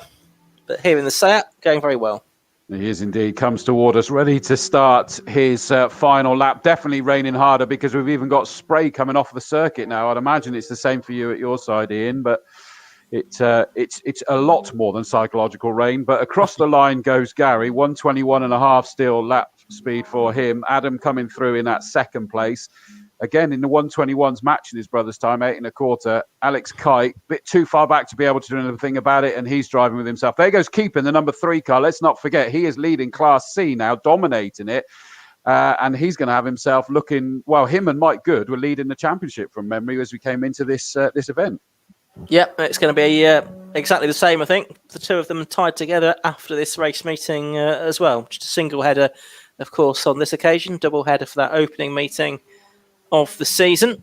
Gary Preble comes past me for the final time. He's actually just lapped the car in 6th place, Graham Puckett's Mini. So he'll have lapped everyone up to and including 6th. So just 5 cars will finish on the lead lap, which will be the 2 Prebles, Kite Hutchings and Kevin Bird, although Kevin Bird is quite a long way down. So Gary Preble is back on his way towards you for the final time.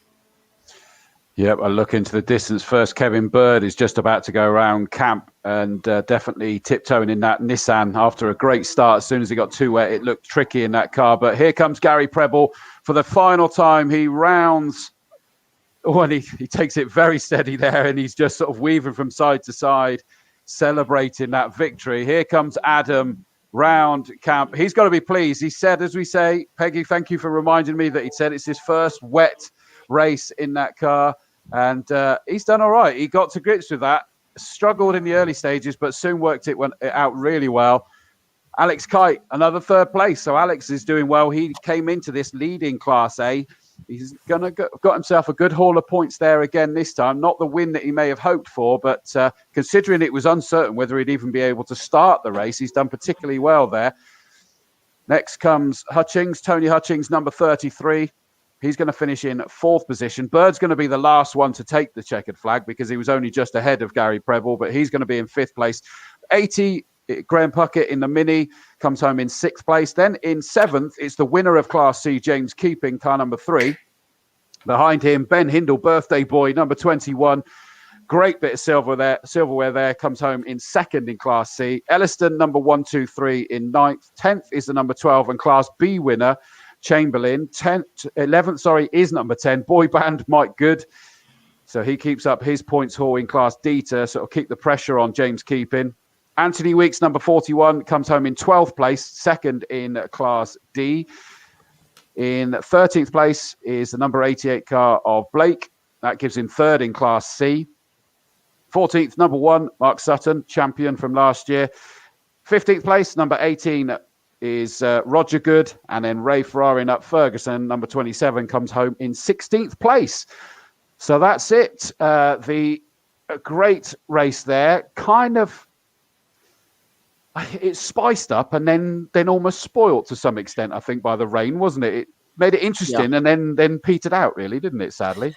Yeah, it did for the last 5 laps, didn't it? It sort of quietened down a little bit, but there was moments of interest there, certainly down here. Tony Hutchings and Kevin Bird finding and exceeding the limits.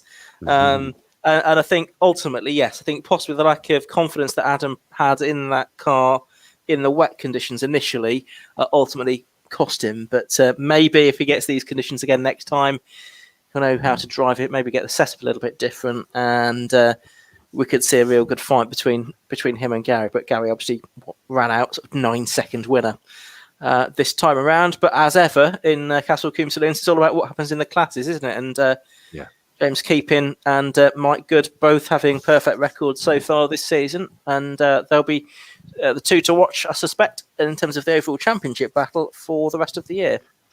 Now, this is going to be interesting. Next race up is going to be our very own Formula Fords, and Josh Barrett's messaged us to say that for the Formula Fords, the first car on the wets is Paul Barnes. Everyone in front are on dries.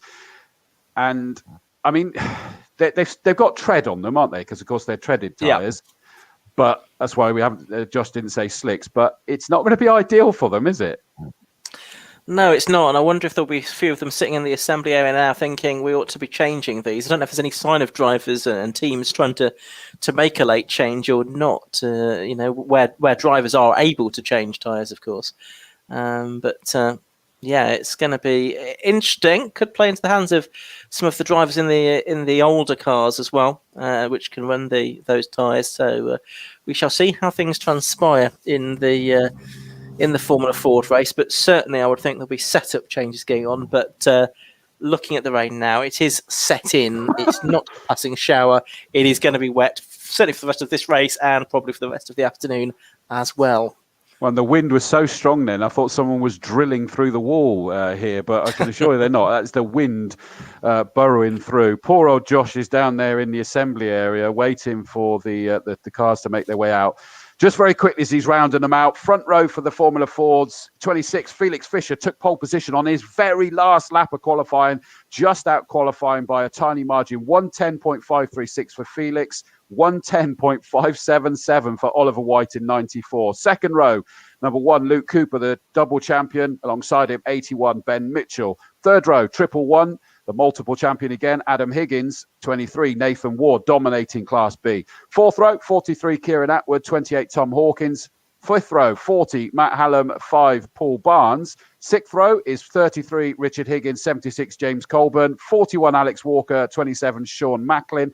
960, Bob Higgins, 84, Steve Bracegirdle. Ninth row is 91, Bob Hawkins, 69, Alan Slater. 74, Alicia Hamlin, and 7, Michael Phillipson. On the final row, 60, Paul Morecambe. 47, Richard Earl. And I can see that Josh has got our race winner. Yeah, thank you, Chris. I got Gary. It's another Castle Combe. I'm back at Combe and you're back winning, Gary.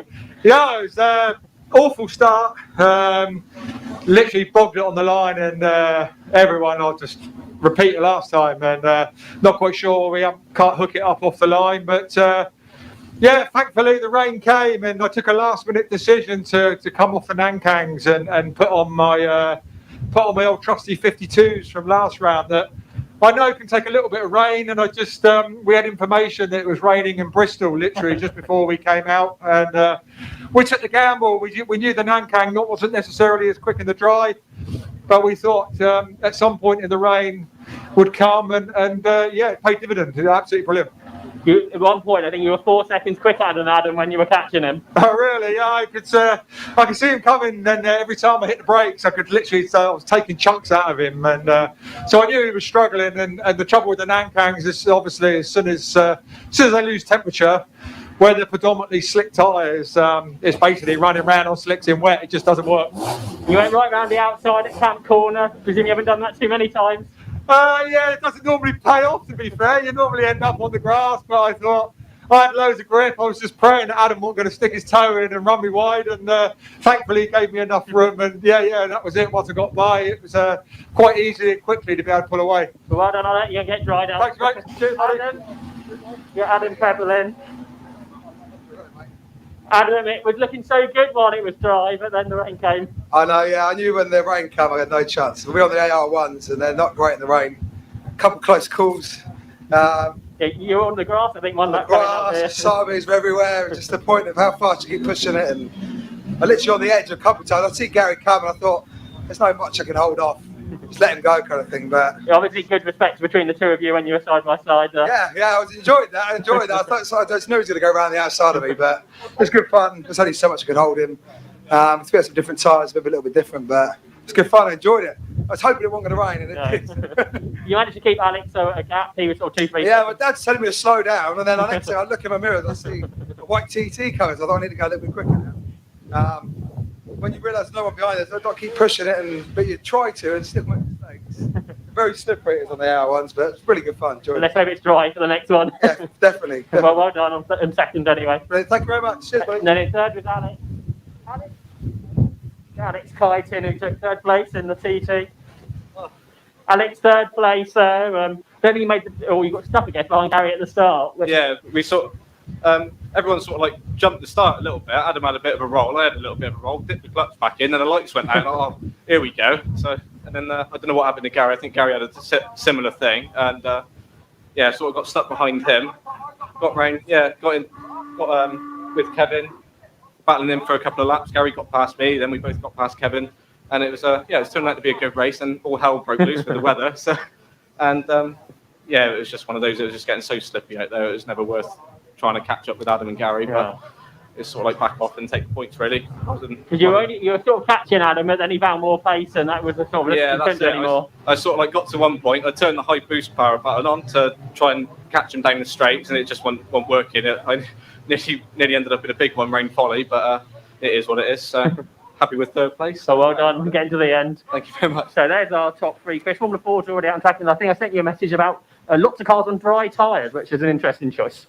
However, there's no such thing as dry tyres on the Formula Fords. Just not to explain, but the less tread than some of the others have got. All it means is that they're not new, basically. So thank you for that, Josh. There's Paul Barnes a bit further up, and he's got the deeper treads, which are the wet tyres. So watch out for him. Yeah, absolutely. And as someone, a Formula Ford expert, was reporting, that basically means that he's got brand new tyres on. So he's got the full tread. The others are not. They're sort of well used and things like that. But yes, it means there's less places for the water to go. So Felix Fischer, as I say, took that pole position. He, of course, got no points in that opening weekend. He was involved in a pure racing accident, someone else's incident that he had to dive to the grass to avoid going up into quarry on that on the opening weekend, and didn't get it fixed for race number 2, sadly.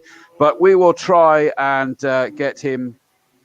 He'll be trying to get himself back out and into the points, and he did that on his very last lap. Oliver White got the double victory, so he'll be hoping for more of the same. Luke Cooper's got a setup that he's going back to that could see him actually have the advantage coming out of the corners that he was used to. He tried something different and it didn't work, so he's going back to it, I think, this time. But of course, the wet weather's going to put pay to all of that. Ben Mitchell was the other one involved in the incident with sort of Oliver White and Felix Fischer. No one really to blame. It was just one of those things. They went 3 wide and it never works out particularly well.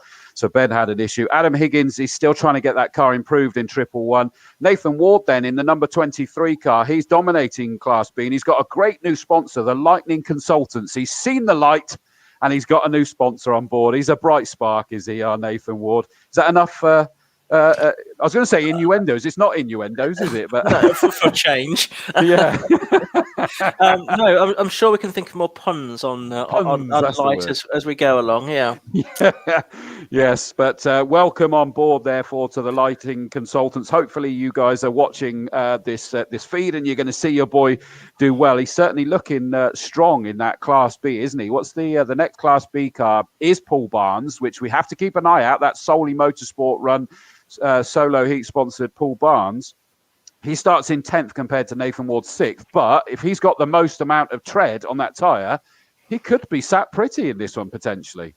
Yeah, could be. Absolutely. And just to clear it up, so for cars built after 1993 or 1993 or after, so Class A cars, effectively, they have to run the ACB 10 Avon tyres, whereas cars in classes, the older classes, can have a choice. They can also run the ACB 9, which are generally thought to be a better bet in wet conditions. So that's what could come into play.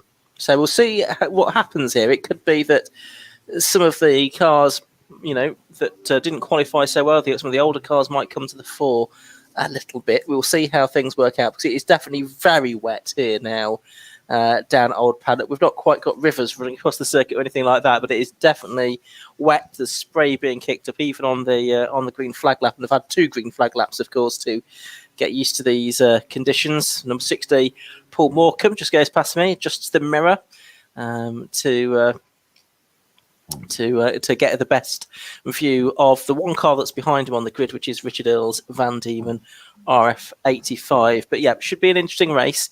I know that Luke was saying to me, it sounds like you had a chat with him as well, that they have done something different with the setup, but not had a chance to test it or race it in the wet conditions yet. So a little bit of an unknown quantity. Exactly. And Fergus Campbell makes a comment. Can Chris Ryan let us know which or how many generations of Higgins we have in the Formula Ford 1600s? Is it really the Bob Higgins? It absolutely is. The answer is it's still 2 generations, because Richard and Adam are Bob's sons. Adam, of course, has won the championship twice. Is it twice or 3? And Bob's won it 3 times. So you're not sounding sure of yourself. I know, I've done that terrible thing that I tell myself I have to stop doing, where I suddenly question myself, which undoes all my hard work. Adam Higgins won it twice in 14 and 13, and Bob won it in 92, 83, 82 and 81, so 4 times. Yes, that's right. Yeah, because he did the hat-trick, 81, 82, 83. So 4 times Bob Higgins, 2 times Adam Higgins. And Richard is at the moment dominating Class C, although he's keen to sort of be able to work himself. It's just good to have Richard back, because he hasn't raced for a little while, but see if he can get himself in a Class A car at some point. 5-second board is on in this very, very, very, very wet race. And we wait. It's going to be squirreling off this line, isn't it? That's for sure. 4, 5 lights are on. Long hold. Off go the lights. Off go the field. Paul Barnes gets a steady start. Felix Fischer has got a very steady start. Adam Higgins was trying to get alongside him, but Felix looks like he's probably dropped down to 4th, so he's going to be kicking himself for that. all that work for the pole start, and he's now deep in that spray. I've got to say, look at that as they're going up Avon Rise on the camera as well. It does not look fun for the cars behind, and it means I've got no idea who's in the lead. It looks like it's a red car. That'll be Ollie White's got himself into the lead. So from the front row, he's done well.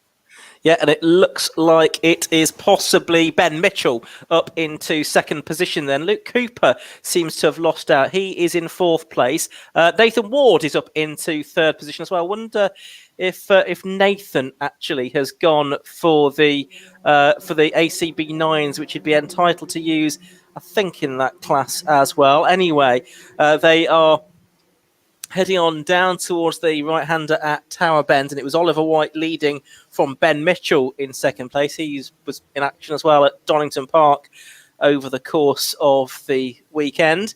And then is it Felix that's now in third position? We'll get them as they come back towards you for the first time. Anyway, if it's the red car, it should still be Ollie White that's out in front. It is. Yeah, it is, and it's quite good that we can tell them out, because it is the bright red that's Ollie White in the lead. Then it's that Dayglow orange nose that we've often seen Josh Fisher piloting, and that means it is, of course, therefore Ben Mitchell that is in second place. Nathan Ward, what a great job in that third position at the moment. Felix Fisher is now trying to make up a place. He's trying to get up the inside of Luke Cooper in towards Folly. It's so difficult to see as they go through this spray heading up Avon Rise, but it looked to me as though Felix was trying to move back up into fourth place, but this wet has really neutralised the difference as well, hasn't it, between the A and B classes?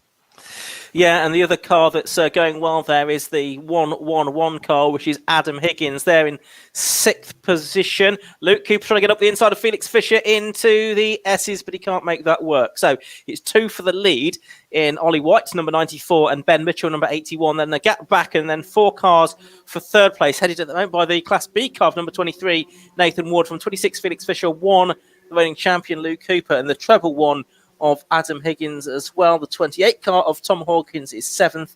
Then it's Richard Higgins in 8th place, up 3 places from 11th on the grid. But the drivers are finding these conditions really difficult here, including Paul Barnes, who's making no progress whatsoever. He's dropped 6 places, in fact, from the start.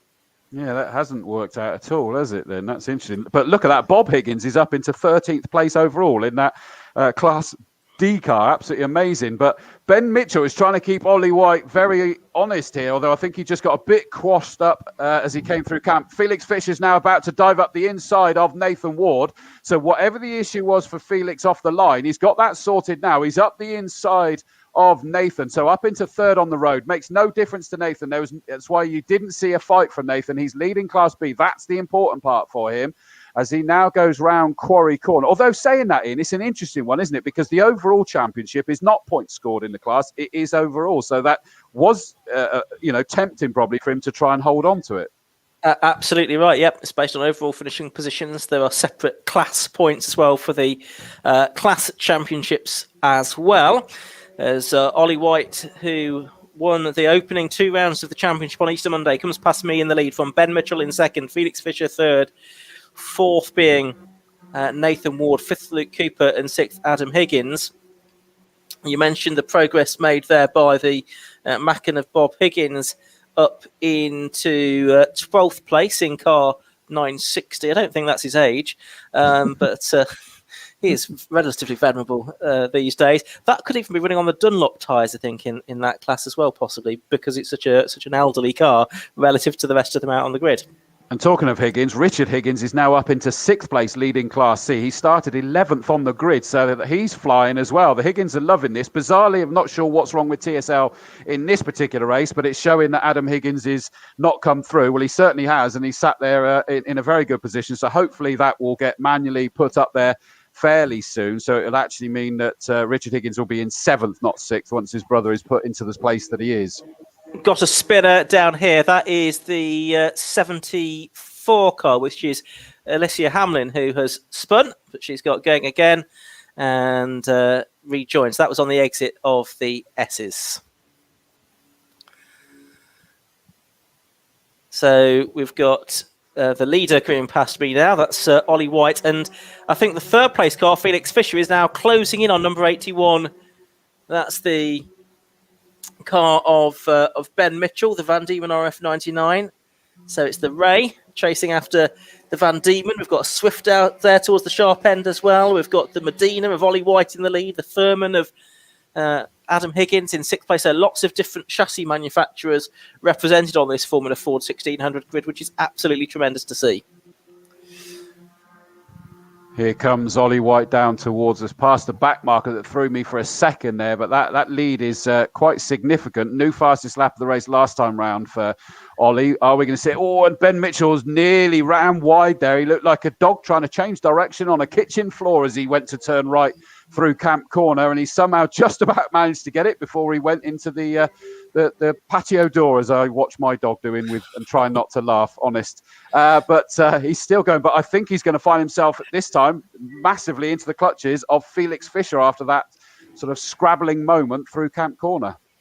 Okay, let's see what happens there. We've got the leaders heading towards us. There's some back markers to deal with on this lap as well. I think that's going to be Richard Earle, 47, and Paul Morecambe, number 60. They're in 21st and 20th positions, respectively. So it's Ollie White with a big lead here now over Ben Mitchell in 2nd place, but his car just sort of skating around as he struggles to find grip as he gets back on the power coming out of old Paddock. Then there's Felix Fischer. Then there's Nathan Ward, and then there's Luke Cooper. Lap times in the sort of 124s, 125s, so a good 15 seconds slower than what they would have been doing in the dry conditions that we had this morning when Felix Fischer did a 1:10.5 for his pole position lap. So here I got thrown in because I just suddenly looked up as the red car all on its own went across the line, but that clearly wasn't. Now, who's that? Is that a back? Yeah, it's a back marker moving out of everybody's way sensibly. And here comes Ollie. Now, where's Ben Mitchell? We've lost Ben Mitchell. There goes Ollie White. There goes Felix Fischer, Nathan Ward, Luke Cooper, Adam Higgins. And now here comes Ben Mitchell.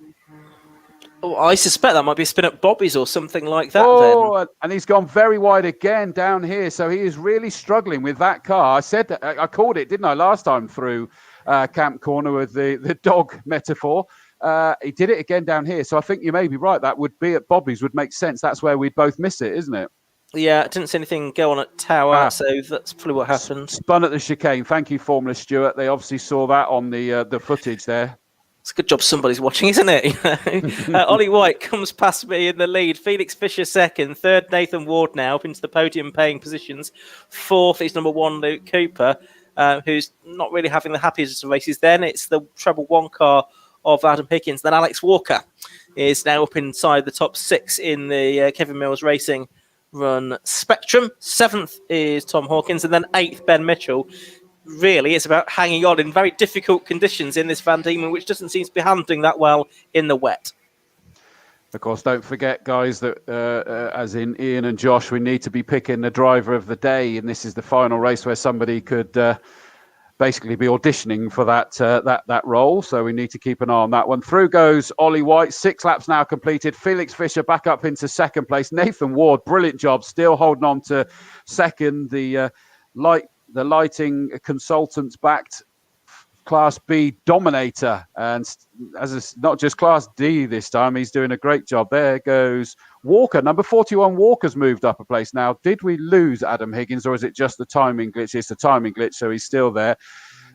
Mitchell, Hawkins, Atwood, and then Richard Higgins in 10th place. Yeah, we're still only on lap 7, aren't we, of 15 in this race.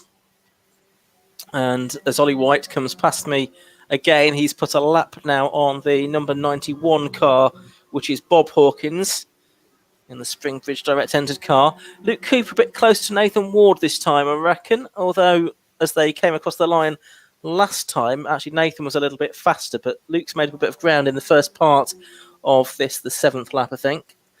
And what of Ben Mitchell now? He is... Yeah, he did a 1:27 that time, so he's lapping much more slowly. Actually, on the previous lap, Felix Fischer did the best lap of the race, didn't he? 1:23.252. So closing in slowly on Ollie White in the lead. Just watch the 69 car of Alan Slater. Again, another one that's looking very twitchy as he's about to be lapped by the race leader soon through Camp Corner. I mean, it just looks like ice round there. It's so wet. Luke Cooper, I mean, it just shows you that to see that Luke Cooper there up behind Nathan Ward, but he's just not able to pounce on that Class B car. It shows how well Nathan Ward is doing and how tricky it is for these Class A cars. And I just missed a recovering 41 car there of Walker is about to be passed surely by Mitchell because he no real power down the straight because he's recovering. I think it was from a near moment coming through Camp Corner, but I don't envy them trying to take on Camp Corner in these conditions. Or indeed any of the other corners for that matter. True. Anyway, Felix Fisher going past the back marking number 69 car, which is Alan Slater's Nike. Second place now is Felix Fisher, as I say. Third, Nathan Ward. Fourth, Luke Cooper. So those have gone past me now.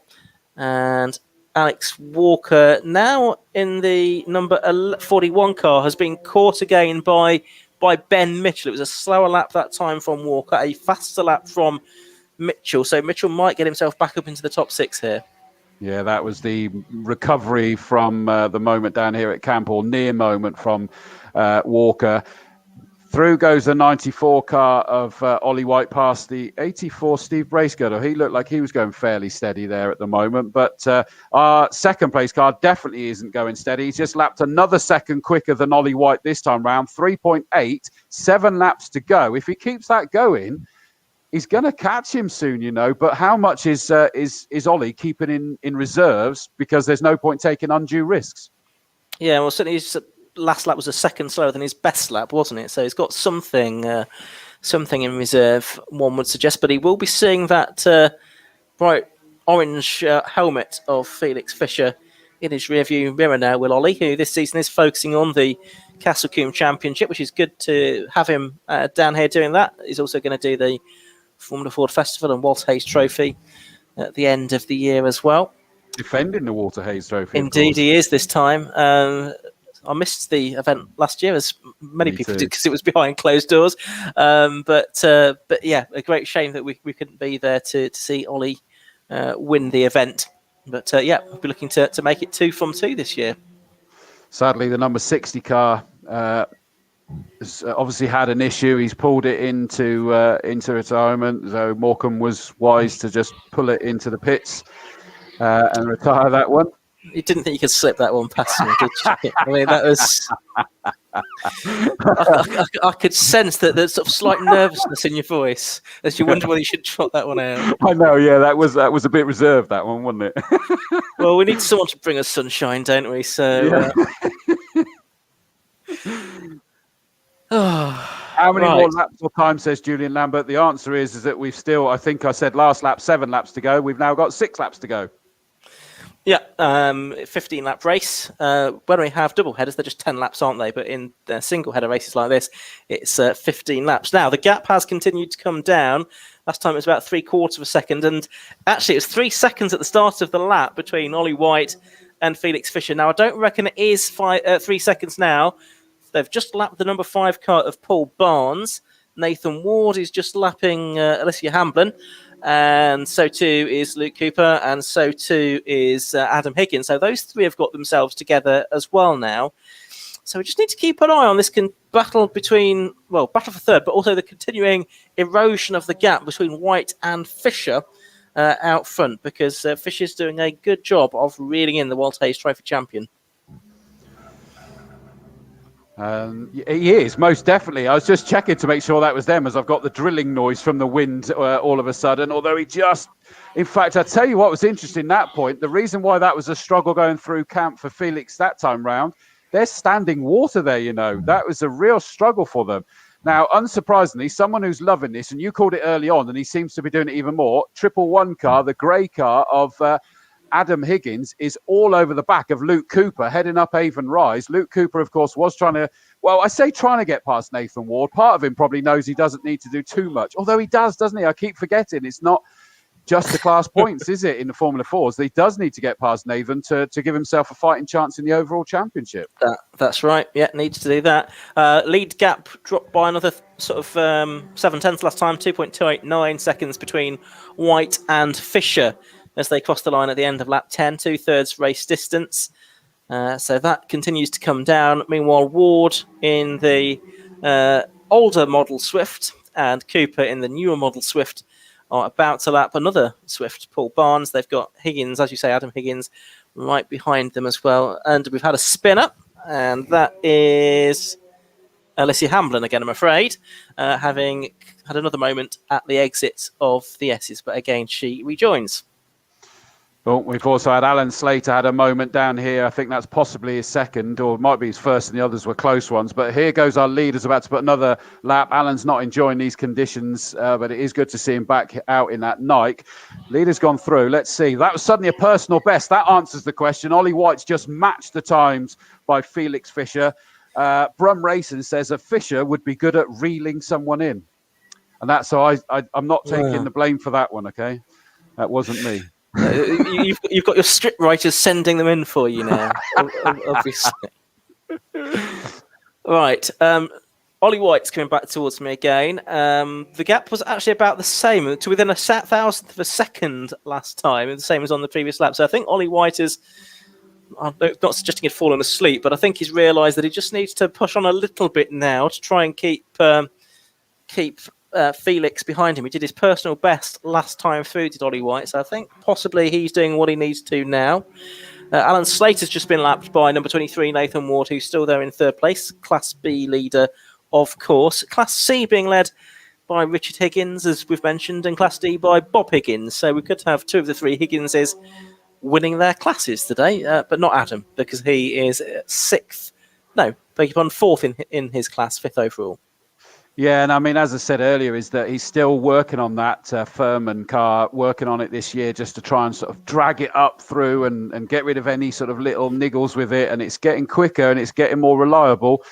Through that time, it's only 0.2 quicker for Felix Fisher in the 26 car, sat there in second place. What are we down to now? 3 laps left to go. And he's tried his best. But again, that last lap round sort of showed to me what we suspected might be the case, is that Ollie White has something in reserve if he needs to do something about it. Nathan Ward still leading Class B in third overall, which is fabulous run, and I know he'll love that one. Number 1, Luke Cooper in fourth place, 111, Adam Higgins in fifth. Yeah, and Ollie White just lapping Bob Higgins there as they come past me. The gap, I think, has come down again. It was 2.135 seconds at the start of the lap, but I reckon it might be about a second and a half now as they head in towards Tower Corner for the 13th time of 15, so 2 laps to go at the end of this one. Nothing really giving in the battle for third. I think in these conditions it's really difficult to overtake, isn't it? With so much spray. So we've not really seen a move made by Luke Cooper or by Adam Higgins at this stage of the race. The 81 car of Ben Mitchell did get back up to 6th, and 7th is Alex Walker, 8th is Tom Hawkins, then distance back, Kieran Atwood and Richard Higgins 9th and 10th. As our leaders go through to start their penultimate tour, and suddenly new fastest lap of the race goes to Felix Fisher. He still smells blood, 1.640 back, 2 laps left to go, but it was only half a second quicker this time round. Is he going to try and give it some kind of Dan Dare lunge on the last lap? But I'm not sure. Again, you just sort of think, well, if Ollie wants to, he could just find enough to keep it closed down. Yeah, sharks smell blood, don't they, in the water? And to go back to the Fisher thing, never mind. I've dragged you down now, haven't I? Yeah.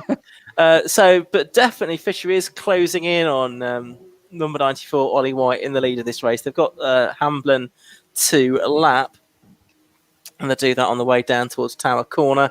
Looking to see what's going on third, fourth and fifth. Not an enormous amount, to be honest with you.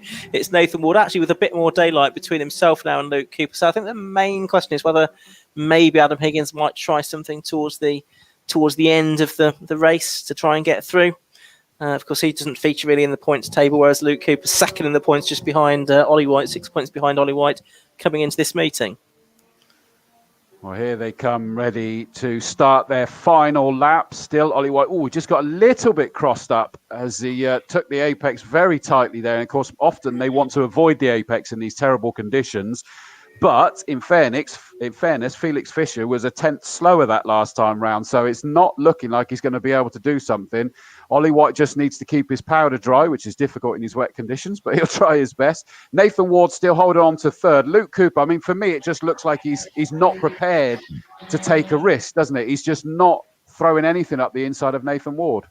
No, he's seems to be settled back really into that position. Now, probably deciding, maybe wisely, that discretion is the better part of valour. He's hoping to be racing at Donington Park next weekend in the National Championship as well. So I guess doesn't want to jeopardise any damage to the car ahead of that. Might see this year as a good opportunity for a crack at the National Championship as well. Leaders have gone past me again for the final time. I'm still a second and a half or so between Ollie White and Felix Fischer. It looks like White is going to get it done. Having said Cooper was content to sit fourth, he's close to Nathan Ward this time as they head down towards Tower for the final time. Let me just talk you through Tower corner. Yeah, no challenge made by Luke Cooper there, but the leader should be almost back at the checkered flag. Yeah, here comes Ollie White through camp for the final time. Certainly a lot closer between the two, but it doesn't make any difference because checkered flag goes to 94. Ollie White punches the air. Felix Fischer, thumbs up. He's pleased with that one. At the end of the day, that's the front row, albeit in reverse order, but Felix's start doesn't matter now. He's still got himself up into second place. Here comes Nathan Ward, third overall on the road in that Class B car. Wins Class B as well. He definitely punches the air into light. Luke Cooper in second. Adam Higgins got very close at the end there in the 111 car. Comes home in fifth. Where is Ben Mitchell? Here comes the orange-nosed Ben Mitchell. Number 81 comes home in sixth place. Then we have to wait a little while because Alex Walker, car number 41. Here he comes now. Great result in the Nationals at Snetterton recently. He gets seventh place here. Then it will be the red number 28 car of Tom Hawkins that we keep an eye out for next. I think this is him coming down now towards us. He says just peering through the gloom. He's about to put a lap on Paul Barnes. Yep, there he goes. So Tom Hawkins, number 28. There goes Kieran Atwood, number 43 in ninth place. And then we wait for the white car, number 33. Richard Higgins is going to take Class C honours. Great job there. He's got Matt Hallam was behind him and he just ran a little bit wide there. But Matt Hallam in number 40 does come home in 11th. We've already had coming across the line Sean Macklin, number 27. He takes second in Class B. 13th place, number 76, is the C-Class runner-up. And that, of course, is James Colburn. In 14th place and the winner of Class D, 960, Bob Higgins. Paul Barnes, number 5, comes home in 15th and 3rd in Class B. Steve Bracegirdle, 84, the Wayne Paul racing car, 3rd in Class C. 17th, number 7, which is Phelps. Where did... not Phelps, sorry, that was someone else commentating on Saturday. Phillips, I was thinking someone else. Michael Phillips that came home in 17th place. 18th, number 69, and 2nd in Class D for Alan Slater. 74, Alicia Hamlin in 19th place. 20th, number 47, Richard Earl. And then we lost 91 Hawkins and 60 Morecambe, sadly. But what a fantastic race that was. Unsurprisingly, Lucy, Nathan's better half. Well done, Nathan. I'm glad he enjoys racing in the wet. It's nerve-wracking watching him. I bet it is. As also Paul McClumpher says, well done to Nathan. Equally, Andy Smith, congratulations, Nathan. What an amazing result. Most definitely, fabulous performance there. All of those drivers did a wonderful job. Poor old Josh trying to hide from the wind and the rain down there, I can see, waiting for these guys to come through. And I don't know whether you can hear in the background, but that wind is just insane. I think you've definitely got it worse over your side of the track than I have here, because I think I'm just sheltered by the sort of copse of trees just to my left here. I think that's probably taking the brunt of the wind, and it's not quite as extreme down here. But I expect if I open the door, it might be a different story. Yes, I bet. Copse of trees. You managed to even make a wooded area sound posh as well, mate. I was getting mixed up with Silverstone there as well for a minute, didn't you? So there you go. I did. Right, I'm just trying to look to see whether I've got time to quickly whip through this grid. I think I do. Front row for the BMW Car Club 750 Motor Club, 47 Niall Bradley, 28 Brad Sheehan. Second row, 2 Rick Kerry, 61 Lee Pearcey. Third row is 26 Paul Cook, 80 Mike Eustace. And I'm going to stop purely because they're out in the rain, and I'll carry on through that grid in a second. But instead, I'm going to bring Josh in, and he's got himself wrapped up and some winners down there, hopefully. Yeah, they are, Chris. We've got Ollie White. Ollie, a great start, and then you seem to be able to manage the gap okay. Yeah, I got a really good start again, and I managed to get a gap to the others. And it was a tough race though, because it was getting wetter and wetter as the race went on. Because obviously you haven't got much tread on the tyres, so right, aquaplaning out there? Or? A little bit, yeah. It was actually fine for the first sort of 5 or 6 laps, but it was getting quite bad. Plus there was the back marker traffic as well, which had to pass. And it was a tough race, but Brian Toad did an awesome job with the car. Again, it was on rails. You doing the full season with us this year? I am, yeah, that's the plan. You haven't done a full season of anything for a little while, I don't think, have you? No, I don't even have tool in Formula Ford actually. It's going well at the moment. You've won every race, I think, haven't you? Yeah, so far, yeah. But Felix looked quick, he was catching you. He was. I saw him closing up to me, and I didn't actually know how many laps there were to go, so I was just keeping an eye on in the mirrors, but I managed to bring it home. And very different type of racing in these conditions compared to the dry. Yeah, I actually prefer racing in the dry. It's more entertaining, but yeah, it was still enjoyable. Well, well done. And obviously, Rainy Mortaise winner as well this year. So it's a nice. You've had a nice run of wins going on. Yeah. well thanks for that. Cheers. Good luck for the rest of the year. Second place was Felix Fisher. We get Felix over, who obviously got pole position, but then not a very good start. And he's making his way over. Felix, you were very quick. You got the fastest lap, you got pole, but the start didn't quite go to plan. No, the start was absolutely shocking. The green flag start, I got off to a tee, and I thought if I can do that again, that would be great. And I got it totally wrong. So I then had to start fighting back. And in those conditions with the spray, it's difficult. But, fair play to Ollie. He kept his head, and I'm glad I could get back to second and get some decent points. It got wet really quickly as well. I don't know if you were expecting it to be quite as wet as it was. No, because we've been waiting around for about 4 hours for it to rain. And then 5 minutes before, the heavens opened. So it was a bit of a guessing game. But full credit to the teams. They've got the car back ready for this weekend. And, we'll go again at the end of the month. But obviously, your pace is there, so that's positive for the rest of the season. Yeah, that's it. So hopefully we can get a few wins on the board. Well, good luck with that. Cheers. And then in third place was Nathan Ward, so we get Nathan over. I think you're quite excited, Nathan, about that result? Unbelievable. The car just felt amazing, so huge credit to my dad for the setup and Kevin Mills, everyone at the team. It really was fantastic. It just drove beautifully. Obviously, usually you're looking for the Class B win, but here it was all about getting that overall podium. I think so. I could see that Luke and Adam were quite close behind, but I didn't want to look behind me too much. It was just such a hard-fought battle. Every time we came through traffic, I'd seem to get a good lunge through, and then they'd get held up a bit, but then they'd catch me back up again. And now, obviously, you like the wet weather, or have you done first time you raced this car in the wet, is it? I don't mind either, to be honest. Whatever it throws at me. It means you can go over the modern cars a bit more, doesn't it? Definitely. Now looking forward to a few weeks' time, the next round. Yes, a couple of weeks off. We've probably got a few more developments. I've got a new sponsor on board called the Lighting Consultants. They're going to help us move to a whole nother level. So hopefully we can be doing this in the dry as well. Well, good luck with that. Well done. Perfect. Thank you very much. So that was our third place car, Nathan Ward. And Chris, obviously my looking at tyres doesn't work very well, so I won't do that again. Back to you. Thank you, mate. I think no one was going to win from that one in those conditions. Look at it, it's terrible. Now, we may have a slight issue camera-wise in the start of this race because Kevin just reported to me that the cameras over the far side of the circuit are down, and so he's gone hurtling off to try and find out why, and that also means we've lost the person that's doing the camera chasing therefore downstairs.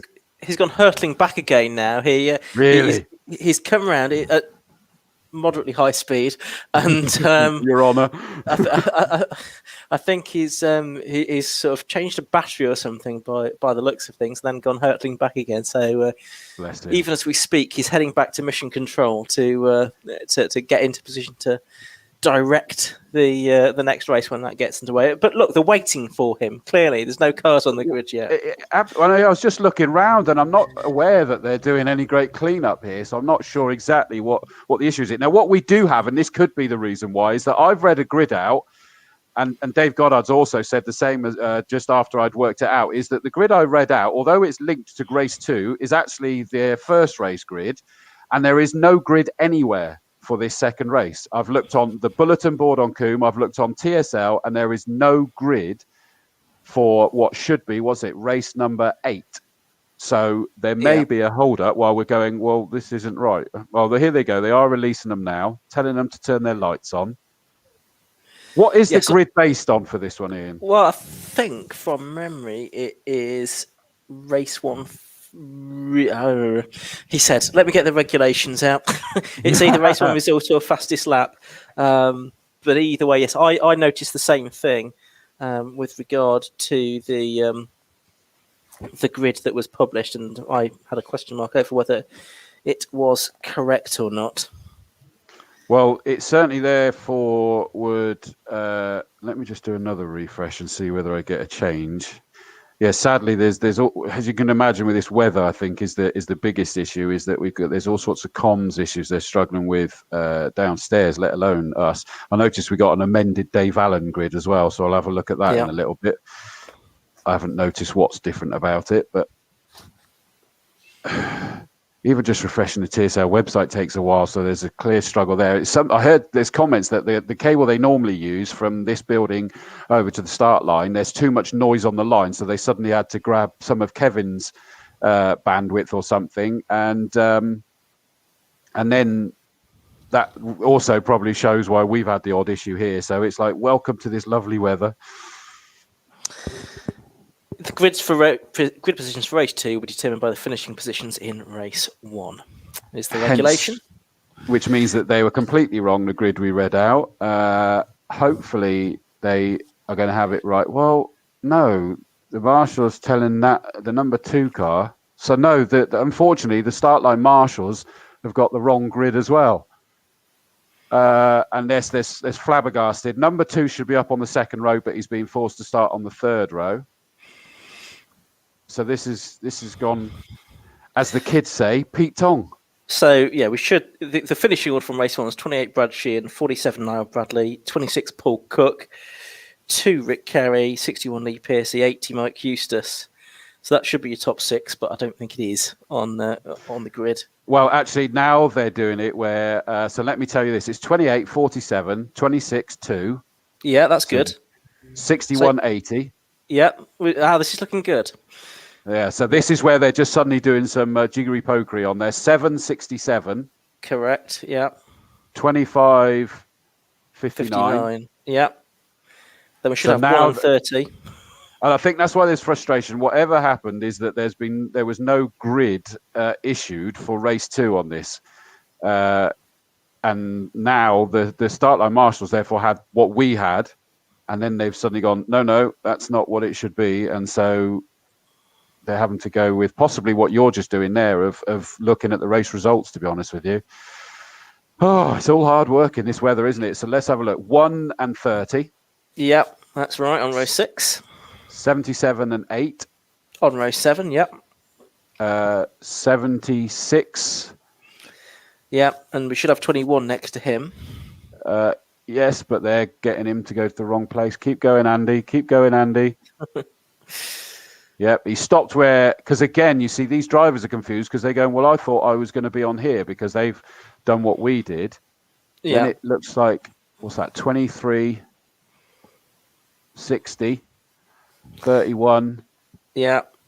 So I'm struggling to see the numbers now at my age, you know. Well, then it should be 68, 37, and if they're there, because they retired from the first race, 83, 19, 66, and 10 will be the last. 19. Well, you got 37 is there, and then there's gaps, and then there's the 19. Yeah. Yeah, and so I suspect we've lost, because Gary Birthday retired from race 1, and Mark Cullimer and Clive Watson both had... Clive Watson had Mark Cullimer had damage from that start line incident, didn't he? And I don't think Clive Watson really made it out at all, from what I remember of the first race. Anyway, right, that all makes sense. So we got there in the end. Well done to the start crew, because they had to do that with no grid actually issued. So goodness only knows what happened there. Right, we're off on this, and you'd imagine, Ian, that they'll get 2 green flag laps here as well, won't they? Should do, yeah. Changing conditions since they qualified and since the earlier race as well. So to give the drivers the opportunity to see where the grip is, more to the point where it isn't, where the puddles are, as they are starting to form now. I think they'll get 2 sighting laps behind the safety car under this green flag before they take up their positions again for the restart. Just looking at how we're doing for time, we are, having started the day a little bit ahead, we're now sort of back on schedule, as it were, with the with 1 or 2 delays that we've had. So just as well we did make that slightly early start to racing, 20 minutes or so. And I guess Dave it was always known. Informed, oh, sorry, Ian. I was just going to say, Dave Goddard's informed us that the correct grids are now on TSL. Okay, they must have appeared in the last few moments. Yeah, because I kept refreshing and they definitely weren't. But thanks, Dave. They are there now. Safety car there, as it came into the S's, found a huge puddle to splash through. Not necessarily one that would be on the racing line, but nevertheless, this Honda safety car, which looks magnificent, doesn't it? That did find a puddle. There's plenty of spray though being kicked up again by these cars on the green flag lap. So it'd be interesting to see how this changes the complexion of the race. This should play into the hands, in theory, of the less powerful cars, so the M2 class cars. We've seen those cars win outright before in wet conditions, so that's a possibility here, I guess. The 6-cylinder cars, again, less powerful cars. 330s of Jim Benson, Ben Pearson, those kind of people. Again, those could come into the equation a little bit further up the order than they otherwise might be with these difficult conditions. Just as well, we've got a second here. Where's it gone? There's my cursor. Is Jan Walker says, while we're waiting, can Louis and I wish Graham Earl a happy 90th birthday on the 10th of May? Happy birthday, Graham. 90 years old. Fantastic. So happy birthday indeed. And I hope you're enjoying it, Louis. I know you'll be back there with your full setup, my friend. And I do love it that you really go to town with it. And Jan, you always make sure that he's got his picnic and everything else. And keep it going, guys. Keep it going. It's wonderful to see. Well, everyone else knew that it's 2 green flag laps, but Brad Sheehan decided to stop on the grid.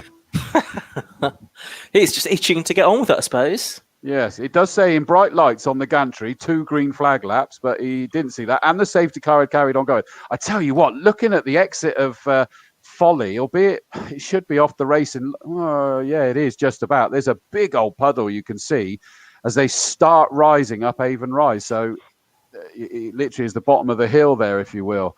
And that's a big, big puddle. Yeah, it's starting to get more difficult, the conditions now, isn't it? As the afternoon wears on, as the more and more rain falls. I mean, I just popped out of the box a few moments ago, and you're right, it is windy. And at that point, the rain was not actually that heavy. It was sort of persistent and annoying. It wasn't really, really heavy rain, but it is falling pretty steadily. So track conditions are just going to get worse and worse. The best we can hope for is that this wind does sort of blow it through fairly quickly. Anyway, cars back around here again for the... I like your optimism there, Ian. I like that. Well, you've got to I don't buy into it, but I like it. I just feel that you have to have faith that things might turn out for the best. Otherwise, what a dark place you would be. The back passed me again on the second of the green flag laps. I mean, they're not particularly speedy green flag laps, so they'll probably be learning relatively little about how much grip there is because they're not pushing hard enough to find that, but they are at least finding out where those puddles are. As you said, there's one at Folly maybe, and don't know what the conditions are like at Quarry, but we've often had sort of puddles gathering there as well, possibly at other parts of the circuit.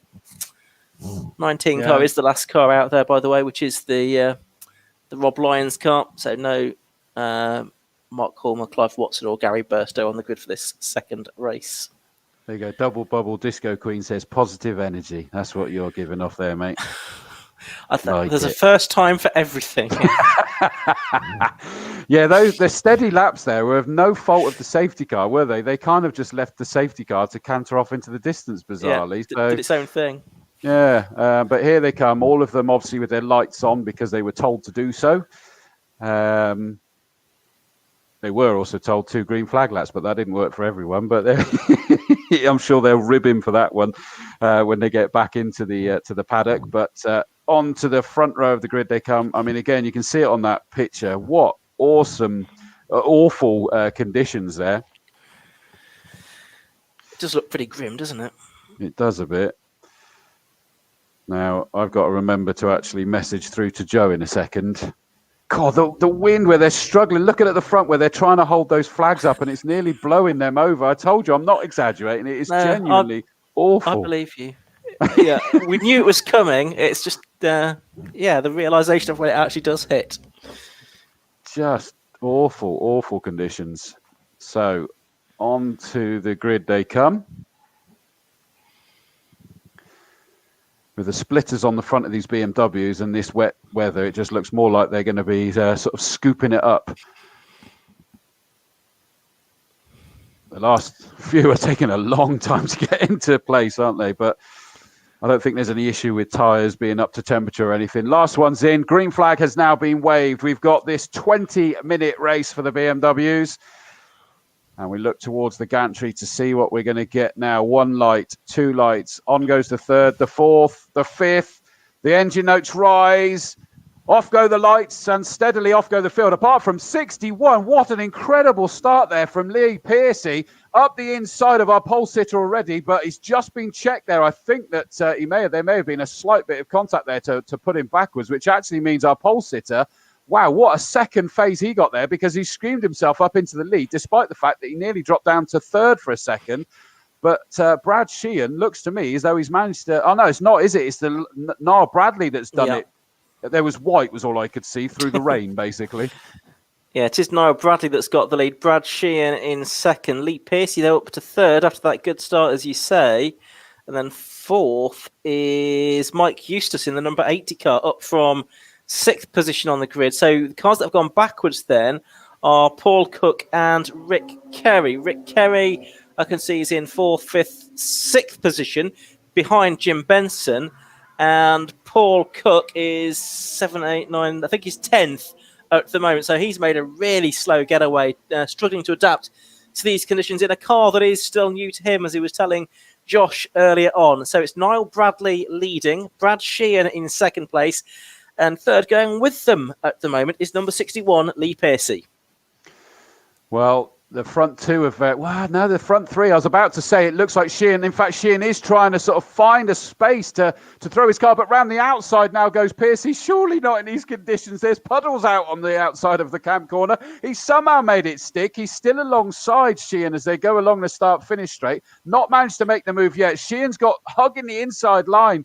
But they're going to find puddles through that section. They've gone 3 wide, and I think that into the lead has suddenly gone Pearcey. But I'm waiting to see as they get up the top. It's the black car of Pearcey. He's gone from 3rd to 1st.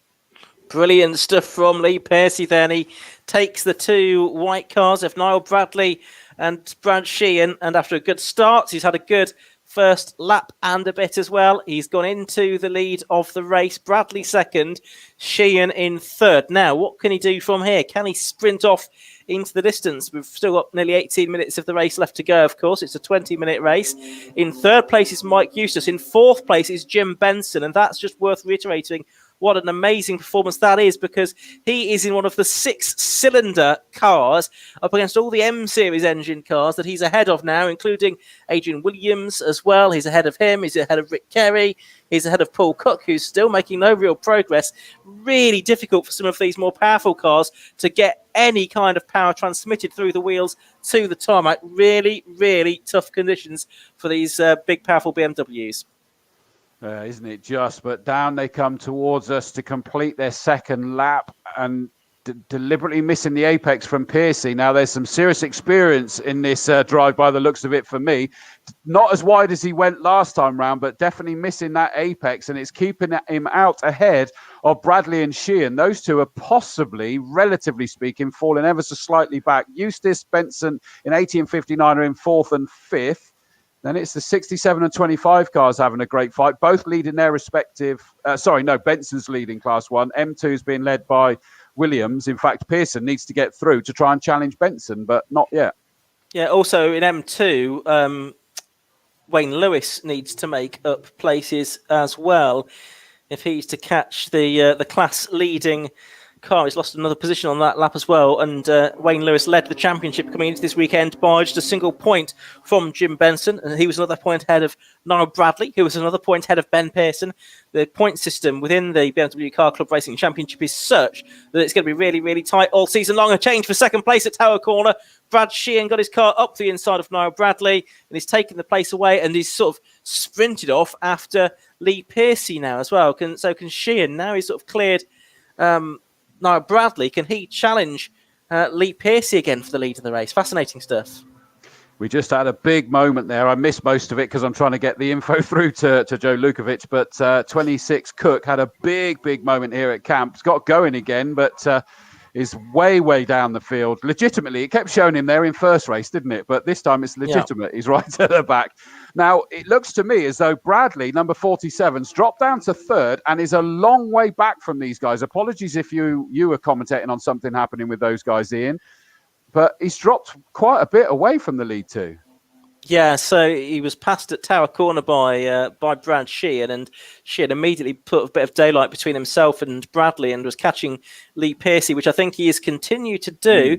Sheehan on the last lap did a 1:25.048, so that's the fastest lap of the race so far. It was only the second flying lap, of course. Got the gap down to about half a second to Lee Piercy. It was half a second faster than Piercy that time, so if he keeps this momentum up, could be right with Piercy this time, and he's heading to Tower Corner where he got past Bradley a lap ago. So can Brad Sheehan, who won the first race of the day here, get up into the lead? Well, he got really close to the back of the black and yellow car of Piercy at Tower Corner that time, but he couldn't make it through. So it is for the moment Piercy that still is from Brad Sheehan, but fascinating to see how this race is playing out in completely different conditions to the first one. It is, and down come the leaders for the fourth time. Still 14 and a quarter minutes left to go, and again that very different line by 61 car Piercy. The spray coming off of these cars is quite incredible. Big rooster tails as they go down towards Folly there, and you can see that Sheehan sensibly in that white 28 car is going a different side of the circuit to the leader, just so he can see. That's the only thing he's trying to do there. I need to be able to see where my braking point is. Otherwise, he's blinded by the spray. That sounds like a song, doesn't it? But it's not. As they come towards you, you can watch them just taking completely different lines.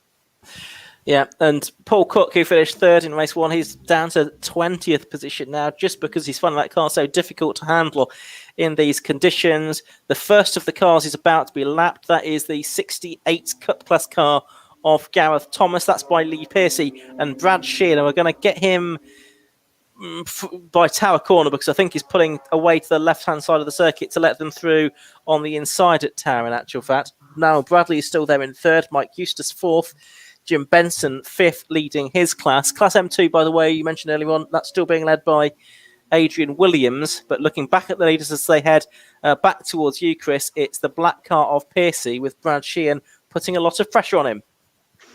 There's a few key runners and riders that are not liking these conditions. I've just seen the 7 car of Lewis losing another couple of places on that lap. Equally, the number 2, the 1 series of Kerry. Rick Kerry went really strongly in the first race, but is struggling like mad in this one, isn't he? Down in 14th position and losing places most laps. But the lead 2 are just carrying on. In fairness as well, Bradley looked strong at the beginning in that 47 car, but he's just let those guys carry on and have their own race. 76 has called it a day into the pits here by the looks of it. But Sheehan is taking the fight to the leader, Piercy, isn't he? Something brilliant. But both of them taking very different lines, not just for what I said earlier, eyesight-wise, but I think that they are trying different lines in general.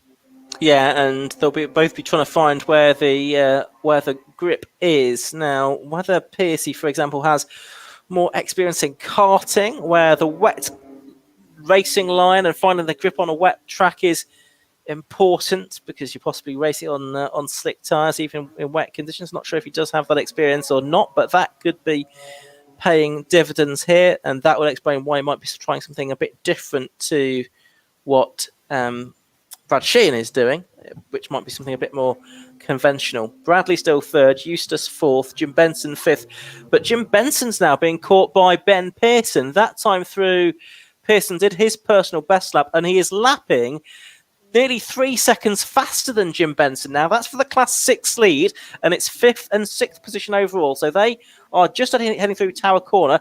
That's going to be, well, that might have changed by the time they get to you even, Chris, because Pearson is having a go at Benson as they go through Bobby's.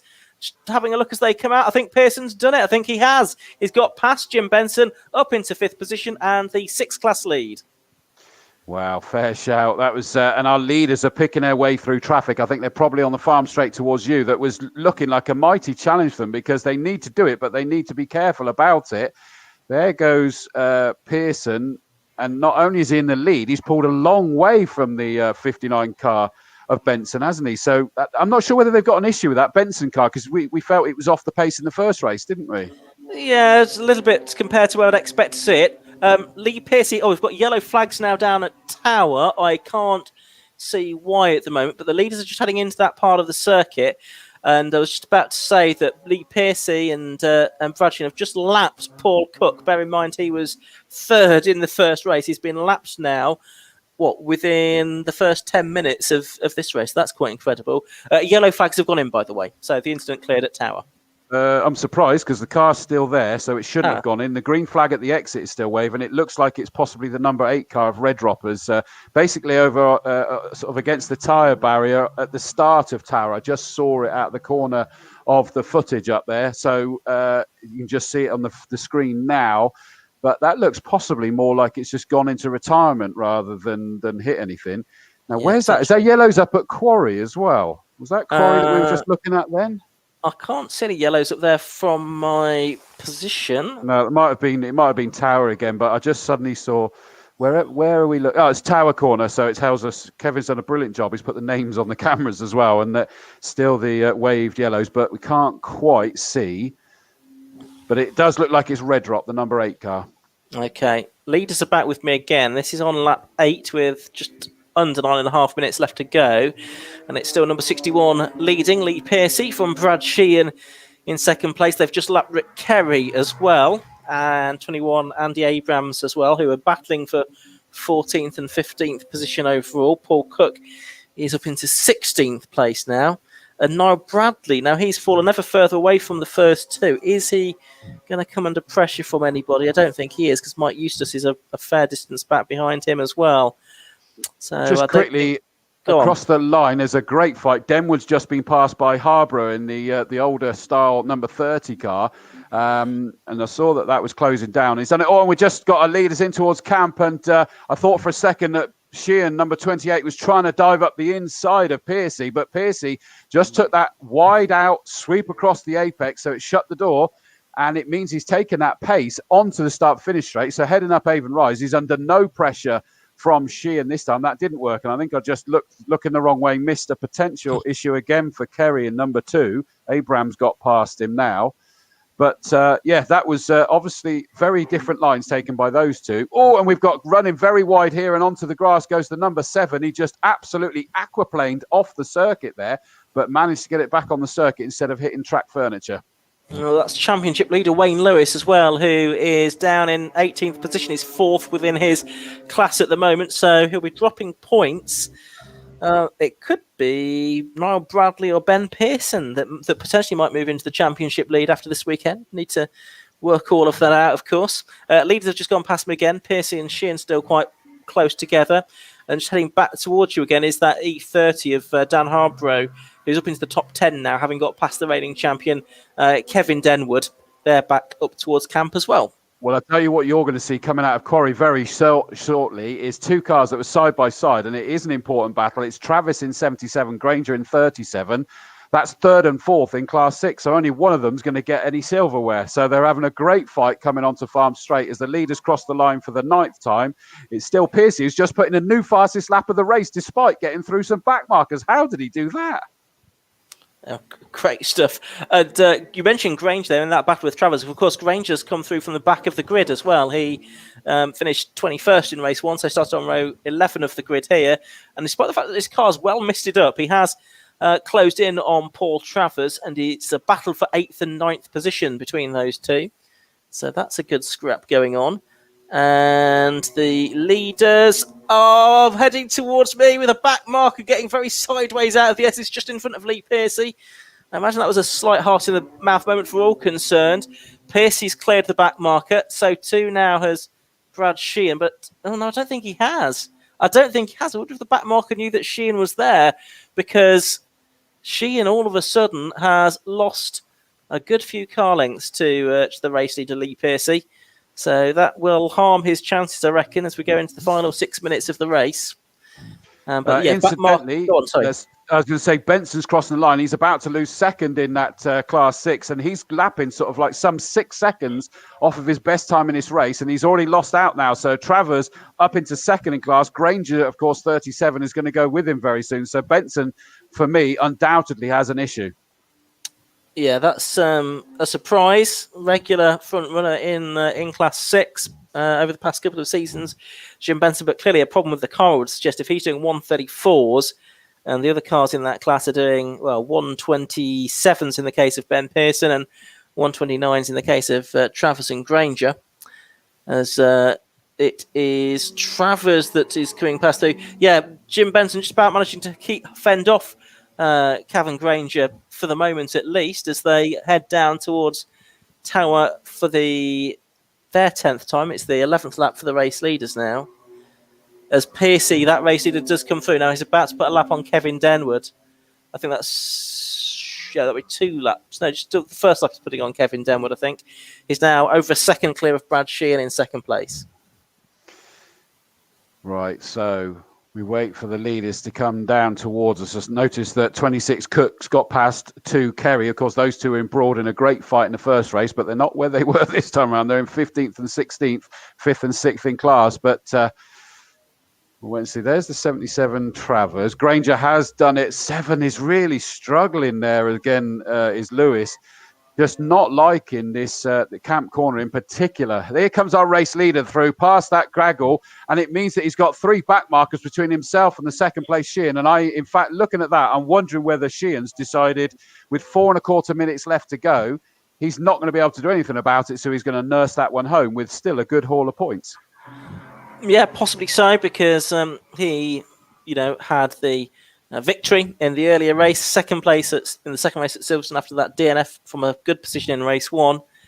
Possibly just keen not to have any more non-finishes during the course of the season.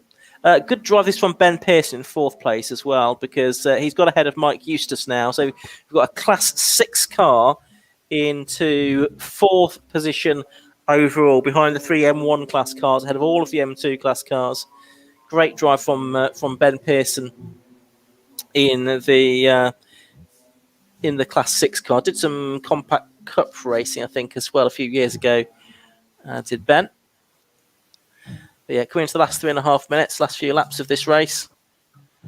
Looks like it's going to be Lee Piercy that takes the win, which we very well deserved after a great start and a great first lap or so of the race. Looking off into the distance to see where I've lost track. Oh, they're just coming out of Bobby's by the looks of it. Yeah. And there goes our leader. Yeah, he's crossed the line now. Such a massive gap. There's no question. Sheehan has backed right off now. And Piercy, I'm sure, will do the same. He's back into the mid-24s. But there goes Brad Sheehan. That seems excessively slow, if I'm honest. Yeah, 131 compared to 123. So we'll need to keep an eye on that. Oh, into the pits has gone the one that I suspect was an issue. Benson, number 59, has decided there's too much of an issue, which is a shame. With only 2.5 minutes to go, you'd have wondered if he could have just nursed that home. But he's obviously decided, no, he can't. Well, that'll drop him down the championship table, having been second in the points coming into this weekend. So he will have to have a bit more work to do in the rest of the season. Yeah, as you say, all of a sudden Lee Pearcey's got a huge lead now. It's 9.8 seconds over the line. I don't think Brad Sheehan's in any danger of being caught by Niall Bradley, though, because Bradley is, only now heading in towards the S's. Is he? Is he even there? Where has Niall Bradley did go through, didn't he? Past you. Yeah, he is still there, but he's so far behind Brad Sheehan now. It's surprised me exactly how big the gap is. Yeah, there's a lot of them struggling. We just had as well, by the way, is that 80 Eustace got from 5th to 4th, past the 25 Pearson, primarily because he got held up behind Andy Abrams as they came through Camp Corner, and Eustace took full advantage of that along the start-finish straight. But Pearson's going to come back at him now, because this time Eustace has been delayed by Andy Abrams a little bit. They've still not got past that slower car. And Pearson, I thought, was going to be able to dive ahead going into Tower Corner, but no, Eustace holds on for the moment. So Eustace back into 4th, Pearson down to 5th with just about a minute of the race left to go.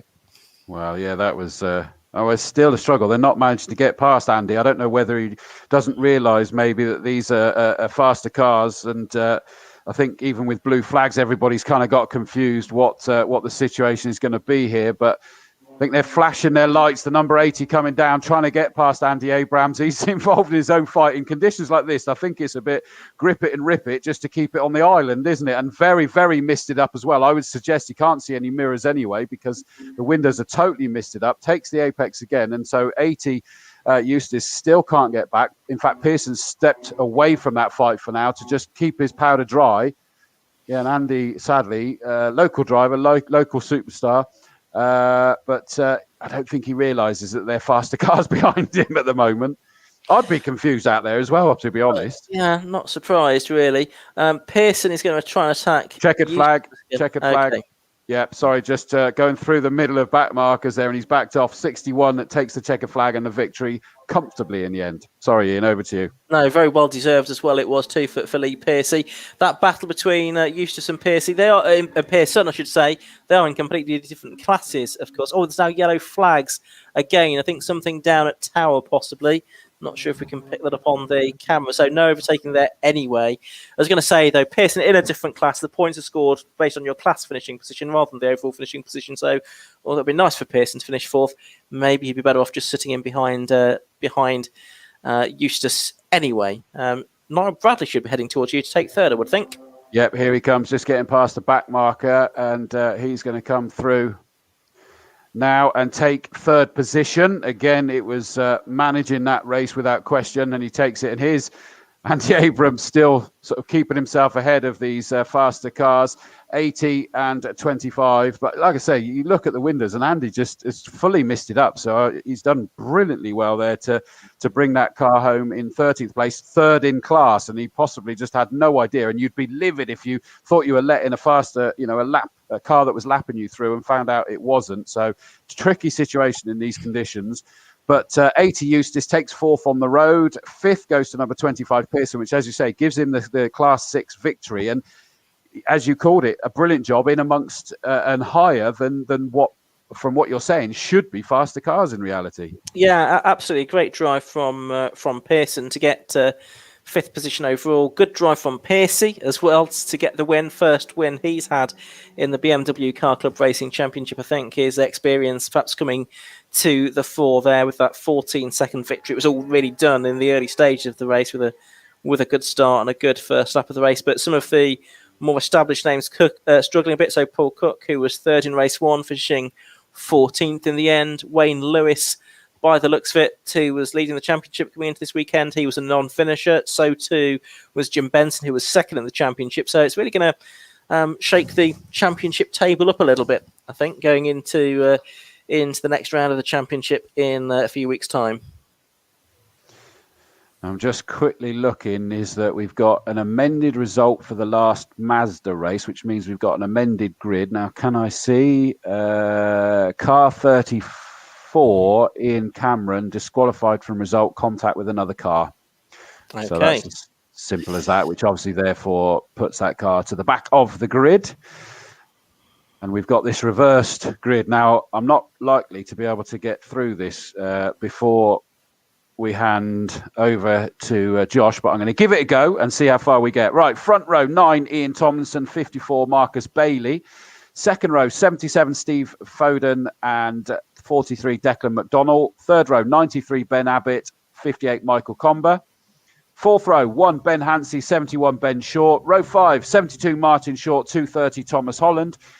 Row 6, 67, David Abbott, and 61, Jake Dormer. On the 7th rows, 89, Paul Monteith, and 26, Ryan Lovelock. 8th row, 55, George King, 14, Lloyd Huggins. Row 9, 141, James Winstanley, and 13, James McCann. Row 10, 88, Bobby Andrews, 94, Liam Cochrane. 11th row, 42, Daniel Grist, 23, Stephen Rees. Row 12, 11, Stephen Robinson, 21, Matthew Penfeather-Neal. 13th row, 22, Adrian Johnson, 777, Courtney Milnes. Charlie Brisker in 78 and 98, Alex Lewinton on the 14th row. 96, Sam Moody. 191, Philip Andrew Barrett on row 15. 16th row is 46, Nicola Favo, and 51, David Rickards. Row 17, 70, Jeremy Rivers Fletcher, and 53, Stephen Reed. 18th row, 90, Andy Robinson, 214, John Goldsmith. Peter Griffin in 38 and 92, Jordan Johnson. 25, Daniel Watkins, 66, Hayden McDonald. And then after that penalty on the 21st row, 34, Ian Cameron. And just on cue, I can see that Josh is making his way up. Josh, over to you. Yeah, thanks, Chris. We just get Lee here. So he's just taken his helmet off, our race winner of the second BMW Car Club race of the day here at Castle Combe. Well done, Lee. Again, it's wet and you go very well. It might be horrible to stand out in, but it looks like you enjoy it. It was good fun, really good fun. The car was faultless. Just the aim of the game was to keep it on the island and see how we go. And I was enjoying myself, so no, it was good. It's a good result. Really pleased. Yeah, it was really close. You had Brad was right up your tail for most of the race. I was looking in the mirrors. I could see him, and he with down the back, he was far better than me on the brakes. And he kept calling me in, but I was like, he's got me as a marker, you know. And I didn't have anyone else, so he was hanging on, and then luckily I got some traffic in the right places, and I think they gave me the gap, and yeah, that just gave me and say I was struggling with the pit signals, and I don't know how long was left, and I got a few signals in the end, and yeah, it was good. It was good. Obviously, you had a long time out of car racing doing bikes, so it's so different coming back to cars, is it? It is. It hurts less when you crash. It's good. It's good to be back. We come back doing the cars as a bucket list from my dad before he gets too old, doing the 2-driver stuff, and we've stumbled upon the BMW Championship, and a great bunch of guys, and we're learning. You know, the cars. It's only his third outing with the engine that we got in it and the setup, so we're still learning. So I think it's we've got a good setup for the wet, and we need to find a bit for the dry. So, but that's good. You doing some more 2-driver stuff this year? Yeah, that'll be back in the car. Brands Hatch is local to us. Some of the road sport rounds with the 750 Motor Club. So yeah, that'll be back in the car with us. And you know, hopefully the restrictions lift and we get the family along, and that's what we do it for. You know, we go. It's a family weekend, so it's a shame they're not here. I'm sure they're watching at home, hopefully, and that's good. You doing the full season with the car club? That's the plan. So far, that's the plan. So we'll see how we go. Well, well done today. Great drive. Thank you. Appreciate it. In second was Brad. Get Brad over to have a chat. Just giving congratulations to Lee. Brad. Sorry to interrupt. You're getting a face full of spray for most of that race, I suspect. Yeah, I was. And to be fair, I've never driven on those tyres, the sort of rain sport tyres. So I knew Lee knew the tyre quite well. So I thought, well, I'd hang on the back of him, build it up, and see how it goes. And then my heated screen packed up, right? So I couldn't actually see. So I literally had a little 6x6 square I managed to wipe my hand on, and I was sitting up in the air trying to look through it for about the last 4 laps. So I was a bit gutted because I felt like I could have got past him in the end, but he drove really well, so fair play. What were the track conditions like? Very wet. There's a couple of a big puddle out the back. When you hit it, it was bad. So the guys that weren't on the treaded tyres and on the AR1 sort of track day tyre were in trouble, really. Hence why we lapped them twice. But I'm glad I put the road tyres on.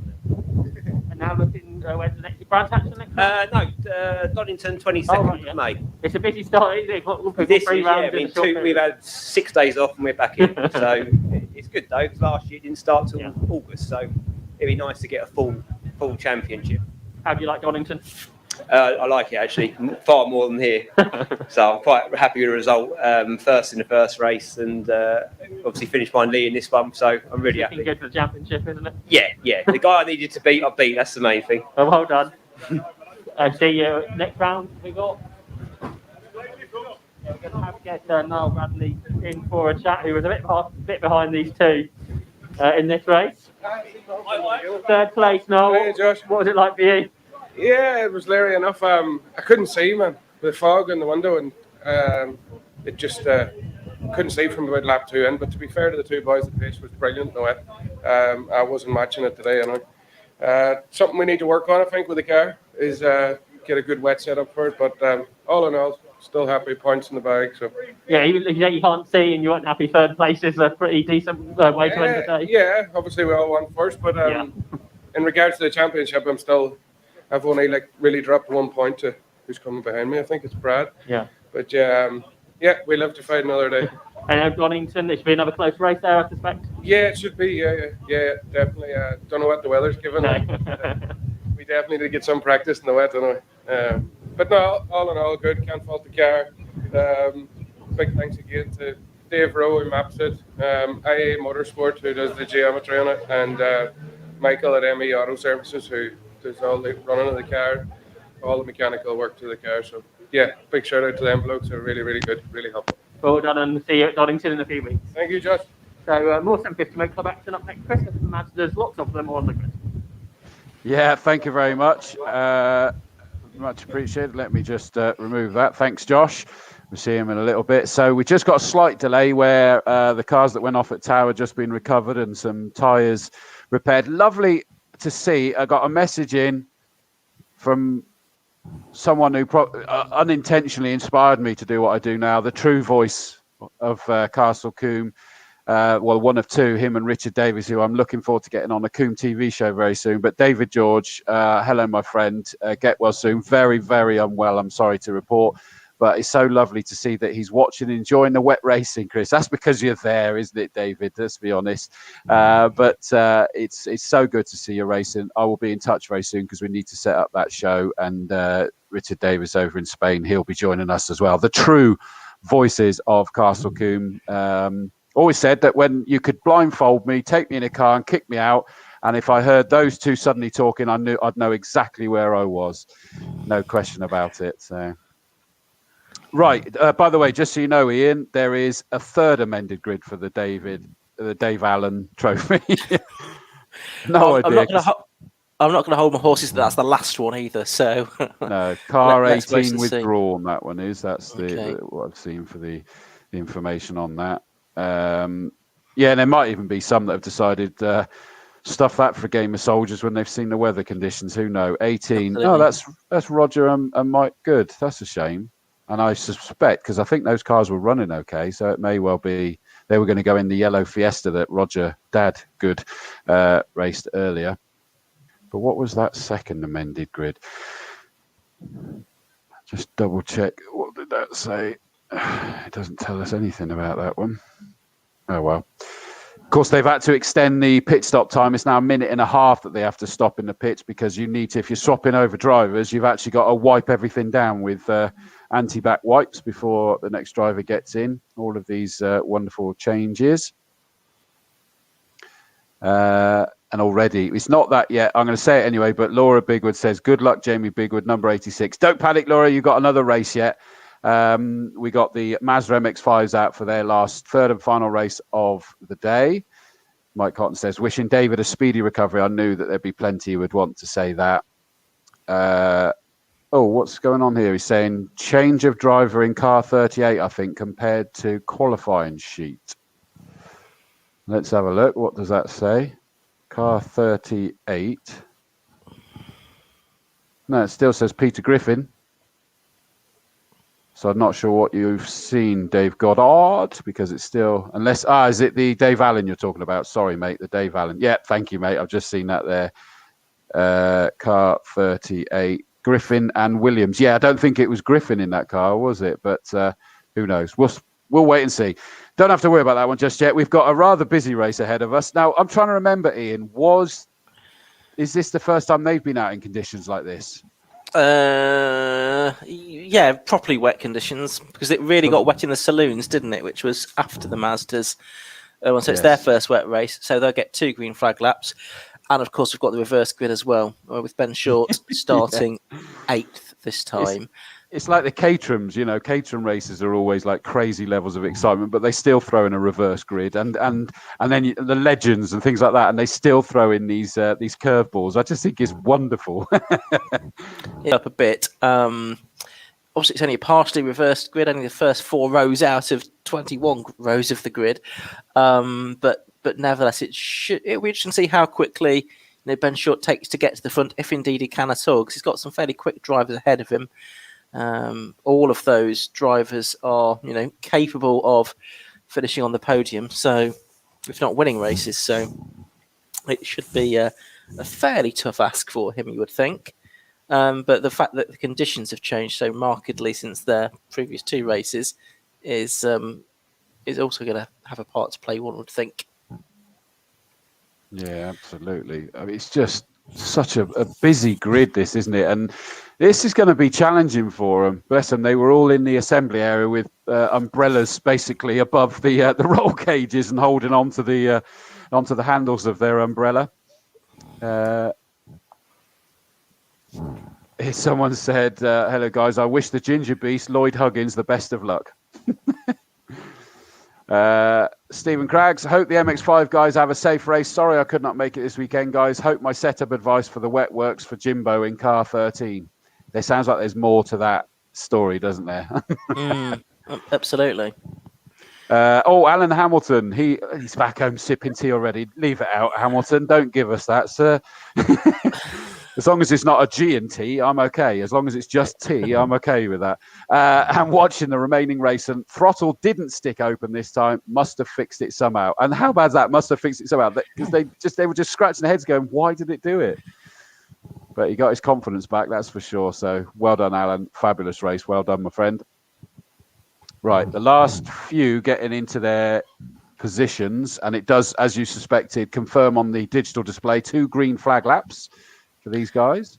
Should be good to go fairly shortly with those as well, because the track is clear down here now after the clearing up work being done at Tower after the BMW race. That's good. That's good.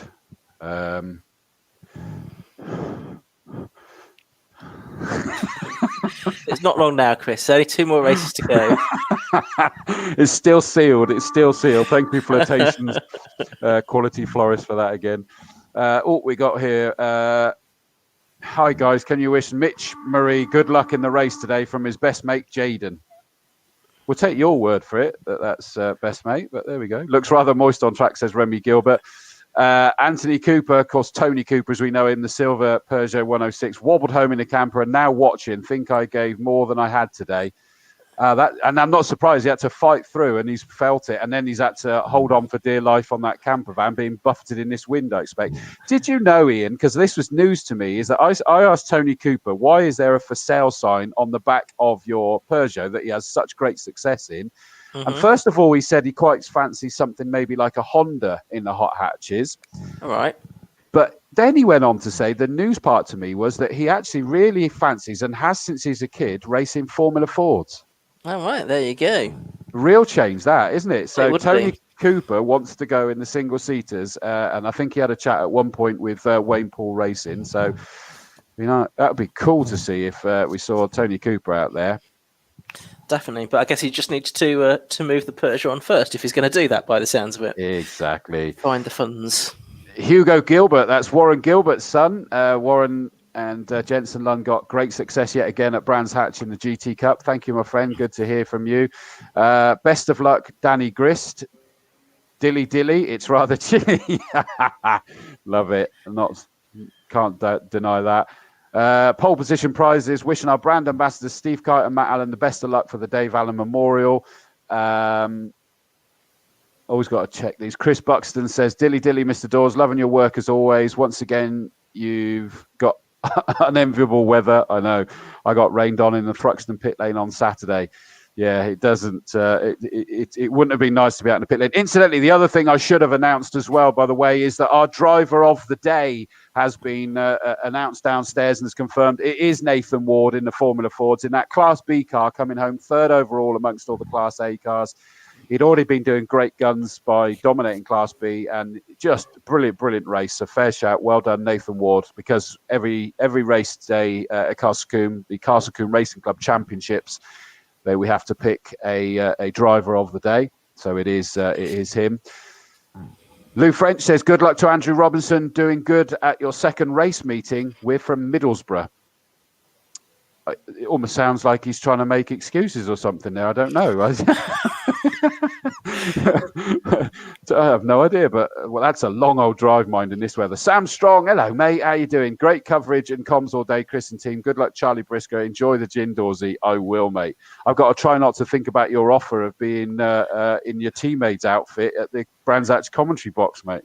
No need for that, was there? Let's change the banner as well. I've managed to stay on top of that most of the time, but nearly forgot for a second there. 750 Motor Club, Mazda MX-5 Championship by 5 Club. I hope I got that right, Ian, by the way. Keep myself, I've covered all bases with that one, I think. Yeah, no, 5 Club are the body that organises this MX-5 Cup, which races, generally speaking, with the 750 Motor Club throughout the season. And producing really good grids. I had a bit of a dip about 2 or 3 years ago, but the numbers are back on the up. They have been for a couple of years now, which is really, really great to see. Pretty full grid at Donington, pretty full grid here. Sort of 40 odd cars, I think, at both rounds. So that's really healthy, isn't it? And these cars, which are now 30 years old, these are proper classics, aren't they? Really, still going strong. Yeah, and they just look so much fun to race as well. Incidentally, by the way, Fergus Campbell says, "Is there a hard curfew at 6 p.m. or will the Dave Allan race run for 45 minutes?" The answer is 6:30. It's always been 6:30 here at Castle Combe. If they can get wrapped up by 6, then they do, but the hard curfew is 6:30 p.m., Fergus. So hopefully we'll be absolutely fine, he says. Well, that's torn it, as they say. Yeah. I realised that halfway through the sentence. I went, "Nope, I've committed. I'm going." Oh dear. Just talk about how much fun these cars are to drive. I did have a chat with James Winstanley, who's raced in the Compact Cup before, and he has also raced historic 750 Formula as well, in a one-off meeting at Anglesey about 4 years ago. But he was saying that these MX-5s are much more fun to drive than the 318 Compacts that race in the Compact Cup. Just a lot looser, not as much grip, much more fun to drive. So I think the consensus is that they are a bit of a hoot. A bit of a hoot? Yeah, I'd say so. You're getting down with the kids now, are you? Is that what they say? They might have done about in the 1950s. I'm not that old, by the way. But yeah, it's a good, enjoyable car to drive, and as evidenced by the fact that there's 41 of them we started the day with. No, 100% agreed. And it looks like the full quota in certainly the top half are all here. Not quite such a hoot with the open top in these conditions, to be fair, but once they get going, I'm assuming that won't really be an issue. Well, at least it's not happened until the third race, so they're not sort of sitting in a soaking wet race suit all day long, which would have been grim if it had happened in qualifying or something. Anyway, looks like most of them are ready to go, Chris. No, you must be kidding. Okay. They're not even past. I can't see them round the corner. You can maximise your screen if you need to. By the way, the bottom right-hand corner of yours is the box. I'll stick with the size I've got, as it were. There's no need to settle, mate.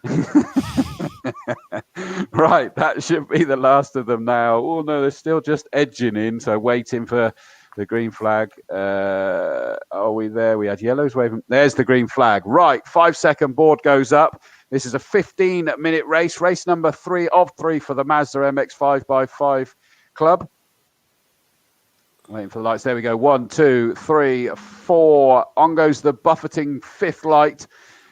Holds them all creeping now. Off they go. There's number 54. Marcus Bailey creeped a little bit there, but he stopped and then went when the lights went. So hopefully that'll be okay. Abbott's going tumbling back down through this order in the 94. Someone else. Is that Mike Combe again?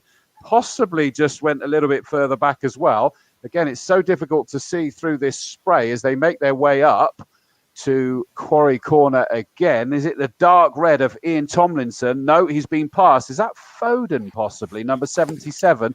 Oh, it's going very, very wide. Is he going to get that back towards the apex? It is, and it is Foden, the 77. Combe's going up the inside of Ian Tomlinson to try and take second place.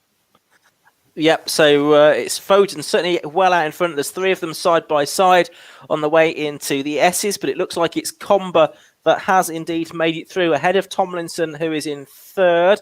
And fourth, is that Ben Short? It rather looks like it is Ben Short, and it is Ben Short going around the outside of Tomlinson at Old Paddock to take third position. So he's gone from 8th to 3rd within half a lap, but he's got two pretty quick drivers, Mike Combe and Steve Foden, to get past. And Steve Foden is already perhaps 2.5, 3 seconds up the road, so he'll have a little bit of work to do in order to make that happen.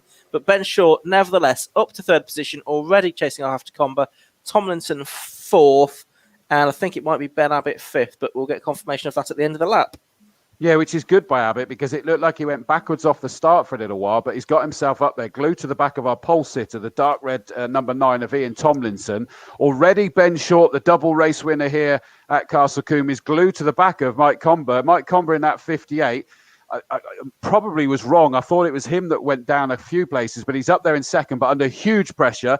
Now, what are they going to do about Foden, who got an absolute belter of a start? I thought he'd gone too wide up at Quarry, but I think it was deliberate, stick off the marbles up there at Quarry Corner, because I think I just spotted him possibly doing slightly the same. Not quite as extreme this time, but certainly not interested in the apex. And up goes Abbott. Abbott's just moved up past our pole sitter, Ian Tomlinson. What does that put him? That's up into 4th.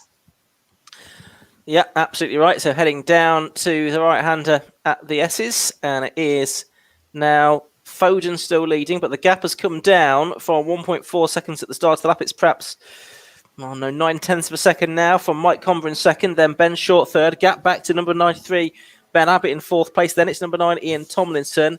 Then it's the 61 car of Jake Dormer. Now, he had times disallowed in practice, so he's been making his way up the order during the course of the day. We've had the change for second at Tower Corner, though. Ben Short has gone through on the inside of Mike Combe, so Short now up to second place. He's just got Steve Foden left to pass.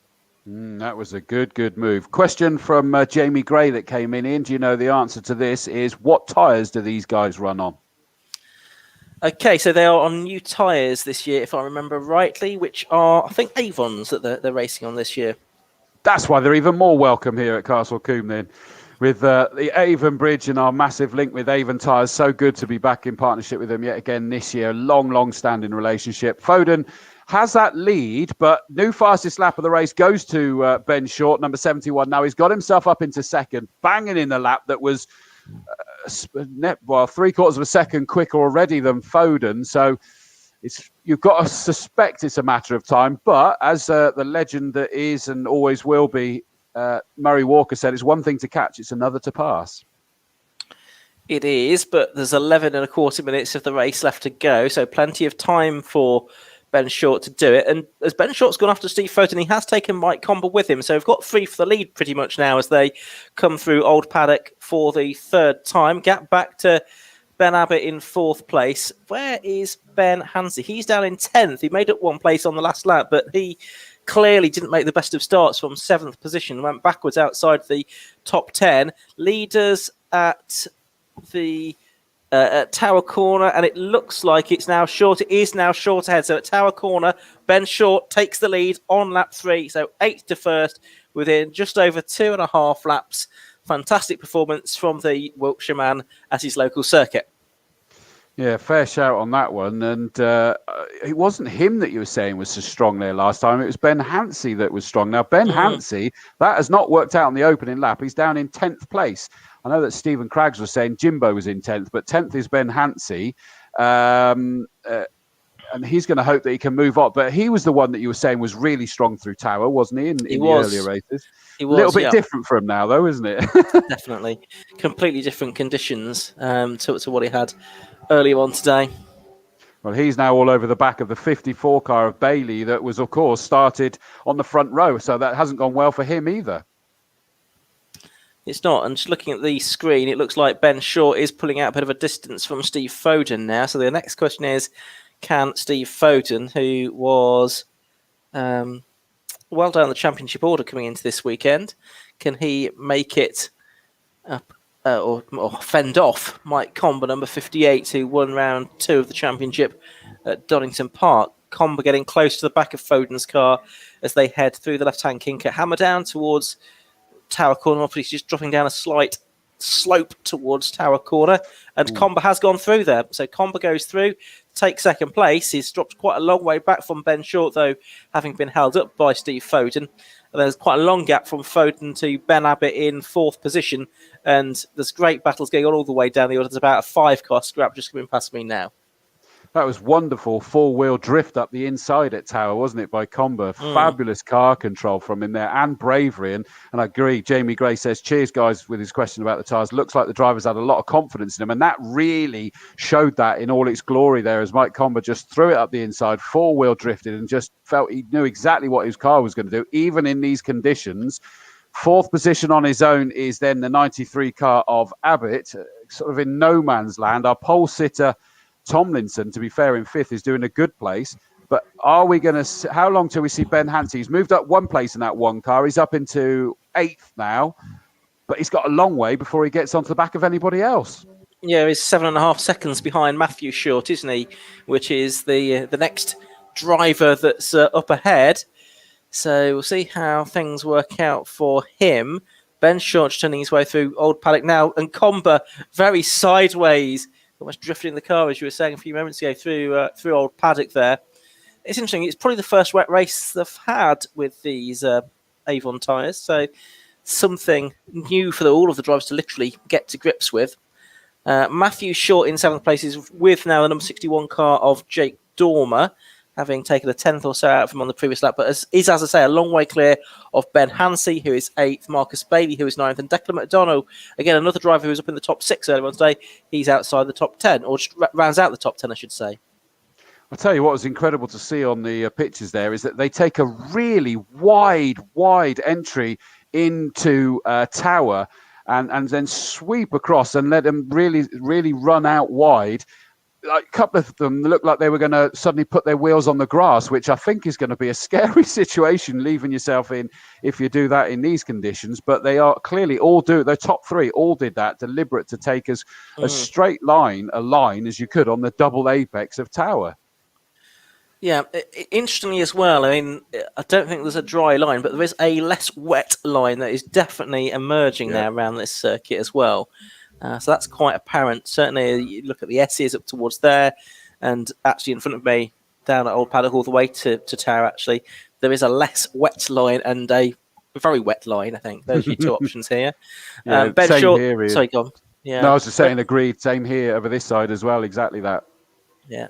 Excellent. Ben Short's gone past me, and now Steve Foden has got a good run on Mike Combe, who was slightly delayed by a back marker there as they go through hammer down and towards Tower again for the 6th time in this race. Just over 6 minutes left to go, and Combe just fends off Foden for the moment. Matthew Short's got ahead of Jake Dormer now and up into 6th position. He did that on the previous lap. Ben Hansey still chasing after him, but I'm not sure he'll catch him. He's still got another 4.8 seconds to... No, read the right line in. 7.3 seconds to make up. He's 2 seconds ahead of Bailey, Marcus Bailey. But Ben Short out front looking good for a hat-trick of wins here. Chris? He really is. He's crossed the line for the 6th time with 5 3/4 minutes left to go. So we're nearly at 2/3 race distance now. And Mike Combe sort of nearly got compromised coming through the back markers that time round, but some great work staying out of the way by those back markers, to be fair. I noticed even going through Bobby's fabulous job to stay out of the way in what is normally a 1-line sequence of bends, but it's not, Foden's not been able to do enough to really start challenging Combe. No, it doesn't seem that way, does it? Not since Combe got past. Back with us again. They've got less traffic to deal with on this lap compared to the previous lap. Short going through. I think the next car through, which is the back marker, which is number 70, Jeremy Rivers Fletch. That's possibly got an engine that's not quite as happy as it ought to be by the sounds of it. Ben Abbott going through in 4th. Then 5th place is still Ian Tomlinson, and he is out on his own, really. Is he going to be caught by Matthew Short? I'm not sure he is. Short might be passed by Jake Dormer, though. Short got boxed in by a back marker there. Dormer tried to capitalise. He's going to the outside line for Tower Corner. This is the fight for 6th position. And Matthew Short holds on. So Dormer stays in 7th place for the moment. Could be an interesting weekend for the championship here. Ben Short getting all 3 wins. Obviously, will extend his lead in the championship. We'll see if he does all of the rounds this season. If not, Combe, Hansi, the other drivers that are up there. Tom Smith also picked up good points at Donington Park, but not here this weekend. So he's the one who will be using this weekend as a sort of dropped weekend in the championship if he does the rest of the rounds. Yeah, leaders just coming out of Quarry Corner towards you. Tomlinson's still doing a great job in the number 9 car, holding on to 5th. But it looks to me as though the 72 Matthew Short is starting to reel him in. Yeah, that was 2 seconds quicker on that last lap, and he's down to 2.3. So keep an eye on Tomlinson and Short next time round. Will do, as Ben Short heads into Old Paddock once again. And out of it with no drama, no one on his radar to lap in the next few moments either. Combe 2nd. 3rd is the 77 car.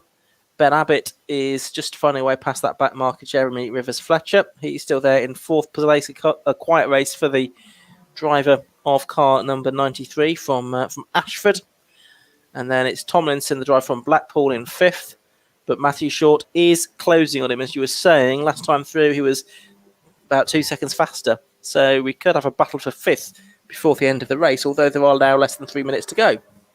Yeah, good point, actually. Yeah, that's kind of gone rather quick, hasn't it? So Short might just be leaving it a little bit too late. But the other Short, number 71, Ben Short, crosses the line to complete his 8th tour of the circuit with 2 3/4 minutes. So we're going to get another 2 laps out of them now by the looks of that.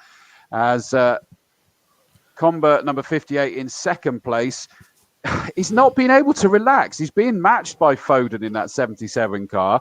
Not challenged necessarily, but it means he still can't relax and take it easy and see it through to the end just yet. Here comes that fight we're on about, number 9, Tomlinson, and then the 72 of Matthew Short. Now, there's only 2 tenths in it that time, with 2 seconds left to go between the two of them and 2 laps. I think he's going to not be able to quite do it, is he? I think you're probably right. I think it's just a little bit too little time left in the race for him. Ben Short goes through. He's just put a lap on number 96, which is Sam Modi, the driver from Northamptonshire. Combe from Leicestershire goes through, ahead of 77 Steve Foden from Cheshire.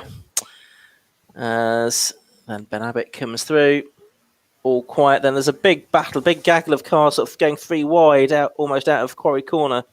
That time, that's a bit further back. Just trying to identify who's involved. That looks like it is Marcus Bailey, actually, and he is doing battle actually with the number 26 car, which is Ryan Lovelock. He's having a pretty good race, up from 14th on the grid. He's up inside the top 10 now, just ahead of Tom Holland, who's in another of the BS Motorsport cars. Last lap ball's gone out to our top 3 now as they cross the line. The rain is pelting against my window again, so any less wet line that, we were talking about earlier, I think is about to rapidly disappear again, sadly. But they've gone through, and they're definitely all getting more twitchy through camp. Even our leader, Ben Short, was twitchy, and suddenly going through there was the 93 car of Abbott, and he looked very much the same. Tomlinson 9 and Short 72, still too far apart for Matthew Short to launch a challenge, but the lead is coming to you for the final time. Yep, it's going to therefore be a 10-lap race this time for the 5 Club Racing MX5 Cup. Through Old Paddock goes Ben Short. He's just lapped the number 11 car, which is Stephen Robinson. 58 Mike Combe, 77 Steve Foden with the gold stripe down the middle of his white car go through as well in 3rd place. And then it's quite a long gap back, actually, to Ben Abbott, who's in 4th place, and Ian Tomlinson, who's 5th. And yeah, he's not going to be caught by Matthew Short. 2.8 seconds was the gap at the start of the lap. Still pretty much the same now. I'd suggest as the leader, Ben Short, is back towards you. Yep. Let's have a look. Where is he gone? I'm looking into the gloom, trying to pick out which one's our leader. Here he comes down towards camp for the final time now. The 71. Oh, and he's suddenly showboating. He's drifting the car round the rear end out. He just had a bit of fun round that corner without question. Checkered flag takes the win. Then it's Mike Combe. Not much gap between himself and 77 Foden that time round, but Steve Foden, just after his brilliant start, still holds on to take 3rd place. Big gap before we get to the 93 car of Ben Abbott, but here he comes round camp, a little bit more sedate than our winner, Ben Short, did, that's for sure. He's very happy with that, though, punches the air. And then it is pretty close this time round. Number 9, Tomlinson, does cross the line, but that will have come down between himself and Matthew Short, but he held on, and he did it certainly, it was like a 1 3/4 or something like that, taken out in that last lap. But awesome job. There goes number 1, Ben Hansey. That was not a race that he'll have enjoyed so much. And 54, Bailey from the front row, Marcus Bailey. Whatever happened on the first lap clearly did not work for them too well. So what a shame. Someone else has just pointed out as well, Daniel Watkins, number 25 in 17th place. Up to 17th after starting 2nd from last due to getting caught up in the collision earlier. 2nd ever time out in an MX-5. Great job. AB Motorsport loves the wet. So there you go. Nicky Bray, certainly thank you very much for picking out. You're absolutely right. Watkins, number 25, sterling job there. Now, Ian, have you got the result there enough to be able to read through them while I just refresh the paperwork over this side? Yeah, I certainly can do. So let's just run through the order at the end of that 5 Club Racing MX5 Cup race. The win to number 71, Ben Short then. And he did so with a margin of 5.5 seconds over number 58, Mike Combe in 2nd. 3rd, number 77, Steve Foden. 4th, number 93 was Ben Abbott. 5th, number 9, Ian Tomlinson. 6th was number 72, Matthew Short. 7th, 61, Jake Dormer. 8th, number 1, Ben Hansey. 9th was 54, Marcus Bailey. 10th, number 26, which was Ryan Lovelock. Then 11th, 230, Tom Holland. George King. 55 was 12th. Danny Grist, 42, was 13th. Peter Griffin, 38, was 14th. Paul Monteith, number 89, was 15th. Then James McCann, number 13. Daniel Watkins, who we just heard about, in 17th, number 25. Bobby Andrews, 88, was 18th. Courtney Milnes also coming from towards the back, I think. Treble 7, finishing the race in 19th place. And Ian Cameron, who did come from the back after being put to the back of the grid after an incident in the earlier race, he came back to finish 20th, which, considering there's nearly 40 cars on the grid, was not a bad effort. And the 5 Club Racing MX5 Cup, I think that's back in action at Croft again from memory in about a month's time. And that will be live streamed by Alpha Live and the 750 Motor Club for those of you who want to watch that one. Fantastic. Thanks for that, Ian. And I'm going to hand us straight down to Josh to have a bit more time as I just refresh the paperwork, ready to take you through the grid for the final race of the day, which will be the Dave Allan Trophy. So let me bring it up. Josh, thank you, mate. Down to you whenever you've got them ready, mate. Yeah, no, thanks, Chris. Ben Short's just taken his gloves and his helmet off, and then we'll have a word with him. 4 wins, I think that is now from this year, out of 5 races, and 3 today at Parc Ferme in very dominant fashion. There comes Ben. Well done, Ben. I think it took you 2.5 laps to get to the front, and then you just drove off into the distance. Yeah, thank you. I don't know if you guys resurfaced it here recently or something, but it seemed really grippy. Or maybe that's the new Avon tyres that we're using today. But perfect race, really. It started to rain a bit harder in the middle, I'm guessing, because I couldn't quite do the lap times I was doing earlier on in the race. But I didn't fluff the reverse grid start this time, so that was nice. Had a little tussle with Mike, and then raced with Foden for a lap. So yeah, it was a really good fun race. Is the plan to do the full season for you this year? Oh, I don't know about that. I mean, I'd love to, but it looks like we're going to get busier and busier as the year goes on. So we'll have to wait and see. I mean, I'd like to, and the car's obviously there, and it's in good shape. So we'll have to wait and see. And you had a good few laps in the Aston Martin yesterday until that broke. Yeah, unfortunately, we suffered a bit of a glitch to do with oil pressure. So we decided to turn it off rather than make it very expensive. So yeah, unfortunately that didn't go to plan, but I believe there's a couple more events planned for the Aston a little bit later in the year. You look nice and quick in that, so well done, well done today. Thank you very much. Cheers. Get Mike Combe over. The rain gets much worse for our last race. Here comes Mike. You got past Steve, Mike, but couldn't hold Ben back. No, I'm happy with that. He's too quick round here.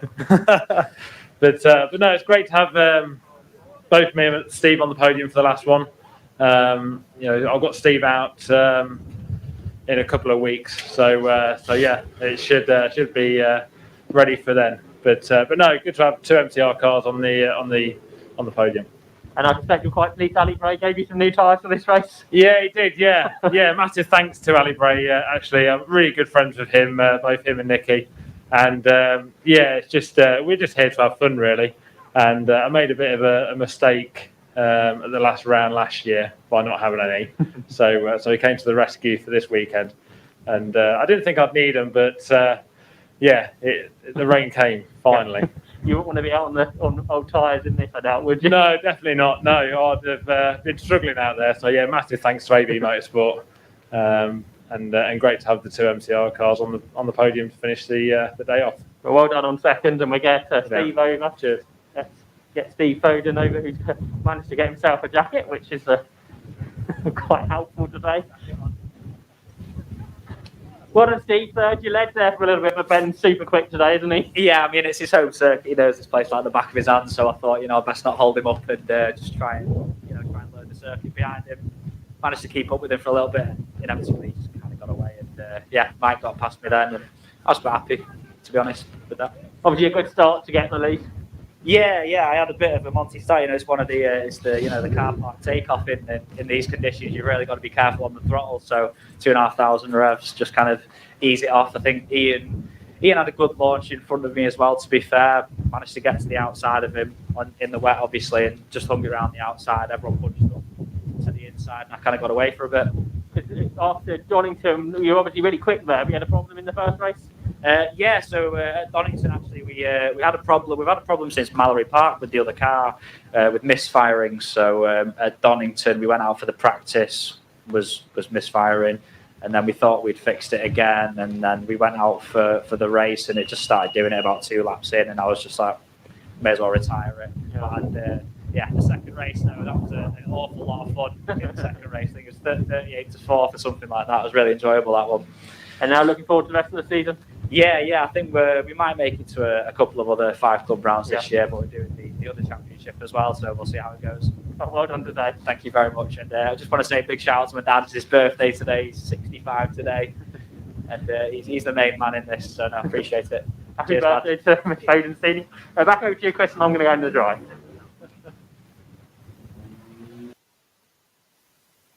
Thank you very much, Josh. I'm still just quickly getting everything sorted in terms of the details on this one, because it's changed several times, and that includes 1 or 2 sort of late entries to this to some extent. So I'm just making sure I've got the right information.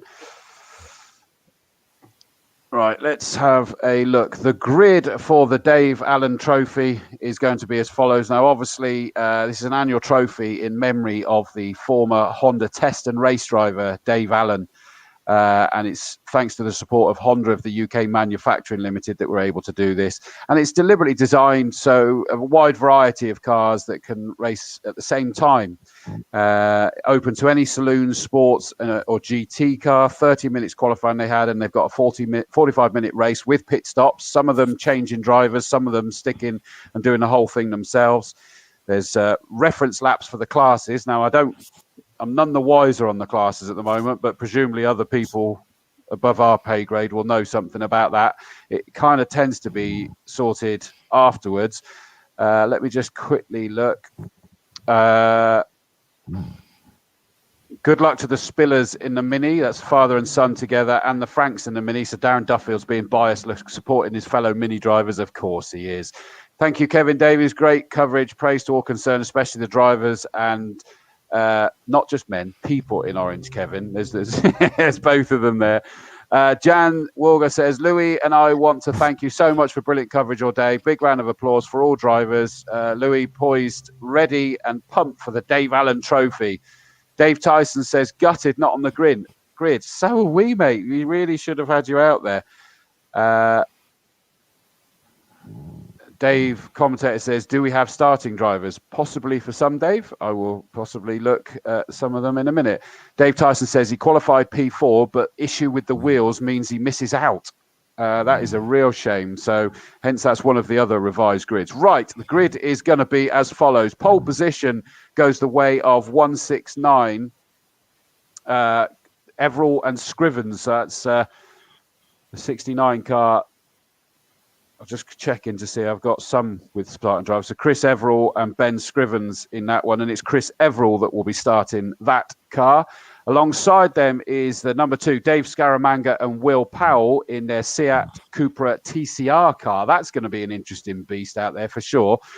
Then on the second row, in third place, it's Michael Bolt, and Alex Kite has been called in, and Alex Kite is actually going to be starting that one. By the way, Will Powell is starting the number 2 car. Dave Scaramanga will take it over. Alongside Alex Kite in that number 10 car is the number 70, and that's Dan Ludlow that will be starting that one. Stuart Emmett will take it over later. That's the last of the start drivers on at the moment. Thank you for that work, Josh, to find that out. On to the third row, it should have been Tyson and Kite. That would have been interesting. So Kite was possibly going to be in that one as well. Absolutely chucking it down now. There's no question about it. And then it's Spillers, Dave and Pete Spiller, the father and son out in that one in 282 alongside them. Fourth row, 40, Jazz Sapper and Sonny Gill. 454, Giblett and Edgecombe. Fifth row, 28, Tom Oatley. 86, Bigwood and Tompkinson. Sixth row, 905, Gary Franks. 2 green flag laps again, by the way. And father and son again, 26, Mark and Nathan Sutton. Seventh row, 127, Dan Blake. And 27, Ray Ferrari Nut, Race Anything Nut Ferguson. 8th row, 84, Steve Bracegirdle. 16, Alan and Marie. 9th row, 265, Jones and Waite. And 4, Andy Thompson. And then on the 10th row, 38, Griffin and Williams. So, although I'm not sure which Williams it definitely is, whether it's Dan or Kelly that's out in that one. Actually, I just deleted one of the Williams, but I don't know which one is out there, I'm afraid. But that rain this side in particular is horrific now by the looks of it, Ian. Yeah, it's definitely looking much wetter than it was during the Mazda race now. There's spots of rain on the on all of my windows now. Mostly the rain has only been appearing on the window to my left, which is the direction the wind's coming from. But now there's more general rain, I think, sort of swirling around. So spots of rain everywhere, lots of spray, really difficult conditions. Whatever those reference laps had been set for the respective classes, I think they've got out of the window now because obviously it was dry for qualifying, completely different for the race. It's streaming wet, and it will be interesting to see how this favours some cars and not others. For example, that 6.3 litre Ginetta on pole position, which is going to be started by Chris Everall, that's going to be a bit of a handful, I would suggest, in these conditions. Indeed, it is. Go the Sutton boys racing on dries, as that's all they have for the Astra. Goodness me. Chris Hignall says, good luck to Ray, the Goods, the Suttons and the Spillers. Well, sadly, the Goods aren't out there, mate. They've withdrawn. Gerald Howell, don't look, pull that face. Change the banner. Well, I've actually got to create it. I've realised that I've missed that one out of my list, so I will create that in a minute. Good luck, Craig Thompson and Bigwood's Clio. Come on, Jazz and Sonny. Ali Powell says, my hubby, Baldrick Bryan, is marshalling this awful weather today. Made him a surprise roast when he is home. Sorry, have I just spoilt that? Sorry. That's your fault, Ali, not mine. Future in Oz says, blue flag delight for the crew in orange. 20 years ago for me. All the best from down under. Thanks for the commentary, guys. Was racing in the GTs in a battle with Corey and Adam. Looks like the weather has turned. It certainly has. And your race was brilliant to watch, mate. Loved that one. Papa Pa says, good luck to the Spillers in Mini 282. I'm glad I'm not in your place, Pete, but good luck. Good luck to Dan Blake. And Mike Cotton says, thanks, Dawesy, Kevin, all the Orange Army, and especially the drivers for everything, not just today, but ever since the beginning of this crazy period. See and hear you all in person soon. Look forward to it, Mike. I really do. Good luck to Dan and Stuart in car 70. Should be out there with you. Damn you, Broken Clio. Sums it up nicely. Baldrick Brian, a.k.a. Stan Blake Arena Banger Racer. Good luck to the Spillers. So, 45-minute race, Ian. In these conditions, I bet you wish that was you, don't you? No, I'm very glad that I'm sitting here or standing here in the commentary box rather than being out, particularly in an open car. I see Dan Blake's there going solo in the Mazda MX-5 Mark 1, so one of the few open cars in this race. Pit stops, of course, made between 10 and 35 minutes. That's 90 seconds long, with the extra 30 seconds for sanitisation that's required in these COVID times as well. It should be entertaining fare. I would suggest the pit stops will mix things up a little bit. And there's got to be a lot of equalisation in these conditions that are going to make it completely intriguing. Oh, yeah. There'll be some of the rolling start cars going well. Yeah, rolling start down. Very spread out field. No control over this. The front two are together, though. And it is going to be the 169 car that the Giannetta's going to have. The whole Will Powell's in that Seat. Is he going to get one? They're kind of... cars cubed at the moment, and it is Powell that's got the jump at the moment. Alex Kite is trying to now get past. I'm trying to remember, who did I say was starting the 169 car? It's Chris Everall at the wheel of that one, so he should know what's happening. Thank you very much, Emma. I'll change that in 2 seconds. But heading up towards you, it looks like Will Power's got the nod at the moment. Yeah, out of Quarry Corner they come, and towards the S's for the first time. It looks like it is the Seat of number 2 from the outside of the front row of the grid that's got the lead of the race then, with the Giannetta in second of Chris Everall. Of course, that was lapped in the earlier GT race. In third place, it's number 10. That's Alex Kite starting that car. We saw him on the podium in the Audi in the earlier race. And then fourth, I think it looks like Dan Ludlow in that lovely Civic. Beautifully turned out car, that one. Dan Blake in the MX-5 Mark 1 looks like he's made up a few places already, I suggest. And then there's a group of cars headed by Andy Thompson's Seat at the back of the field. But the leader's back with you at the end of lap 1. Not yet, then. Oh, here we go. I was worried then that we'd lost them all when you suddenly threw to me and I saw nothing at all. But Everall's just about to be passed by Alex Kite in that DC5. I'm not sure whether he's even ever driven this thing. No, Everall's coming, backing him up the inside. Alex Kite just gives him enough room there. When you're driving someone else's car, I don't fancy that idea. And in these conditions as well, he just did a brilliant job to give him enough room, and Everall came back at him. And all of a sudden, that means that the Ludlow and Emmett car, so Ludlow in 70, although we got an issue with the timings again, and it's not showing that the 2 car of Powell came through. It did. It's in the lead comfortably. But that'll all refresh itself soon, I'm sure. I hope it will, as he heads down towards us for the second time in this race. The lights shining brightly on the cars as they head towards me, although only one light I can see on the Integra being driven by Alex Kite at the moment, which is the left-hand headlamp. The right one's not working by the looks of it.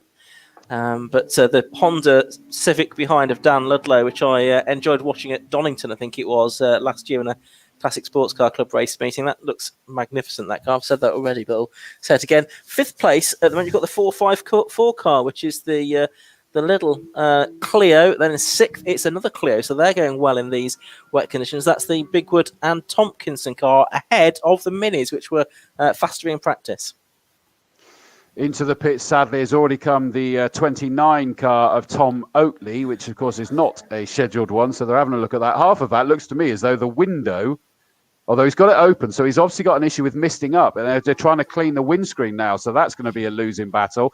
Will Powell coming through here under growing pressure from the 169 car of Chris Everall.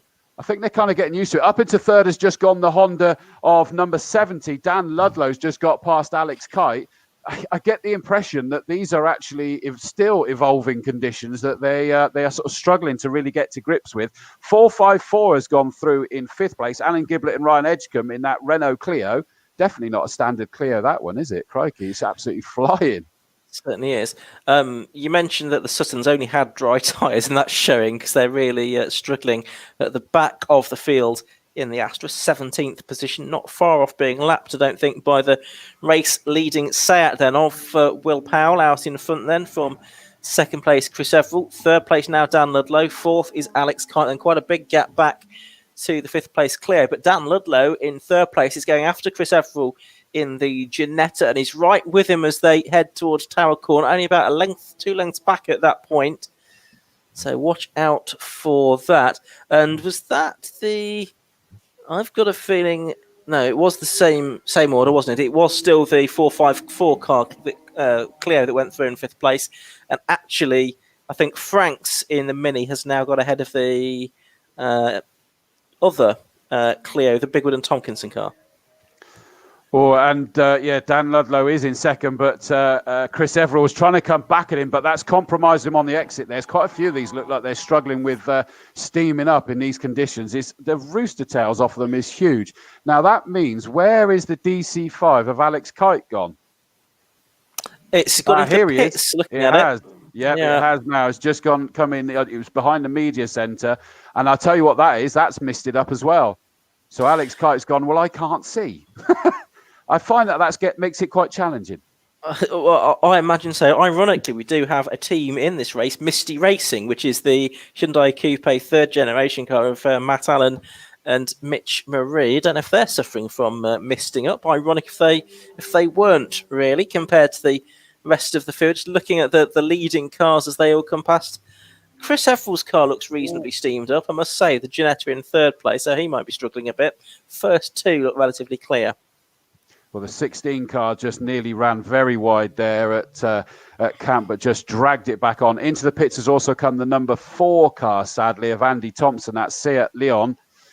And actually, he's pulled straight into the paddock. He's got too serious an issue or just does not want to play in these conditions. I think that there's quite a lot of them that are struggling, definitely. Who's that? Someone else that is going very slow there, possibly into the pits, although I think that's the Suttons, and that looks like they're heading towards the pits. If they're on dries, I think they probably decided a bit too much of a risk.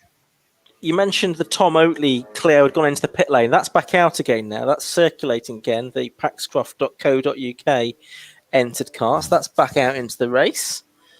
Getting past me now is the number 84 Mini. That's Steve Bracegirdle, isn't it? In the Mini Cooper S. And the Misty Racing car goes past me, and it's not misted up, I can confirm.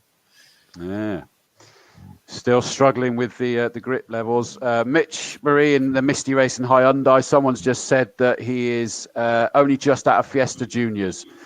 Dave Goddard said that one was. Non-alcoholic celebratory drinks only, of course. Joe Scaramanga says, good luck, Dave Scaramanga and Will Powell. Well, that car's leading by over 2.5 seconds, but Dan Ludlow's just putting the fastest lap of the race, and that was half a second quicker than the lead car at the moment.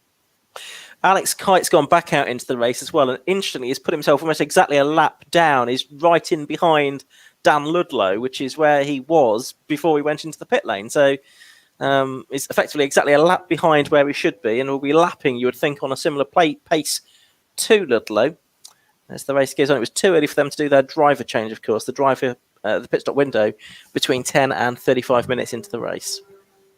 Well, I'm looking down at the Suttons, and it does look like they're possibly, ironically, doing a driver change. So it may be that they kind of go, look, I know it's too early, but I don't care. Let's get out there and just have a bit of fun with it. Alex Kite has taken the DC5 back out as well. You sure it's have some fun with it and not, I'm hating this, I don't want to do another lap in it. Please, can you get into it? I went for the cautious answer. It could well be that. And of course, I'm not sure out of those two who it was that started, but No. yeah, we'll see. So Steve Bracegirdle goes past me again. He's running in 11th position at the moment. Best lap of the race, that has gone to Dan Ludlow, 128.175, but only fractionally quicker than Will Powell has managed, 128.193, his best lap. And Chris Everill as well. 1:29 dead. So the first three all within a second of one another in terms of their best lap times. And we do have the classes shown on the screen as well, don't we? So I just clocked that as well, yeah. So that's handy. It looks like we've got just the two cars in Class 1, which is the Seat and the Ginetta, doesn't it? Yeah, and for anybody wondering how that gets worked out, one, if we talk about, you can't talk about Fight Club. But other than that, we will give it away anyway. Class 1, reference lap below 1:15. Class 2, reference lap between 1:15 and 1:18. Class 3, between 1:18 and 1:21. And Class 4, reference lap above 1:21. And that would have been when they were in the dry. So it's got nothing to do with it now. Interestingly, we've got a car that is in Class 4 in 5th position overall, which is the Franks Mini, number 905, which started on row 6 of the grid, actually. So up to 5th place already. Pretty good going. Alex Kite's back in again in the number 10 car, I'm afraid. So, and I do think it is misting up for that one. So they're obviously struggling there, sadly, aren't they? Yeah, looks that way as Will Powell is coming through in the lead of this race. He's among the traffic now, lapping the Sutton Astra that's already been in for a pit stop and driver change, and also lapping Steve Bracegirdle as well. Dan Ludlow trying to go with him though, but last time through, Powell did a new fastest lap of the race, didn't he? 1:25.855. So that was about 2 seconds or so faster than he'd been before, which is interesting in the conditions that you should find that much time all of a sudden, Chris. Yeah, because that is quite significant. That's like 2 seconds quicker than anybody else. Yeah. I mean, you're always, you've got to assume they're going to get quicker when they've sort of been out there and suddenly realised, you know, what's what and where. Yeah. But that's, oh, and he's just gone wide now. Very wide at Camp Corner, spinning across the grass. So that was unbelievable. He was even going slow and was just pirouetting. That goes to show how wet it is, especially off there. Oh, wow. You know what you said about the Suttons? I see what you mean. Just coming around Camp Corner there, even slowly that thing was sort of like squirreling side on. But now the lead goes to the 70 car, Dan Ludlow, from that very crazy moment coming into by Will Powell into camp. It's always fitting to have a Honda in the lead of this Dave Allan Trophy race, isn't it? So we've got a Honda out in front now, and Dan Ludlow it is in that beautifully turned out Civic, and he has a decent advantage now over the second place car, which is now it is still Will Powell, isn't it? I think looking into the gloom, into the distance, yes, it is.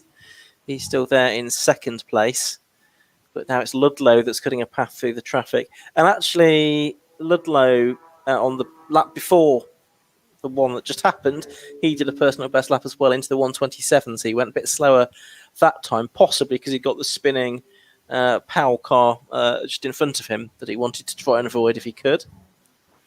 Ooh, the Ginetta is going ever more slowly. It was into the high wanted 33s that time, and I think it's going more slowly. So I wonder if the Ginetta of Everell and Scrivens has got a problem, Chris.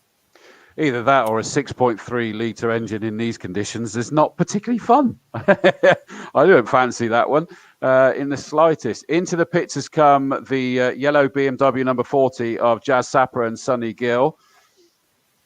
Now, the pit window is open, so this could potentially be for a driver change.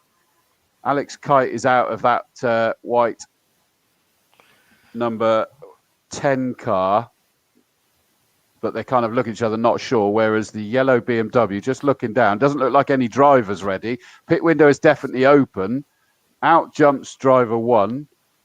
Shepherding going, come on, hurry up, get in. I think that's Jazz that's just jumped out. So Sonny Gill's going to be jumping in there this time. And Sonny's going to say, well, I wanted to give you more time in your own car. Honest. Whether you like it or not. Yeah, as Ludlow comes past me again. Oh, umbrella goes down the pit window pit lane, by the way. This is how windy it is here. Well, there was awnings and gazebos flying around the paddock even this morning, wasn't there? So dread to think what the paddock looks like now after all of this wind. Empty now, pretty much. Well, yeah, most people have gone home and told us that they're there and having a cup of tea and watching the racing. Like Alan Hamilton was, yeah. There's a question came in from Dave Goddard saying, has that Hyundai got no headlights? I'll have to have a look when I come round, but you've even got like Oakley's going around with no headlights working, and I'm sure that he should have headlights on, but they're off now. The 38 car, by the way, that is Dan Williams that's in the car. It appears that someone's confirmed for me, and Peter Griffin's jumped in place of Kelly. There goes the number 2 car of Will Powell. Dave Scaramanga will be... Oh, and Dan Blake, I've just seen him appear there. He's had a moment at camp here. Now, surely it was far enough off that he's made contact with the barrier. Yes, he has, but not any real damage there. So he's got away with that quite lightly by the looks of it. As through goes Chris Everall. Yeah, 134's now, Ian. So, like you say, even slower, isn't he? Yeah, getting slower as the race goes on. So I think it's not just the conditions, because he has been 5 seconds a lap faster than that in the early part of the race. So I think there must be a problem with that car, possibly the big 6.3 Chevrolet engine as well.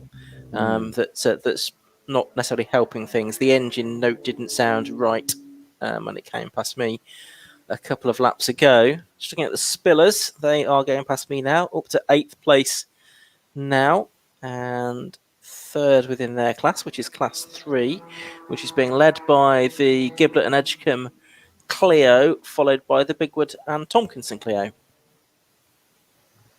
So the yellow 40 BMW's gone back out after driver change. The number 10 Michael Barr Alex Kite has been pushed to the other side of the barrier, so they've decided that they're not staying out in this anymore, whatever the conditions are. So unlike Oakley that came in and they did the wiping job on the inside, they've left the window ever slightly open so that they're getting a bit of fresh air in there to try and give themselves a fighting chance. There goes the number 2 car of Will Powell. See, I mean, that one's lapping considerably slower as well, isn't it, to be honest? Yeah, sort of 5 seconds off its best as well. And there's no less wet line anymore, have you noticed? It's just wet, isn't it? The whole circuit pretty uniform, even with the cars circulating, which ought to sort of dissipate the water a bit. Well, the rain's coming down faster than the cars can clear it, really, is the problem. Did you answer Dave's question about the headlights on the Hyundai, by the way? No, but someone else has. Right. The It's got orange no. covers. Yeah, exactly. That's and as Dave then says, madness, and I agree. Although they're day glow orange, so it kind of stands out a little bit, I guess. But it's not great, and the MX-5 hasn't got them, and then Oakley just doesn't have them turned on. So interestingly, Oakley's rear lights, which are the ones that they're really concerned about, are on, but there's nothing on the front. Okay, fair enough. Yeah. Franks is into the pits, as is the 38 car of Dan Williams and Peter Griffin, so they're changing drivers, but the 905 car will just be Gary Franks, so no change is going to be going on there. No, so we've got 28 and a half minutes of the race left to go. So the pit window's been open for 6.5 minutes now. It's open for 25 minutes in total, so quite a generous slug of time to be able to make your pit stop and driver change. Do you have to say slug of time? That makes me want to take a slug of gin. You've got it on the brain, haven't you? It's a real concern. You ought to speak to someone professional about this. Yeah, it's more worrying that my nickname is G&T. That should probably say a bit, shouldn't it, really? Oh, dear. Through goes the Spillers, by the way, and that Spillers car was getting quicker and quicker the last few laps, not so much this time. So whichever one of them's out there, and we'll be able to tell once there's a change, they're getting more settled into these conditions. Sorry, Ian, you were going to say something else. I was going to say about Ludley, but Spillers, that must give you a real concern. You know, think about spilling your gin when you say that. Yeah. Anyway, Ludlow's gone through. A long way clear of Will Powell now. What's the gap? It was about 20 seconds when they came through last time. But yeah, the lap times have dropped off, particularly for Powell, because he's gone from 125s to 131s. The Genetti's gone from 129s to 138s. The Clio's gone from 130s to 136s. So I think that's just an illustration of how much wetter it's getting out there actually now as the race goes on. And I can see it's sort of falling diagonally, as I look out of the window towards the footbridge. It's not pleasant at all.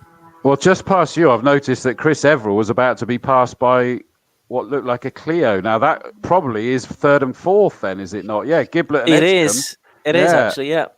and that goes to show you how much Everill's struggling in that big 6.3 litre. The point being is he's not going to be able to get his foot down properly in that car, you'd assume, in these conditions, wouldn't you? Absolutely not. The Clio is all over the back of him, and as they come out of Bobby's and up towards you, will there be a move made into camp, perhaps? Yeah, they come down towards us now. The Spillers, Mini is just ahead of them, not at the moment. Oh, twitchy all the way round camp by Everil there.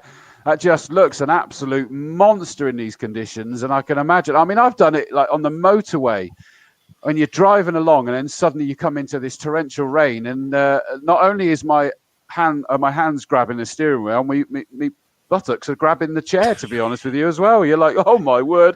And these guys are doing it out this in just really powerful cars at pace. It's just phenomenal what they're doing. That's a graphic illustration. Thank you for that. Sorry Chris. about that, mate. Couldn't resist it. But yeah, everyone is still there. He's not let the Clio get past just yet. As you say, they've lapped the Spiller Mini, which is in the. Oh no, sorry. I thought you'd come into the pits. It's not. That's the Bigwood and Tompkinson cars in the pits. Yeah. So that's interesting because that means that third and fourth have all lapped now the 6th place car already. So only 20 minutes into this race. So that's an illustration of the sort of disparity in lap times down this field. As we see, about half of the cars have been into the pits now, haven't they? I think some of them twice. Some of them probably also never to return, I would think. Looks like we've lost 3 of them probably. The 265 Mini is in as well of Morgan Jones and Steve Waite. So they're in to do their driver change. Oakley's in now for what will show us the second time, this time for the legitimate stop. Still this battle, 169 and 454 goes across the line. Absolutely wonderful fight that for those guys. And that is, of course, for 3rd and 4th on the road. But they are in different classes. Everall is 2nd in Class 1, whereas the Giblet and Edgecombe 454 car is leading Class 3 ahead of the pitted Bigwood and Tompkinson Renault Clio. Yeah, as the 40 car comes past me, that's been into the pits, hasn't it? So that's probably Sonny Gill now at the wheel of that, we think. 905 car comes through. That's the Franks car, which was up in 5th at one point, now back to 11th, having made its pit stop. So we'll see if that climbs up the order as drivers ahead have yet to make their stop. And of course, it's got to be a minimum of 90 seconds stationary. So it'll be a good 2 minutes or so by the time you've got in and out. So a lap and a bit in these conditions. Picking up on your comment as the Misty Racing Hyundai comes into the pits as well. Oh, and Will Power still struggling to keep that thing in under control as he comes through camp. But talking about what you were saying earlier about the number of gazebos and awnings and what have you that were being having issues in the wind earlier today. Yeah. I was just suddenly thinking they've got to actually try and take it all down in these conditions. So it's not just the staying up. It's like, how do you try and get that down? I mean, I'm looking at it and I'm feeling right wussy that I'm not liking the idea of having to walk from my car to here, from here, you know. So you're not going to be offering to lend anyone a hand then in taking theirs down on your way back to your car? I'll have to wear a disguise now, won't I? But yeah. That's what face masks are for, Chris. Exactly. They don't know it's me. You ain't seen me, right? So we're down to 20, just under 23 minutes left to go. Oh, the standing water. Dan Blake coming onto the start-finish straight. One of our local racers here who's about to go off in the MX-5 elsewhere this year. And he's just gone down the start-finish straight and kicked up so much standing water. Spiller's Mercedes Mini even is into the pits. And I'm trying to look down. Right, that was Pops that was in it that time. So well done, Pete Spiller. An awesome job there. And he was getting quicker and quicker. Dave Spiller's now going to jump in that one, and it'd be interesting to see what sort of lap times that we're going to see there. I was joking, saying to Pete, right, you got to beat the lad's time, and he went, that ain't happening. Into the pits has also come our leader, of course, which is the Dan Ludlow. So that means that now that number 70 car is going to be controlled by Stuart Emmett. But the Ruppin and Ludlow Engineering Honda Civic Type R. Now that means that the lead goes to the way of the number 2 car. Before that's handed over to someone who knows this circuit quite well in Dave Scaramanga, doesn't he? Yeah, very experienced now, particularly in the local Saloon Car Championship. So Be interesting to see how his lap times compare to those set by Will in the first part of the race. Will got down to a 1:25, which was the best lap of the race, 1:25.855, but more recently was lapping in the sort of low 1 minute 30s brackets, which is as good as anyone is managing at the moment, to be fair, in these difficult conditions. Dan Blake actually just did the best lap of the race. You mentioned him there. Done a 1:37.771, which isn't necessarily all that quick, but it's interesting to see that drivers are improving their lap times as well. And yet there's, oh, goodness me, he just runs a little bit wide as he comes out of camp, just onto the curbing, and the standing water on the curbing there is quite staggering, and he must feel that car not feeling quite so nice as he does it. Yeah, as you say, last time round he did a personal best. The conditions are definitely not improving by any stretch, so you can't say that's the reason it's doing it. But fair shout. I mean, these people are just driving beyond belief, to be honest with you. Jumping out the pits there is that Steve Bracegirdle came in, didn't have to change, but he's managed to jump ahead of the Spillers. Now, that will be for position, and that will be for Class 2. They were 3rd and 4th, respectively, in Class 2. Well, that's suddenly round the opposite way, but Dave Spiller's going to be behind the wheel of that Mini, and you think he's about to suddenly pedal that thing quicker. In fact, I think he's changed it around already. Coming towards you now. Okay, yeah, just heading down towards me, as you say. It's interesting as well to see that Dan Blake was lapping there the 38 MX-5, which is the Griffin and Williams car. Here's Spiller, here's Bracegirdle, and here are Bigwood. They are all together on circuit. Spiller and Bracegirdle are on the same lap, of course. Bigwood are they're a lap behind, I reckon. Trying to make sense of the time screen there, and Emmett's now out in the Honda. So 20 minutes of the race to go. He has rejoined, I think, in about 4th place after all of that. But the first 3 cars have still yet to make their stops, and they've got another 9.5 minutes or so to do that. I'll tell you what, we're going to have to keep an eye on this. I'm looking at the when they come round Camp Corner, the standing water that is being sprayed, even on round the bend itself. There's no doubt about it. It is increasing, so it's getting worse and worse conditions for them out there as we go through. And we've still got 19.25 minutes left to go. Into the pits, by the way. No, it isn't. Sorry, that was an optical illusion. I thought into the pits was coming the number 2 car there, which of course is our race leader. But no, that was just taking it steady. That TCR car, it looks a beast, doesn't it? It certainly does. I think it's just as well we didn't get the rain until probably a little bit later than we thought we might, sort of middle of the afternoon rather than perhaps early on in the afternoon, which was when it was forecast. Otherwise, it could have been these conditions an hour ago and it could be much worse now, if you see what I mean. I did think that, but I didn't want to say it because I'd probably be unfair to some people, but it's exactly what I was thinking as well. Into the pits has come that fabulous 2nd and 3rd place fight, the 169 Ginetta, and that's Ben Scriven's going to take that one over. Definitely missed it up there. And that 454 Renault Clio, that is an absolute pocket rocket, isn't it? That 454 car of Alan Giblett and Ryan Edgecombe, the Edge Motorsport Clio. So they're both changing drivers at exactly the same time. And whilst we don't necessarily fully understand the dynamic change that we're going to get, i.e. you normally get one driver quicker than the other, you do kind of think, well, these new drivers have got to get used to these conditions, haven't they? They have, yeah. And it might take them a few laps to familiarise themselves with these because they qualified in the dry. They probably didn't get that many laps in qualifying this morning in very different conditions. So, yeah, bit of time required to get used to their surroundings and so forth. Looks like everyone has stopped now, apart from Will Powell, doesn't it, on the screen? There's a 1 in the pit stop column, or a 2 against all of the drivers now. Yeah, because Dan Blake has brought himself in as well. Here's the number 2 car. It is in now, so it's decided enough is enough. And just having to really pick their way through this winding pit lane there. And That's going to be Scaramanga taking over as well. Oh, jeepers, it's getting worse, that rain, because you can hardly see the circuit now through the mist that it's causing, which I think you reported you had earlier today, but I've got it now where it just is really hard to see the circuit, certainly seeing Camp Corner at the moment, but that will be everybody has pitted now. Yeah, I was just about to say there's been a spin for the BMW of Jazz Sapper and Sonny Gill, but the car actually didn't go all the way round. It sort of jackknife back round and ended up facing the right way again. So BMW goes on its way without losing too much time. That was at the S's that moment.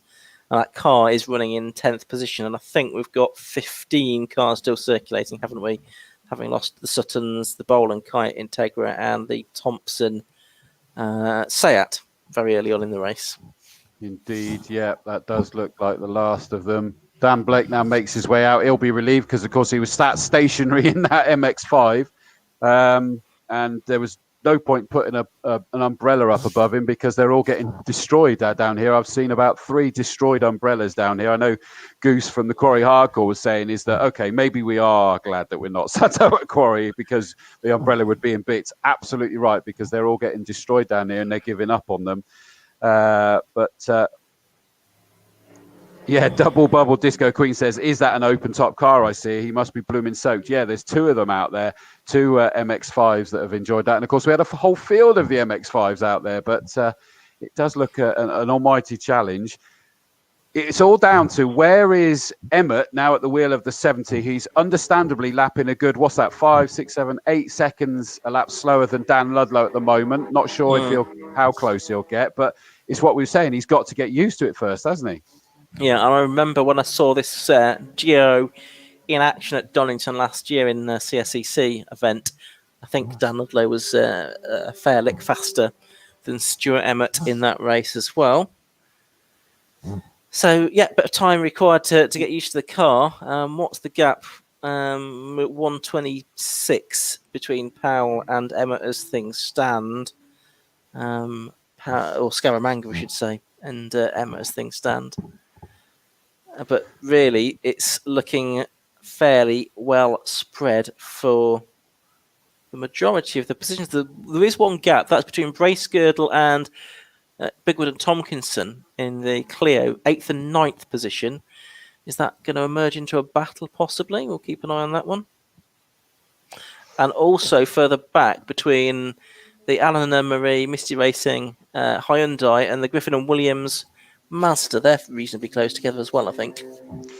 Yeah, it's just trying to make sense of some of this, though, isn't it? Because I see that the Ludlow and Emmett Honda has just gone through and is a massive, almost a lap in the lead over the Scaramanga and Powell TCR car, which is quite bizarre. That quite surprises me.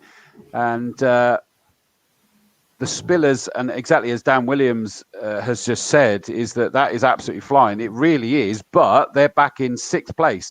They need to, if they're in Class 3, if they want to win the class, they've got to catch up and pass the number 454, the black Giblet and Edgecombe Renault Clio.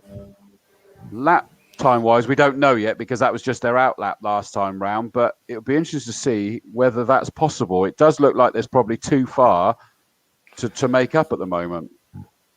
Yeah, it's interesting, isn't it, how these positions have played out on screen. Yeah, 1 minute and 3 seconds the lead for the Honda of Emmett over Scaramanga in the set, and that's because that was the first lap of out of the pits for Scaramanga. Which that lap in the pits took 4 minutes and 5 seconds, so about a minute and a half for the actual lap itself. 90 seconds stationary, and probably a minute in and out. That's pretty not too far off, actually, is it? About 4 minutes. You could probably get it done in 3.5, but that's about as quick as you could do your pit stop in these conditions. I'm just sort of looking at the fact that the Giblet and Edgecombe 454 car went through and is lapping 7 seconds quicker than Ben Scrivens in that 169 Ginetta with that big 6.3 Chevy engine in it. it's struggling like mad. And in has come in the 86 car again, and that's the Bigwood and Tompkinson car. So they've already done their pit and the driver change, but they're not happy with something, so they're coming back in again. That's the other thing that is interesting here, isn't it? That you know, one of the drivers is probably the owner of the car, the other, more to the point, isn't. Now, if you're scared enough when you're out there and you're now driving somebody else's car, that's not nice, is it? No, it's not a particularly comfortable position to be in, that's for certain, as we've had all of 8 cars pretty much together, amongst them the leader, Stuart Emmett, go past me on various different laps of the race. That's more than half of the surviving field. I think we're down to 14 now, probably, aren't we? If Bigwood and Thompson have gone back in again. They've gone back out again already. They'll back out. A flyer. Yeah. Okay, so that's still 15 cars in the race then. The Spillers, that time, so that's Dave Spiller there now. He's done a 1:30.542, so his personal best lap of the race, better than any lap set by his dad, and comfortably the fastest man out on circuit at the moment. That's interesting. That is impressive, isn't it? I've always said Dave Spiller really is one heck of a racing driver. He is very, very rapid. He's like one of the guys that deserves to be in. If you think about it, in the tin tops here, we're kind of blessed where you've got the likes of Dave Spiller and Alex Kite, 2 of the quickest young drivers in tin tops that kind of could, if with a fair wind, get themselves in something pretty impressive. But we're lucky we get them here. So really feel blessed by that. 10.5 minutes left to go, just over at the moment. It's still the number 70 car of Dan Ludlow and Emmett, number 70, Stuart Emmett at the wheel of that car now. Dave Scaramanga at the wheel of the number 2 TCR car, coming down towards Camp Corner at the moment. He's in second place, but a long way back. Is lapping a little bit quicker than Stuart Emmett, but there's an awful lot to make up, although he's just about to be passed by, there we go, it's what we're talking about. Dave Spiller is now getting past Dave Scaramanga in that very powerful Seat TCR car. That goes to show you just how quick Spiller's going. Yeah, and the other driver setting a good pace at the moment is Tom Oatley in the Clio. He just on the previous lap did his personal best of 1:31. That time it was into the 1:33s, but he's lapping much quicker than Dan Blake, who's ahead of him on the road by about 3/4 of a minute. But he's lapping 9 seconds a lap faster, so could catch Dan Blake for 9th position before the end, I would suggest. So the pit window's closed now. Into the pits is coming. I think that's Ben Scrivens, is it not? Let me just wait. Yeah, it is. So that Ginetta, it didn't look like Ben Scrivens was particularly comfortable. Let me tell you how uncomfortable he is. That's gone straight under the Avon Bridge. Oh, right. He's out of there. Not even bothering with the pit lane. No. Another driver to go quickly is the Sapra and Gill BMW. That's just on 1:31.062. That's the personal best lap for that car. Which I can only assume that I've possibly made a mistake in thinking it looked like Jazz that was jumping out, and maybe Jazz has jumped in. So, because I'm pretty sure Sapra is the quicker of the two there. Might be wrong, because Sonny Gill races loads and loads, and it's his car, I guess. But Sonny's just Jazz is just, you see him racing and winning everywhere, don't you? So Scaramanga on the screens is now showing in 5th. And now 6th. So is that car still circulating? It is. He's just gone across the line. Sadly, it's another TSL glitch. We had it at the start with that race, didn't we? And they sort of popped it up, and it's now showing us in 6th place. Now that is weird. I'm not sure that's right. But they lost. I think they've lost a lap for it somewhere along the line. Yeah, the last lap. Look, it's showing us a 3:05. So that's 2 laps they've put together as one there, isn't it? Yeah. So it should be a bit. They've missed a lap, and it should be a lap up. So perhaps TSL will sort that out. Otherwise, that will confuse the heck out of us. Here's the car coming towards me now, and it's well, I was going to say chasing after the Spiller Mini, but no, they got past. The Mini I was going to say, yeah. Looking at the lap times, Spiller's done another 1:30 that time through, and Scaramanga, well, we don't know because they put 2 laps together last time through. But Spiller's not got away too far from the Mini, I wouldn't say. From the Seat, I wouldn't say.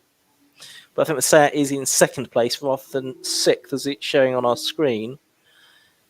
So the car in 2nd on the screen, so 3rd actually, the Franks car, that could be challenged for the final podium position before much longer, couldn't it? By the Giblet and Edgecombe 454 Clio in the Edge Motorsport car. Yes, which would be a Class 3 victory if it's able to do it. So up into 4th overall now goes Dave Spiller. There goes Dave Scaramanga. As we say, on the timing screen, bizarrely, it's showing 6th, but it's not. It's 2nd. But, 147, but not for long. I mean, that's... Oh, no, sorry, I was looking at the wrong one. We need to wait for that to go. So sadly, that one's got a transponder issue, so we're none the wiser on that one, even what its lap times are. There we go, 132. So, yeah, we go. It's up into 2nd place now. There we go. Cool. Well done, guys. They're having to work so hard with the signals being lost downstairs that it sounds like they're having to do a lot of it manually. When you're in conditions that you can't see very easily, that's not great, is it? No, not very easy at all, I shouldn't think, for them to deal with that. So Spiller goes past me, and Tom Oatley's now got one headlamp working of the two, which is one more than he had earlier on. And what's he doing? Because last time he had a very slow lap, a 151, so he must have had a spin or something out of our sight, I would think. But he is in close proximity to the Scaramanga TCR car at the moment. But must have lost track's position to the Scaramanga car with the spin on the previous lap. Which one was that? The Tom Oatley Clio in 11th place. Where did he spin then? I missed that. Well, that's me surmising. It was a slow lap, a 151. I see. Okay. Well, he's been doing 131s recently, so I think he had a spin and we missed that. Maybe he got surprised that his headlight came on. Maybe.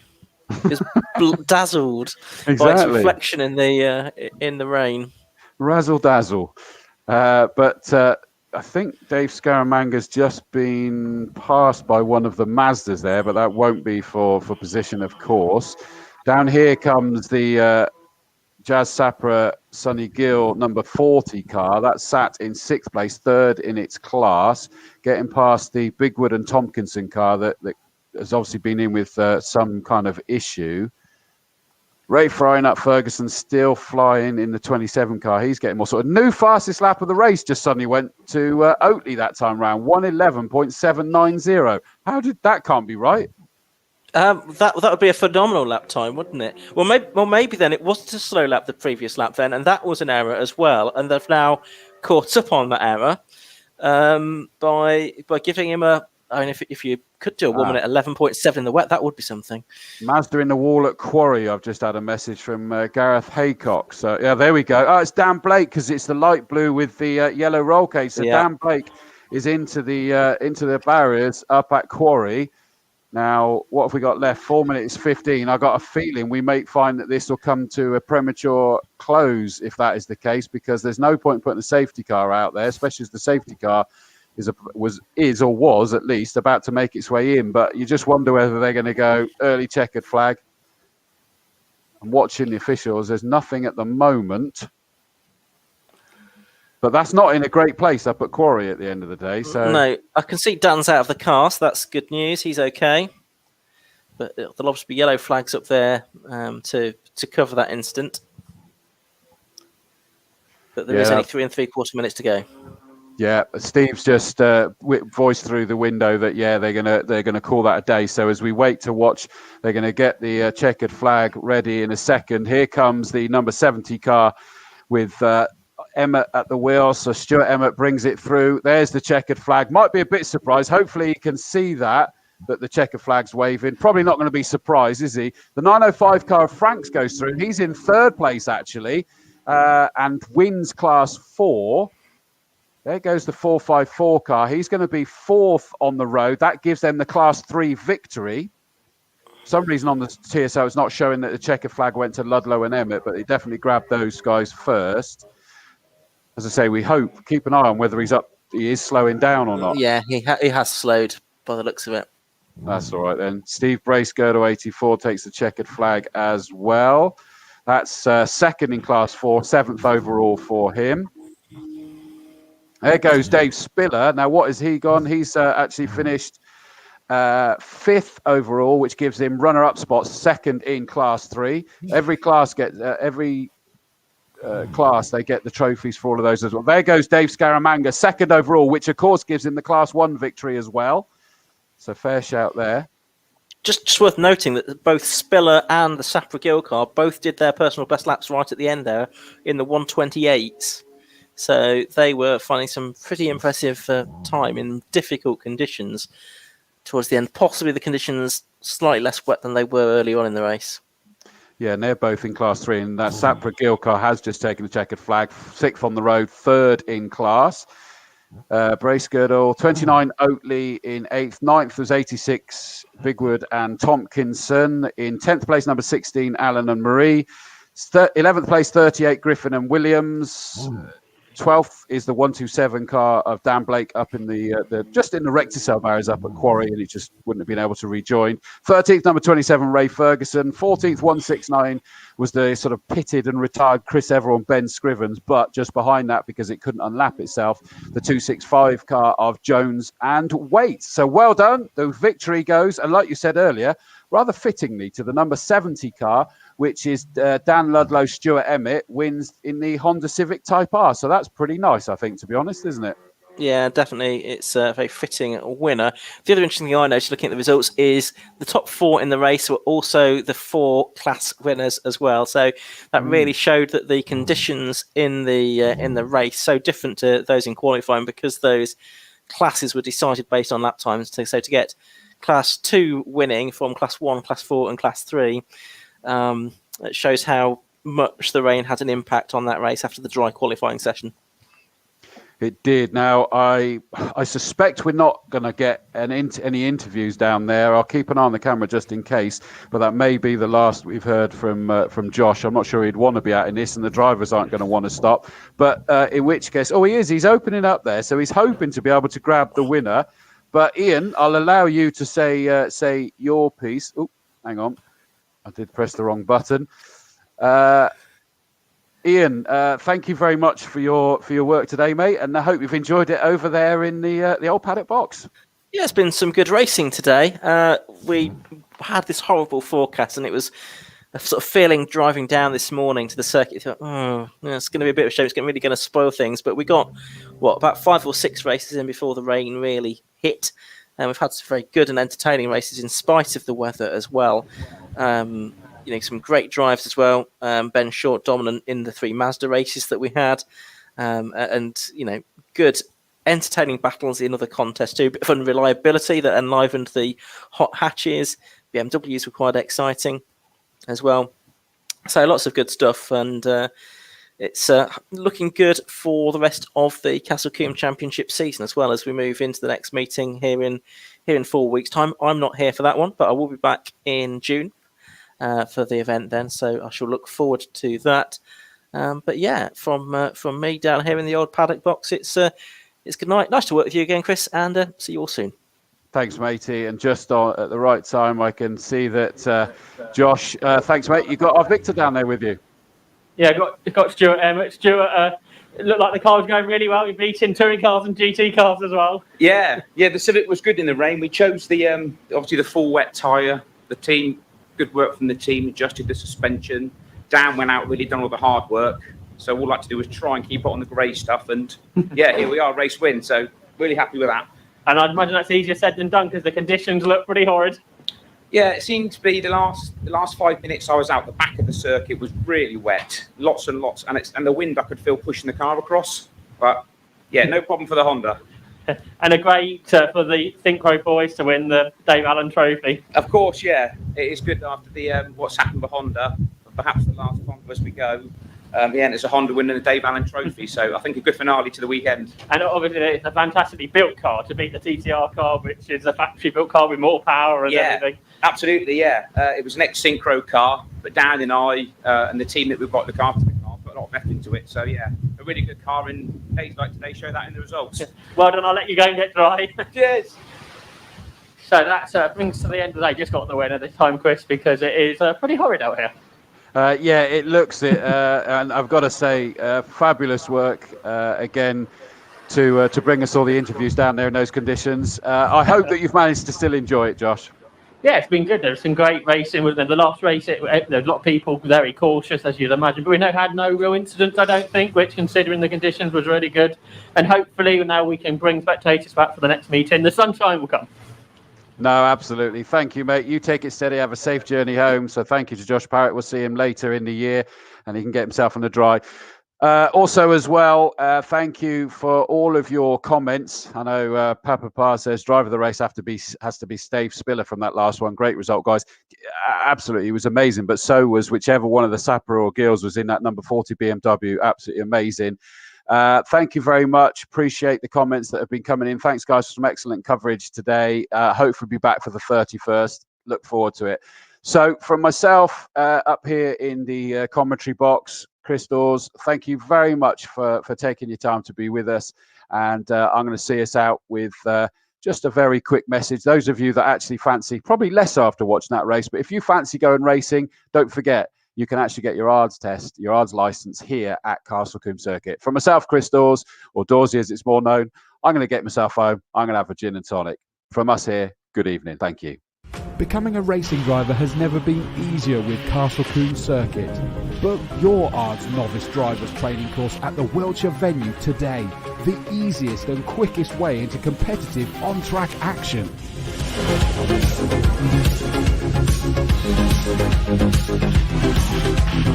Welcome to Castle Combe. My name's Alan Cooper. I'm the Chief Driving Racing Instructor here at this circuit. We're here today to do the Novice Driver Training course, often known as the ARDS course, which is the first way to start off and get your racing driving licence. So, no further ado, let's get on and show you what's involved.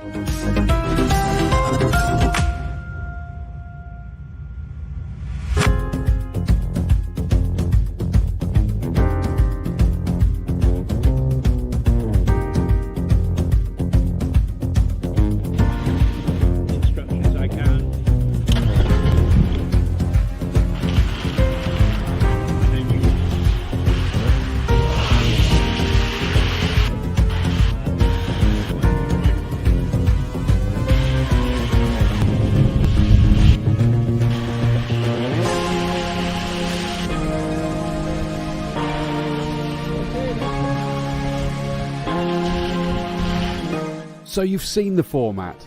Everyone here today passed their tests and now have their racing licence.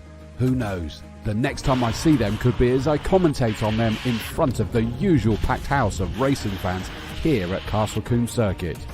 All you need to do to be next is to visit castlecombecircuit.co.uk and select Become a Racing Driver under the Racing tab. Becoming a racing driver is easier than you think with Castle Combe Circuit and Motorsport UK.